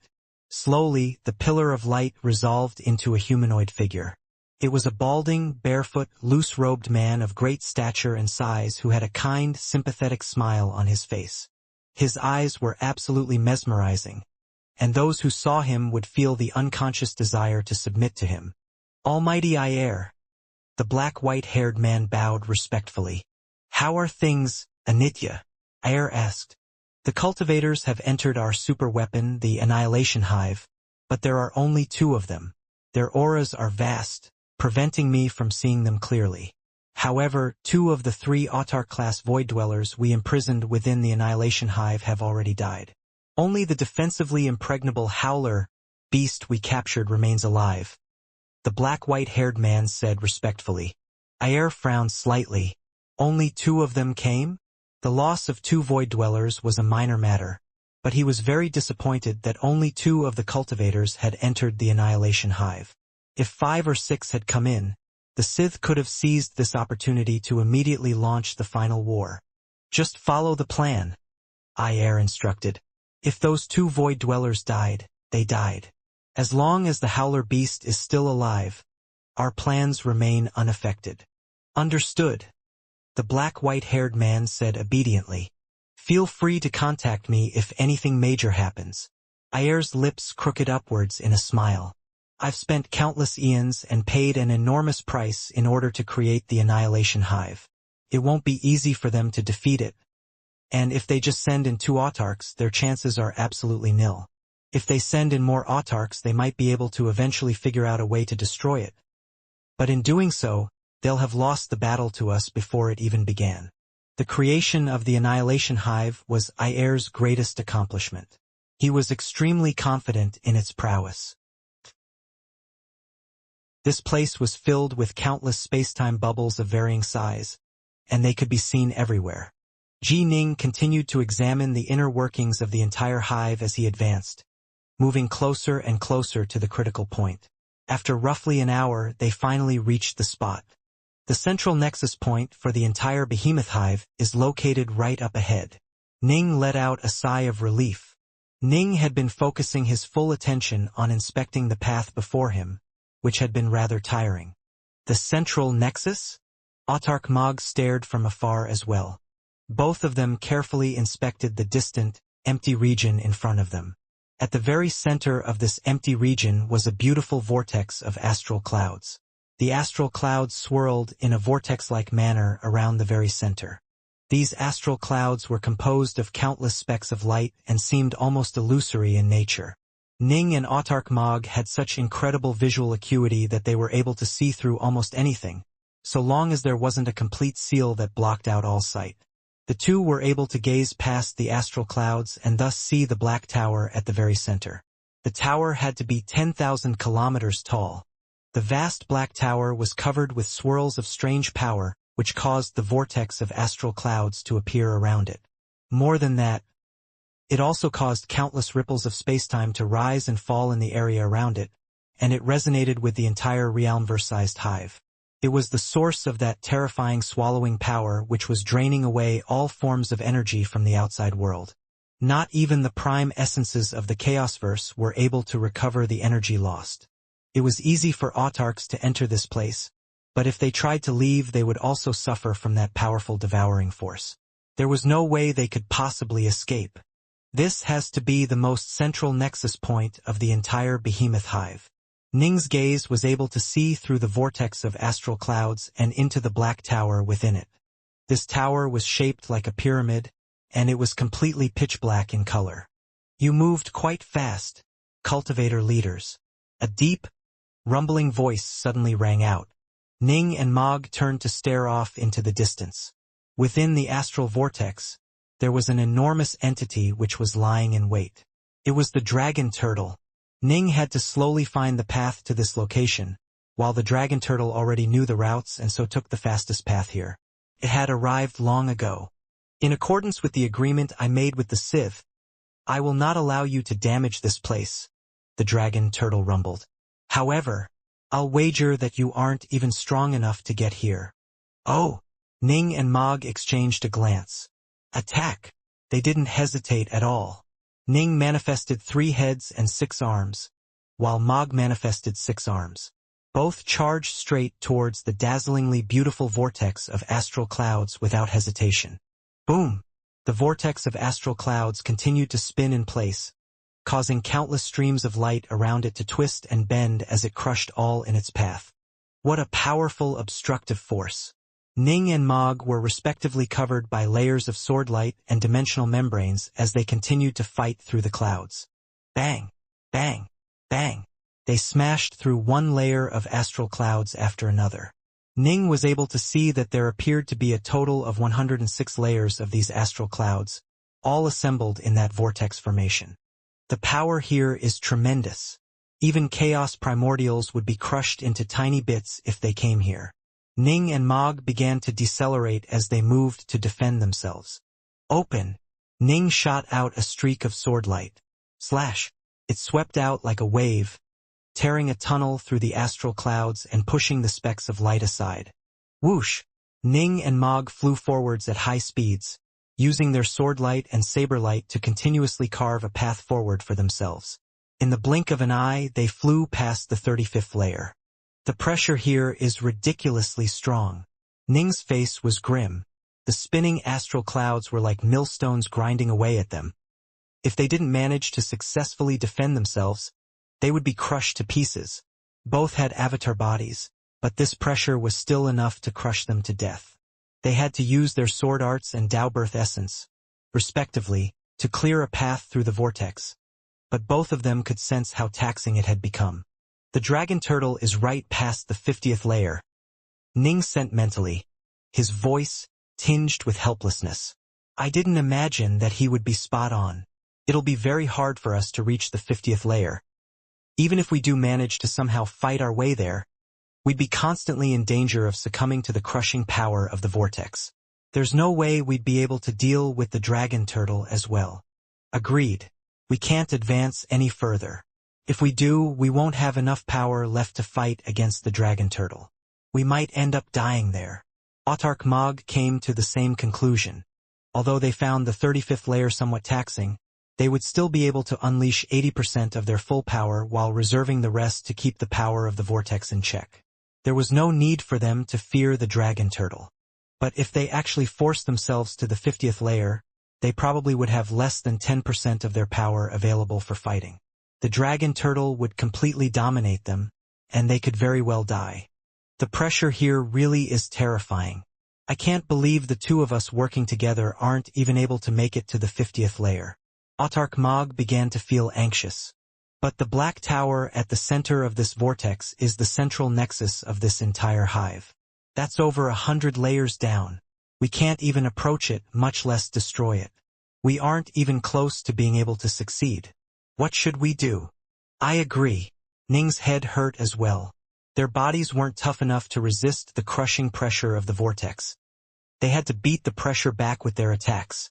Although Ning was somewhat stronger than Mog, the two, even when working together, would only barely be able to make it to the 50th layer. There was no chance of going all the way. The power of the vortex rises gradually, not exponentially. I estimate we would need at least 5 autarchs working together in order for us to stand a chance of making it past the 100th layer. Autarch Mog said. The two of us by ourselves won't be able to go too far. Even if 5 Autarch avatars came in, they probably would still find it very difficult to damage that black tower. They'd end up trapped inside, while the Sith would probably seize this opportunity to launch the war. Ning frowned. We'd be in serious trouble. It took time to build new avatars. Ning would need years just to create a new avatar if his current one was lost, and he would need many more years for the new one to reach peak battle power.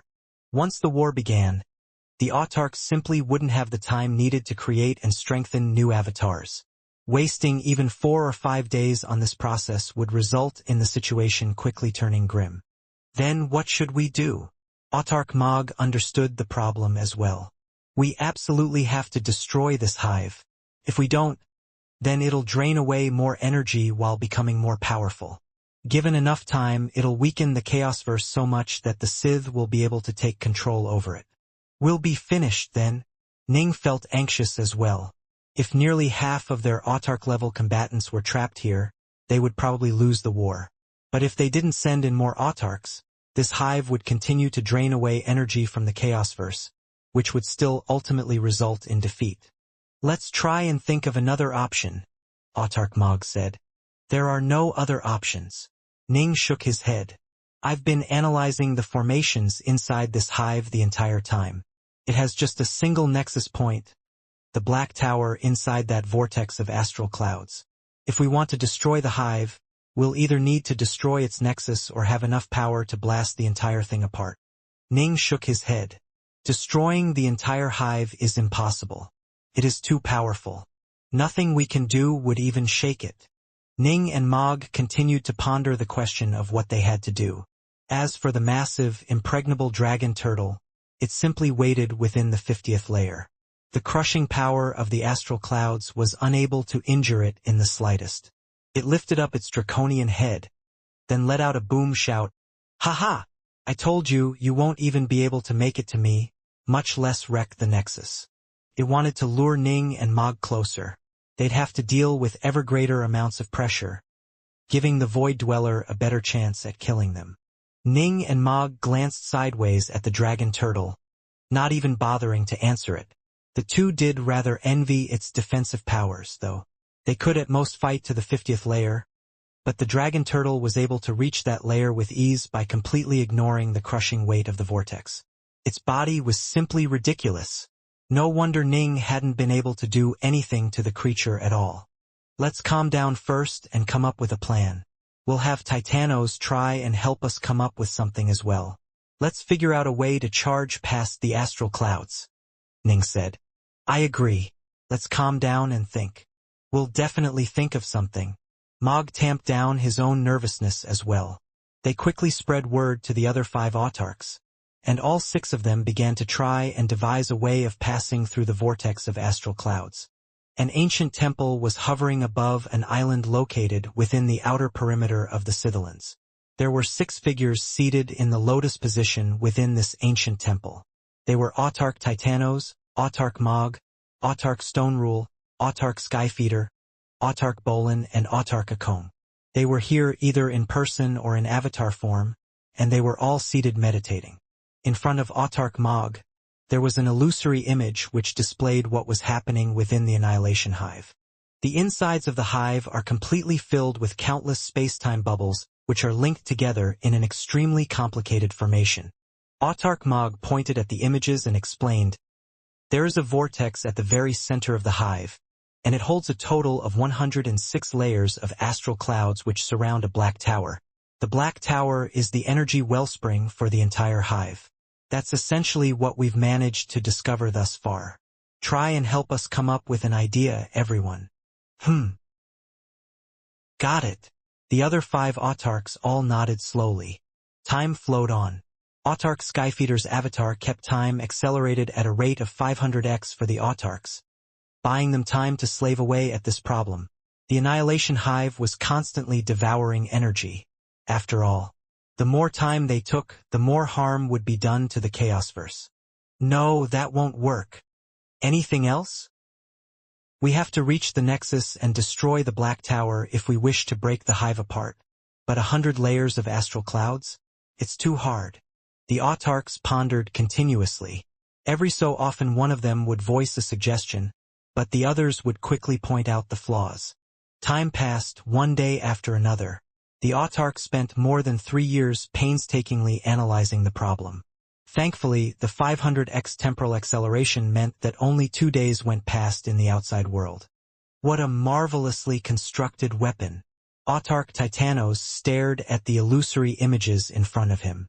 An illusory black tower took form, followed by a vortex which took control over spacetime to generate an even more powerful sucking effect. This effect resonated across the entire behemoth hive, giving birth to that terrifying force which was devouring everything around the hive. I'm far from being a match for the person who was able to create this weapon. Autarch Titanos shook his head slightly, then murmured, "But if all I have to do is cause some damage, I should be able to do it." Eh? The other 5 immediately turned to look at him. "Titanos, do you have an idea? What did you come up with?" All of them grew excited. Autarch Titanos had been alive for an extremely long period of time, and he had spent much of it analyzing Sith weapons. The other 5 autarchs held great faith in his abilities in this regard. "I'm fairly confident in my idea," Autarch Titanos said. "But I need to enter the hive first and inspect it personally before I can be sure if it would work or not. Titanos, take the route which Dark North and I used. The 2 of us will be there to welcome you," Autarch Mog said. Rumble. The bald Autarch Titanos was staring at the Annihilation Hive from afar, watching as it swallowed and destroyed everything in an extremely wide area around it.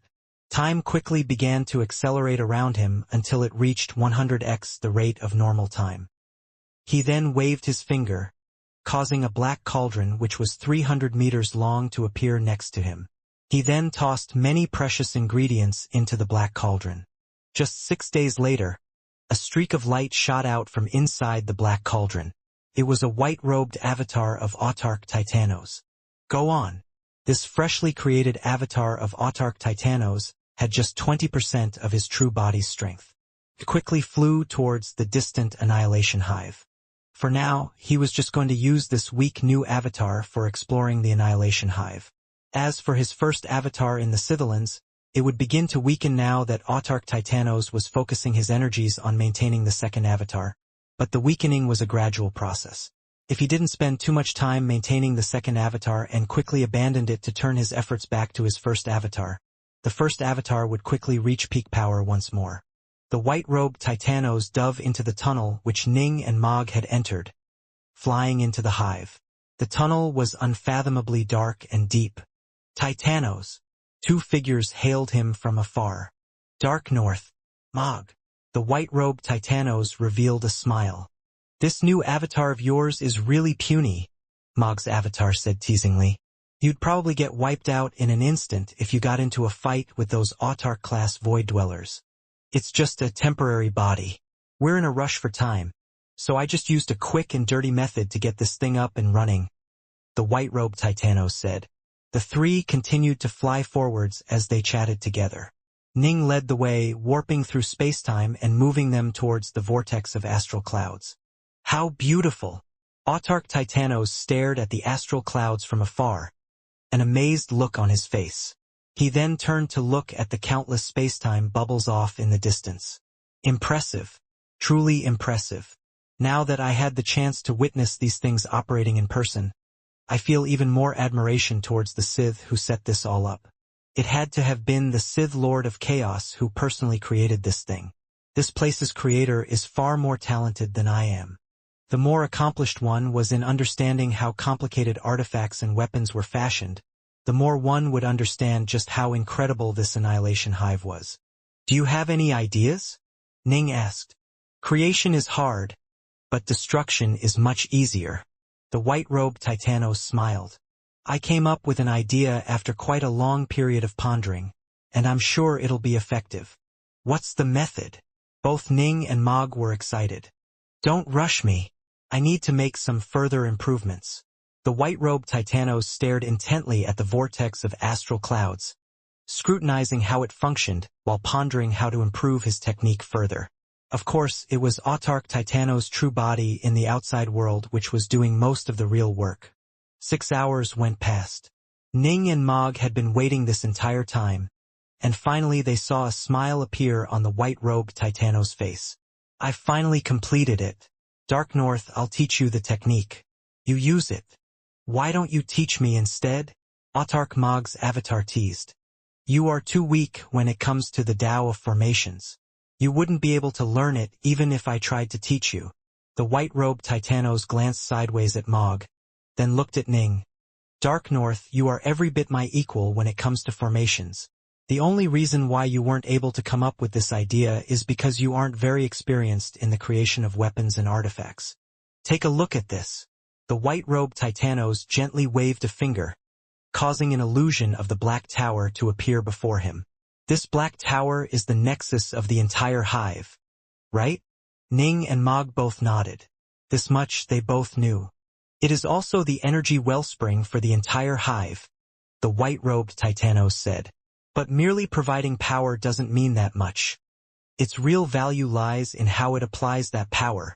This is why the Black Tower is covered with countless runes. The energy wellspring uses those runes to form the 100-layered vortex, causing the swallowing power to be increased dramatically. Ning understood this principle. It was akin to using 10% of your full power to achieve 100% of the effect you desired. The vortex, in turn, links with those countless spacetime bubbles to form an enormous formation of even greater power. This formation resonates throughout the entire hive, generating that tremendous sucking power towards the outside world around it, the white-robed Titanos said. In other words, the vortex is an amplifier. The formation employing all those spacetime bubbles is a second amplifier. The way in which the formation resonates with the entire hive is the third amplifier. These 3 amplifiers are the real reason why the Black Tower's power has been increased to such an inconceivable level that it can rip away energy from the Chaosverse itself, the white-robed Titanos said. If we can disrupt any of the 3 amplifiers, the hive won't be able to function properly. Destroying the hive structure would accomplish this, as would destroying the Black Tower or all the spacetime bubbles inside this place. Autarch Mog immediately said, "But we can't. This hive is a weapon of terrifying power. We aren't able to even scratch the thing. As for the spacetime bubbles, we were able to destroy some, but new ones would almost instantly be created. As for the vortex, it's composed of countless specks of light. There's nothing to destroy." "Ha! You dummy." The white-robed Titanos glanced at Mog, then chortled. "It actually isn't too hard to deal with the 100-layered vortex. All we need to do is set up an even larger vortex formation around it, one which spins in reverse.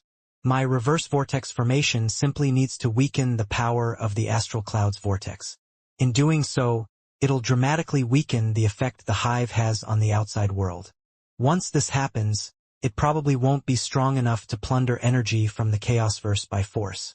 A reverse vortex formation? Ning began to understand. "This is the reverse vortex formation I came up with. Take a look, Dark North."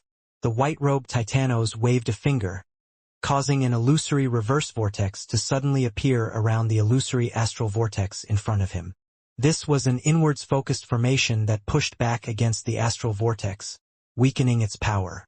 The vortex of astral clouds is an outwards formation which uses the Black Tower as its energy source. Ning smiled. "Our reverse vortex formation will be an inwards formation which uses me as its energy source. My power comes from the Chaosverse itself and is virtually limitless. I don't need to completely stop the astral vortex. All I need to do is weaken it by 30%, and it'll most likely be rendered ineffective. Here are the insights I used to create this formation. Take a close look, Dark North." The white-robed Titanos immediately began to explain the finer details regarding the reverse vortex formation to Ning, who listened attentively. Mog listened as well, but a mystified look was on his face. In the end, he wasn't even close to being Ning or Titanos' equal when it came to formations. The reverse vortex formation was unspeakably complicated and profound. Ning's true body in the 3 realms had to spend quite a bit of accelerated time in meditation before truly understanding it. "Marvelous. Absolutely marvelous. Ning couldn't stop praising it. Ha ha. The white-robed Titanos let out a proud laugh. I wouldn't dare boast about other things, but I'm quite confident in myself when it comes to artifacts. Dark North, are you now able to set the formation up? I am indeed. Ning nodded. Mog's avatar just chuckled to himself. He had also tried to learn it but had made very little headway. The white-robed Titanos said, "Then hurry up and use it." All right. Ning immediately flew over, warping through space to appear in the skies, above the vortex of astral clouds. Arise! Ning's face was solemn, and an endless wave of mana energy began to flow out from his body. He was using mana to guide the power of the Tao into creating those formations. Waves of energy rippled through the area above the astral vortex as countless streams of sword light manifested. It was like a vast world of the sword had appeared, and it quickly began to spread outwards to encompass and cover the entire astral vortex. The white-robed Titanos and Mog both watched nervously. Now what are they up to? The dragon turtle raised its head, staring puzzledly from its position on the 50th level. What are these cultivator autarchs playing at now? Humph. Do they think saturating the area with an attack will be enough to disrupt my vortex? How laughable! The Annihilation Hive is Almighty Ayer's proudest creation, and it took him untold years to create it. The black-white-haired Exaltanitya was responsible from watching over the entire hive from the darkroom he was in. He muttered confidently to himself, but he still continued to watch intently. The vast world of swordlight covered the entire astral vortex, with Ning using an enormous amount of mana to keep it under control. Time for the reverse vortex formation.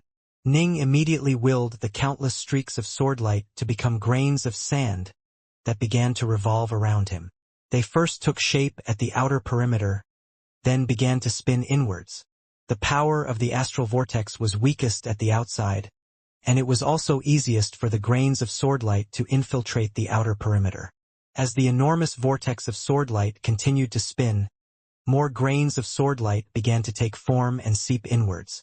They reached the 10th level, the 20th level, the 30th level, right? That's the way to do it, to just seep straight through it. A smile was playing at the corner of Ning's lips. The reverse vortex formation didn't try to overpower the astral vortex. Rather, it was overriding it and disrupting it. The spokes of a wheel in motion possessed tremendous power, but if you threw a bunch of rubbish into the axle you could gum up the works. The astral vortex seemed to be formless and thus hard to disrupt, but the reverse vortex formation was similarly formless and simply focused on disruption. Success! Autarch Mog watched from afar. He could sense the awesome suctioning power around him was beginning to slowly weaken, and he couldn't help but smile. We succeeded. It's too early to celebrate just yet. The white-robed Autarch Titanos smiled. Thus far, the influence is negligible.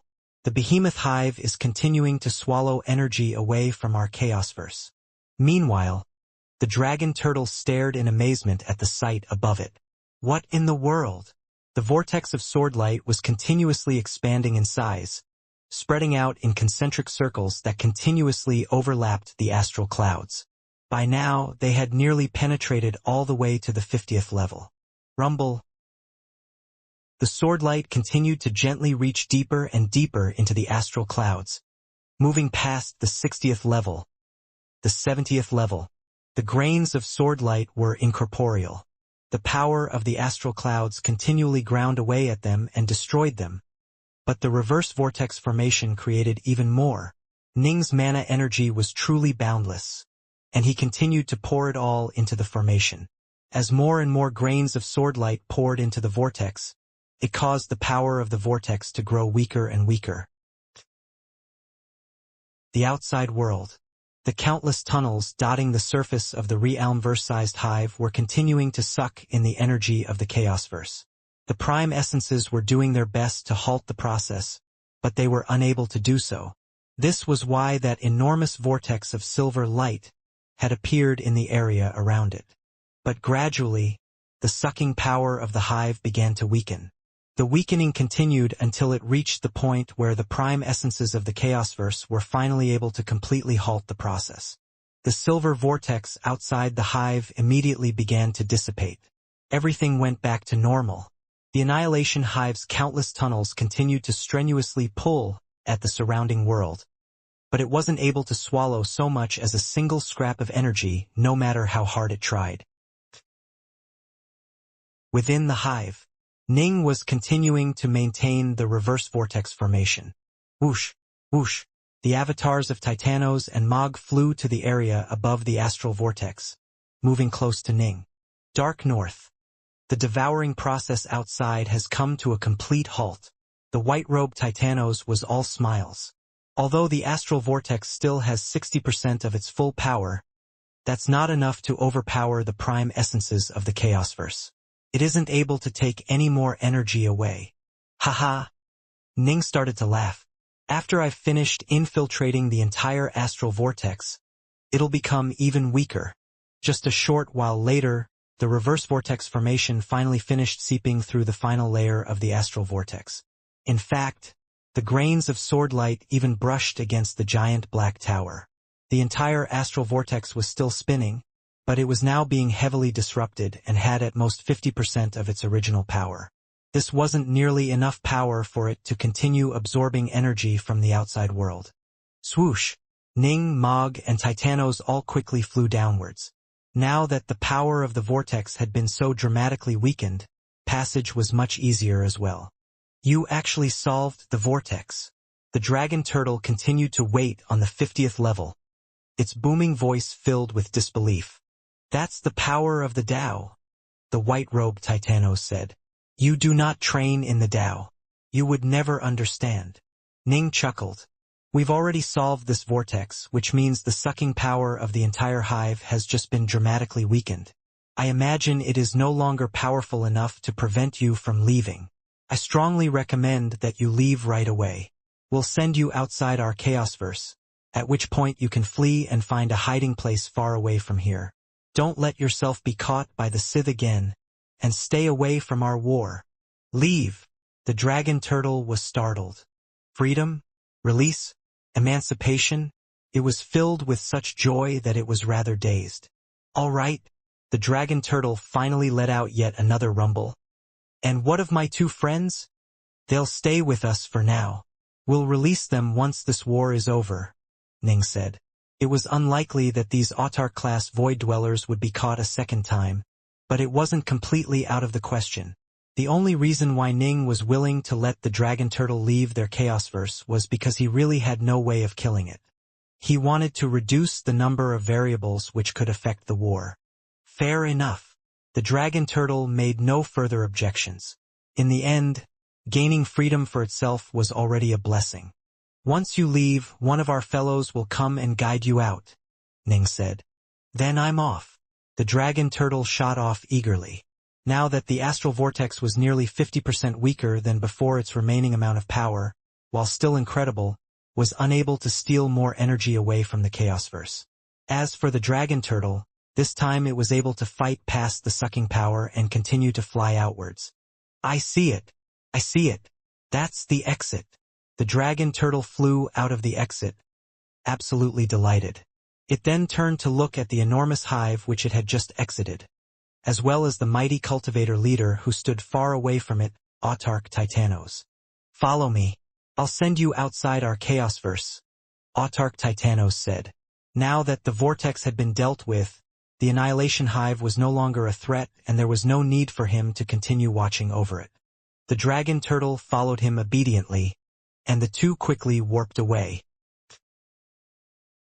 Ning, Mog, and the white-robed Titanos continued to fly downwards, moving closer and closer to the heart of the astral vortex. The astral clouds had been dramatically weakened, but progress was still quite difficult. You two stay here. I'll try it out alone, Ning said. The astral vortex is still active, which means I need to keep the reverse vortex formation active as well. If brought to a halt, the hive will once more begin to swallow energy away from our Chaosverse. In other words, my avatar needs to stay here until we can come up with a way to destroy that energy wellspring permanently. Only then can we destroy the hive, at which point I'll be free to go. Agreed. Mog and Titanos halted their advance. Titanos was here in the form of a newly created avatar, while Mog was significantly weaker than Ning. Break! Ning continued to advance while following a path formed by the swordlight generated by his reverse vortex formation. Although the destructive power of the astral vortex was great, the broken bits of swordlight continuously reformed around Ning, making passage for him slightly. He continued to advance in three-headed, six-armed form, striking out with all six swords to help carve a path outwards. The deeper he went, the harder it became. In the end, Ning had to use all his power while following the path of swordlight in order to reach the Black Tower at the very center of the vortex. Riot! The terrifying crushing power here continuously destroyed the surrounding swordlight, but more grains of swordlight rose in their stead. As for Ning, he also maintained his three-headed, six-armed form to fight back. This is the energy wellspring of the entire hive. Ning stared at the countless runes covering the Black Tower. The runes were profound beyond all imagination. After analyzing them for a while, Ning suddenly leapt forward to ram against the Black Tower. Right as he hit the tower, he used a blinking technique and followed his senses to teleport inside the tower. Castles, planets, towers. Ning was able to penetrate any purely physical barrier, no matter how indestructible it was, with ease. After blinking into the Black Tower, Ning could still sense the outside world beyond it. Even his mana was able to easily pass through the tower and continue to maintain the reverse vortex formation outside. Who would have thought the insides of the tower would look like this? Ning rose into the air, staring at the area before him. The Black Tower merely covered an area of 10,000 kilometers. At the very center of this area was a shadowy black globe that was covered with a veneer of light. It was furiously gobbling up everything being sent to it. The energy that was circulating towards and through the Black Tower wasn't impeded by the tower itself at all. And when the energy was absorbed by the shadowy black orb, it caused the orb to slowly grow more powerful. Time ticked on, minute after minute. Eventually, the shadowy globe finished devouring the remaining vestiges of power which the Annihilation Hive had swallowed, at which point it had nothing to feed upon. So this is the energy wellspring of the Annihilation Hive? Ning nodded slowly. He could sense a strange Tao infused into the black orb, one which was contrary to the Tao of their Chaosverse. It emanates a terrifying aura of destruction. There's no way this destructive power came from our Chaosverse. It must have come from the infinite void outside. Ning was extremely certain of this. Break! Ning was in his three-headed, six-armed form and wielded all six North Moon swords.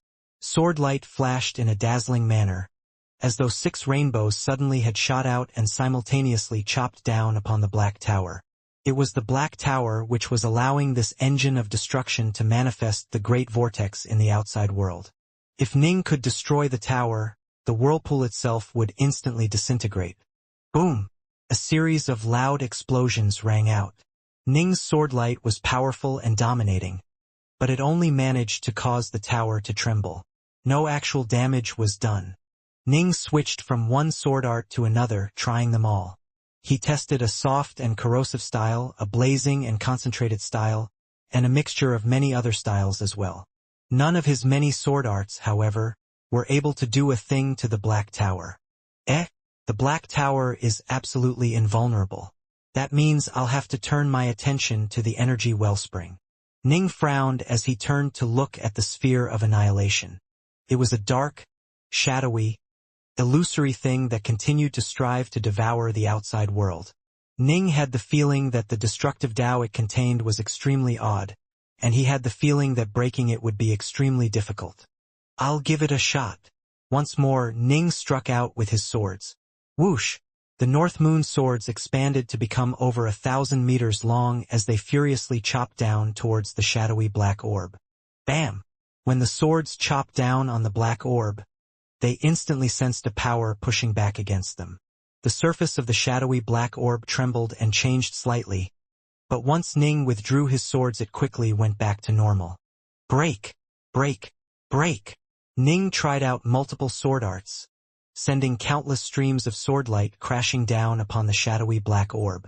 Each time it shuddered and distorted in shape, but every time it quickly regenerated and once more appeared completely undamaged. I'm not strong enough.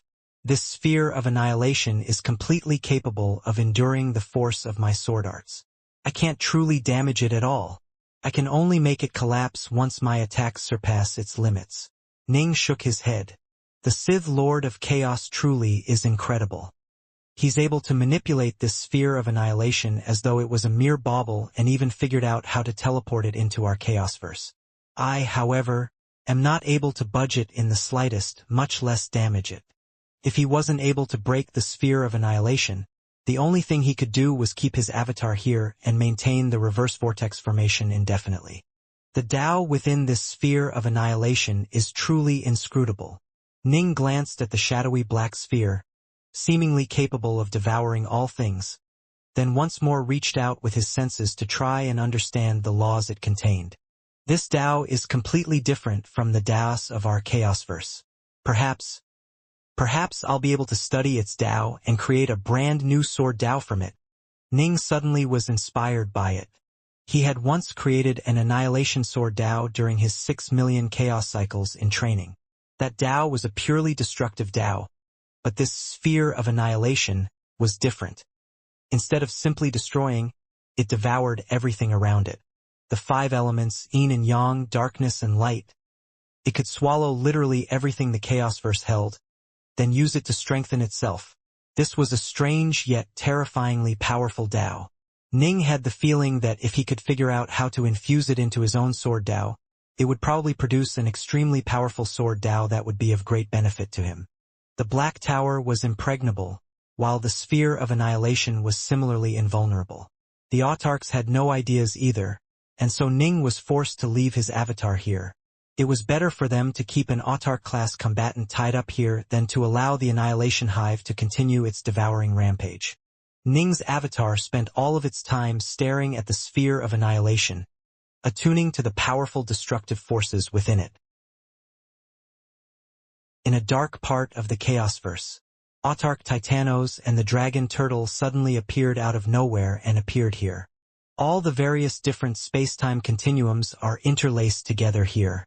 We have reached the farthest reaches of our Chaosverse, Autarch Titanos said. Nothing was beyond this place save for endless darkness. If one continued to fly, one still wouldn't see a true barrier, signifying the end of the Chaosverse. The borders of the Chaosverse could not be seen with the naked eye or sensed directly. It was simply a place where many different space-time continuums were jumbled together. Only someone of Autarch Titanos' caliber would be able to verify where it all came together. There were actually countless nexus points like this, and all of them together formed the vast, impregnable line, which separated the Chaosverse from the infinite void. "I'll send you out," Autarch Titanos said. "Thank you, Autarch." The Dragon Turtle was very delighted and chose to express it through great modesty. Autarch Titanos waved a single finger. Slash. He tore through the darkness before him as though it was parchment, revealing a dazzling scene outside. This was the beautiful and stunning infinite void, a place filled with countless colors. It was truly vast without end and filled with countless celestial bodies, with the Chaosverses merely being the largest and most mysterious of those bodies. It was composed of countless different intersecting space-time continuums. Anyone could quickly become lost when traversing them. The infinite void. The Dragon Turtle grew excited. Finally. It was finally going home. Go. Hide in a distant place and don't let the Sith catch you again, Autarch Titanos said. The Dragon Turtle gave Autarch Titanos a grateful nod, then sent its massive bulk hurtling through the great rift within the darkness and into the vast infinite void outside. This was its true home, the place it loved. It was vast beyond measure and filled with infinite possibilities and marvels. When Autarch Titanos glanced at the dazzling lights and sights of the infinite void, he couldn't help but feel a hint of desire as well. He very much wanted to go out and do some adventuring, but his Chaosverse was in grave danger. Their Chaosverse didn't even have a Lord of Chaos to defend it. How could he be so selfish as to go out exploring at a time like this? Within a vast palace of light, Almighty Ayer was seated on a throne up high, barefoot as always. He was dressed in gray robes which covered his muscular frame, and his eyes were filled with warmth as he stared downwards at his subjects. Before him was a teeming mass of servants, all of them exalts. The annihilation hive has already been solved by the cultivators, Ayer said slowly as he gazed at his servants. Instantly, there was a commotion amongst the many Sith exalts. I underestimated those cultivators. Ayer smiled.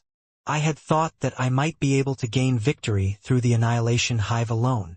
Now, it seems that taking control over this chaosverse won't be as easy as I had hoped.